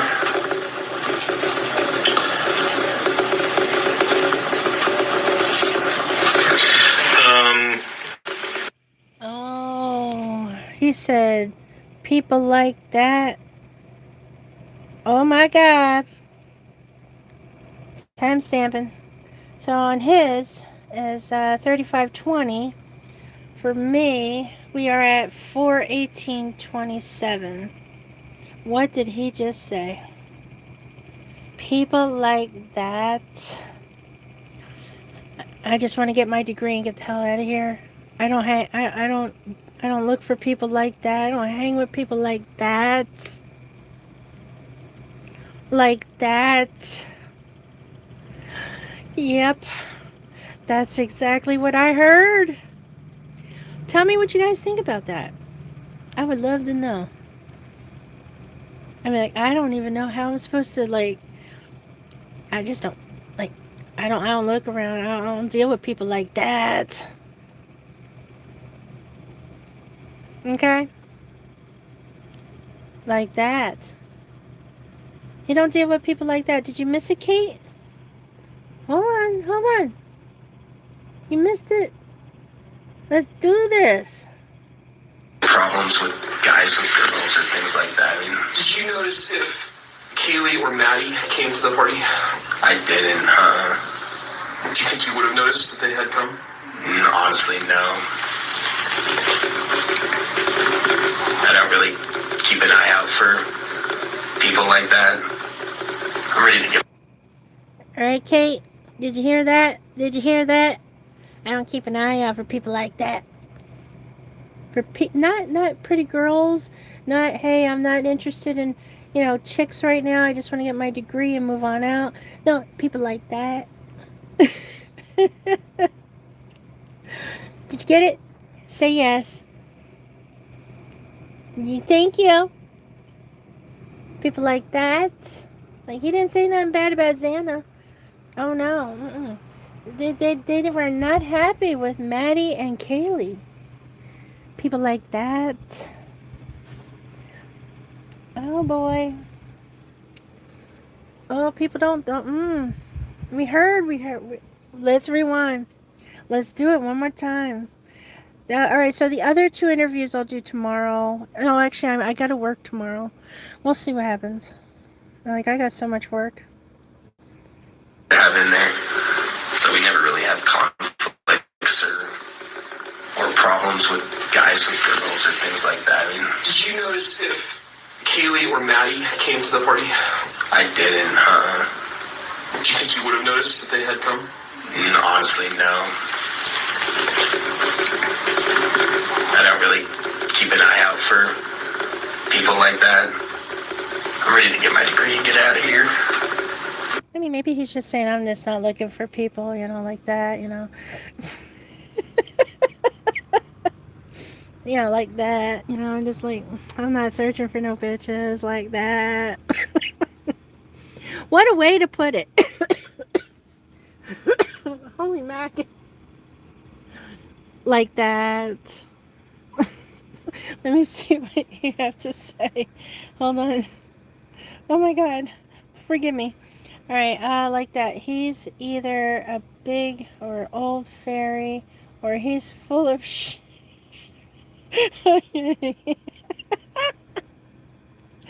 Okay. Why you at the party if you're not one to get... Thank you. Say what? Is he gay? Maybe he's gay. I don't look for chicks, people like that. No, I like men. That's why I'm in an all man's house. Like, I'm around a bunch of dudes. I'm probably gay. Yeah, he's a fairy.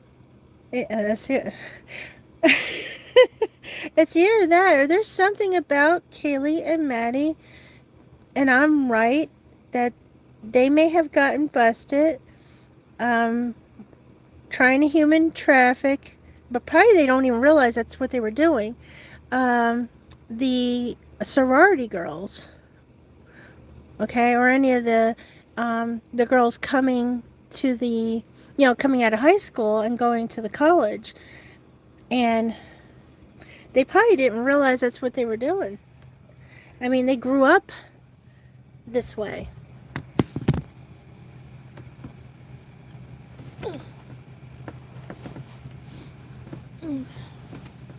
What I want to know is who's the photographer. That's what I want to know. Because the photographer knows exactly what they're doing with these girls. Okay? So, why would Kaylee and Maddie have to leave their sorority to live in that house? And then he says people like that. Okay? Yeah. And then during the hearing for Brian Kohberger, we hear him say they were scared they were getting arrested. They didn't know if they should continue inside the courthouse to go for this hearing. And then he changes it, so it seems like they were afraid that if they didn't read their testimony right, that they would get arrested. What did Steve say? Steve, baby, we're coming for you. Oh, yeah, I didn't finish up all of the Kaylee's thing. I had to take a break because I had another job to do. And then I had to take a break on the 3D animation because I had another job to do. They really needed to do. So I had to go do it.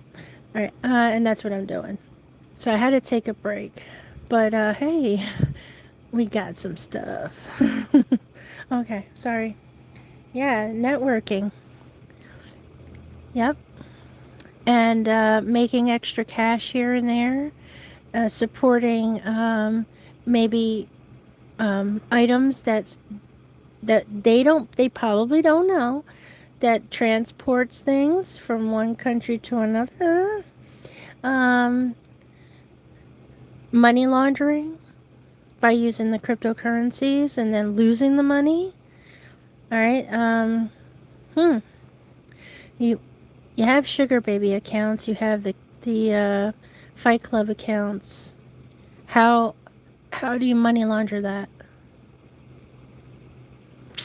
What else do they have?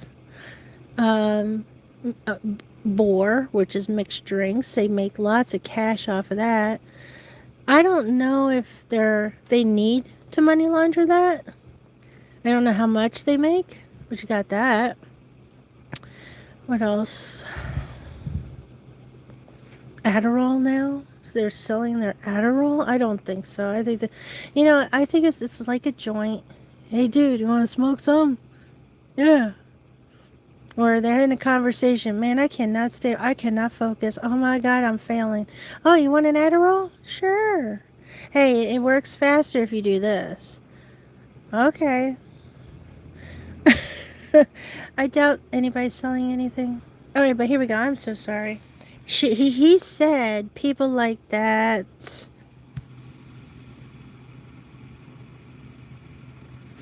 Have in there.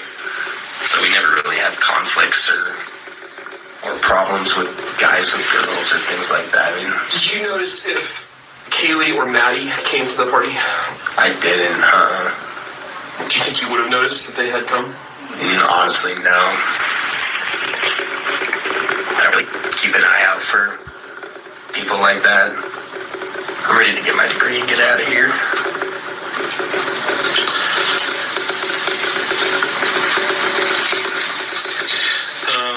People like that.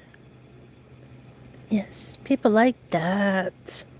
What is so bad about them that they're like that? I can't help myself. People like that. So did you see Ethan and Xana at the party? No, I just saw setting up the lodge earlier, but I never saw Ethan and Xana in the lodge.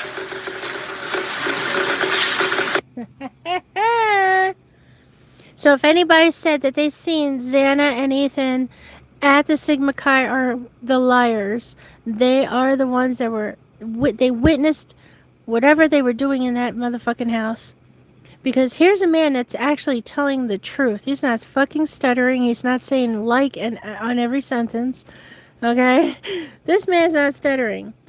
This man's not going, well, like I was drunk that night. So, like, my memory isn't the best. Like, but no, he's not talking like that. He's talking normal.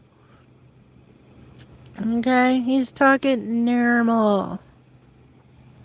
And he's also talking like he knows a little something, something.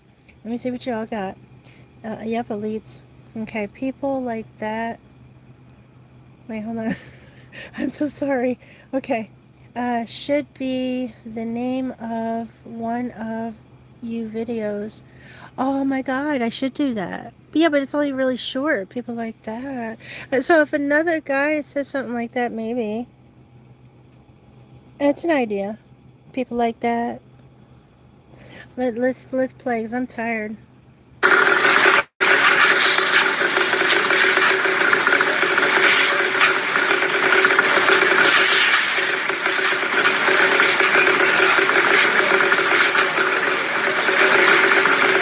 So you didn't see him, you don't know what time he left? Oh yeah. Did you happen to go to the other formal, I think it was the sorority? Did you happen to go to that? That wasn't.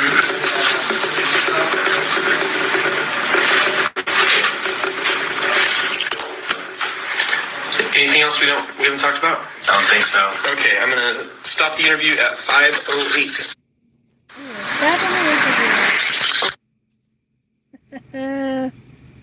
You see? Okay. So he was at the Sigma Chi party, but did not see Xana and Ethan. That's possible. It must be a big place. Maybe they were smooching up in the closet somewhere. That's why you didn't see them. You know, they were doing something with the broom and the mop. Okay. Let me see what we got. I am one of those people like that. Oh, hold on. Damn it. Ah. So are my best friends. Wait, what do you mean? You don't stick your hands in their panties, do you? I never stuck my hands in my best friend's panties.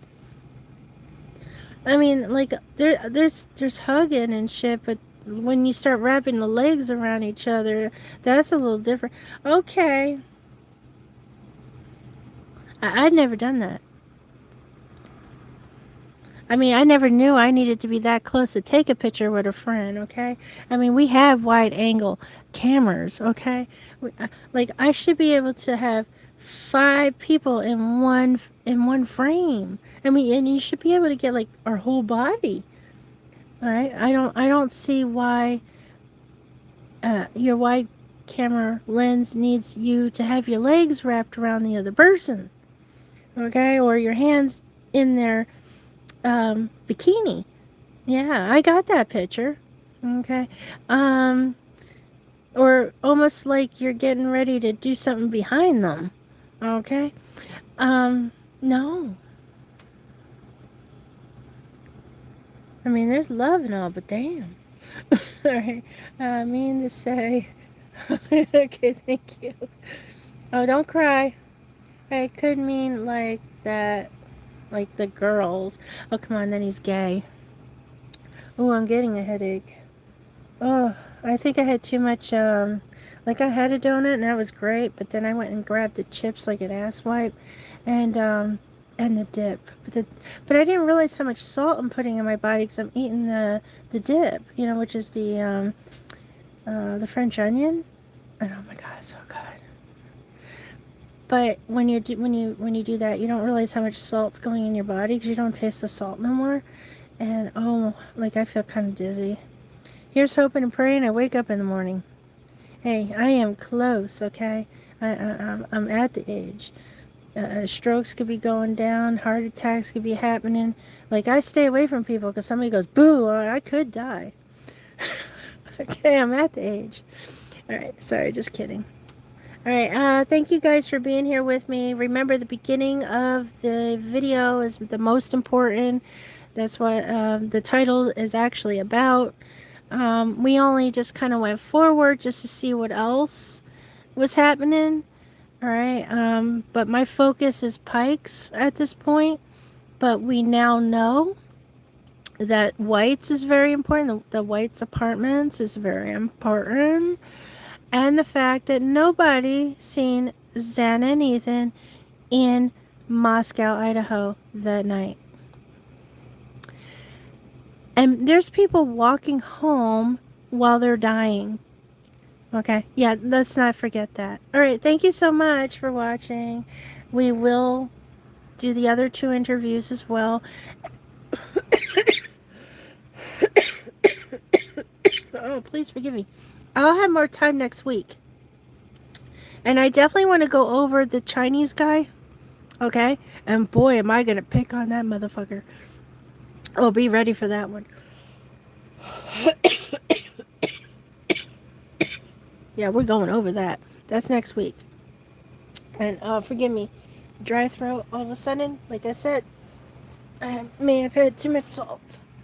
I just gotta find the water. Ugh. I got bottles of water everywhere, guys. Hold on. Yeah, I'm just not up for this, like, this dragon air, okay? So I'm in the desert, and the desert air, like, I thought that would be better. But, you know, when I was by the ocean, I was able to breathe amazingly. Like, there was no more coughing. I mean, remember when I was in Cali, baby? I mean, Cali? And I was talking good. There was no more coughing, gagging, nothing. I was doing good until I left. But I can't afford Cali because it's literally, if you're living in a van, you are spending close to $1,200 a month to fucking survive. Then you gotta drive everywhere. Then you gotta pray to God, that your vehicle doesn't have an issue, because then now you gotta, like, if it has an issue, it's gotta go into the shop, and then you gotta spend money on a hotel, because you ain't got no other place to go. Yeah, it was expensive for me. I spent about $5,000 being there, and I was only there for 3 months. $5,000. Yeah, I had to leave, but it was such a beautiful trip. Like, I was looking good, my skin was looking good. Like, I was the happiest girl on the planet. But I spent $5,000 in 3 months. Okay, it was bad. Okay, all right, I gotta go. Good night, guys.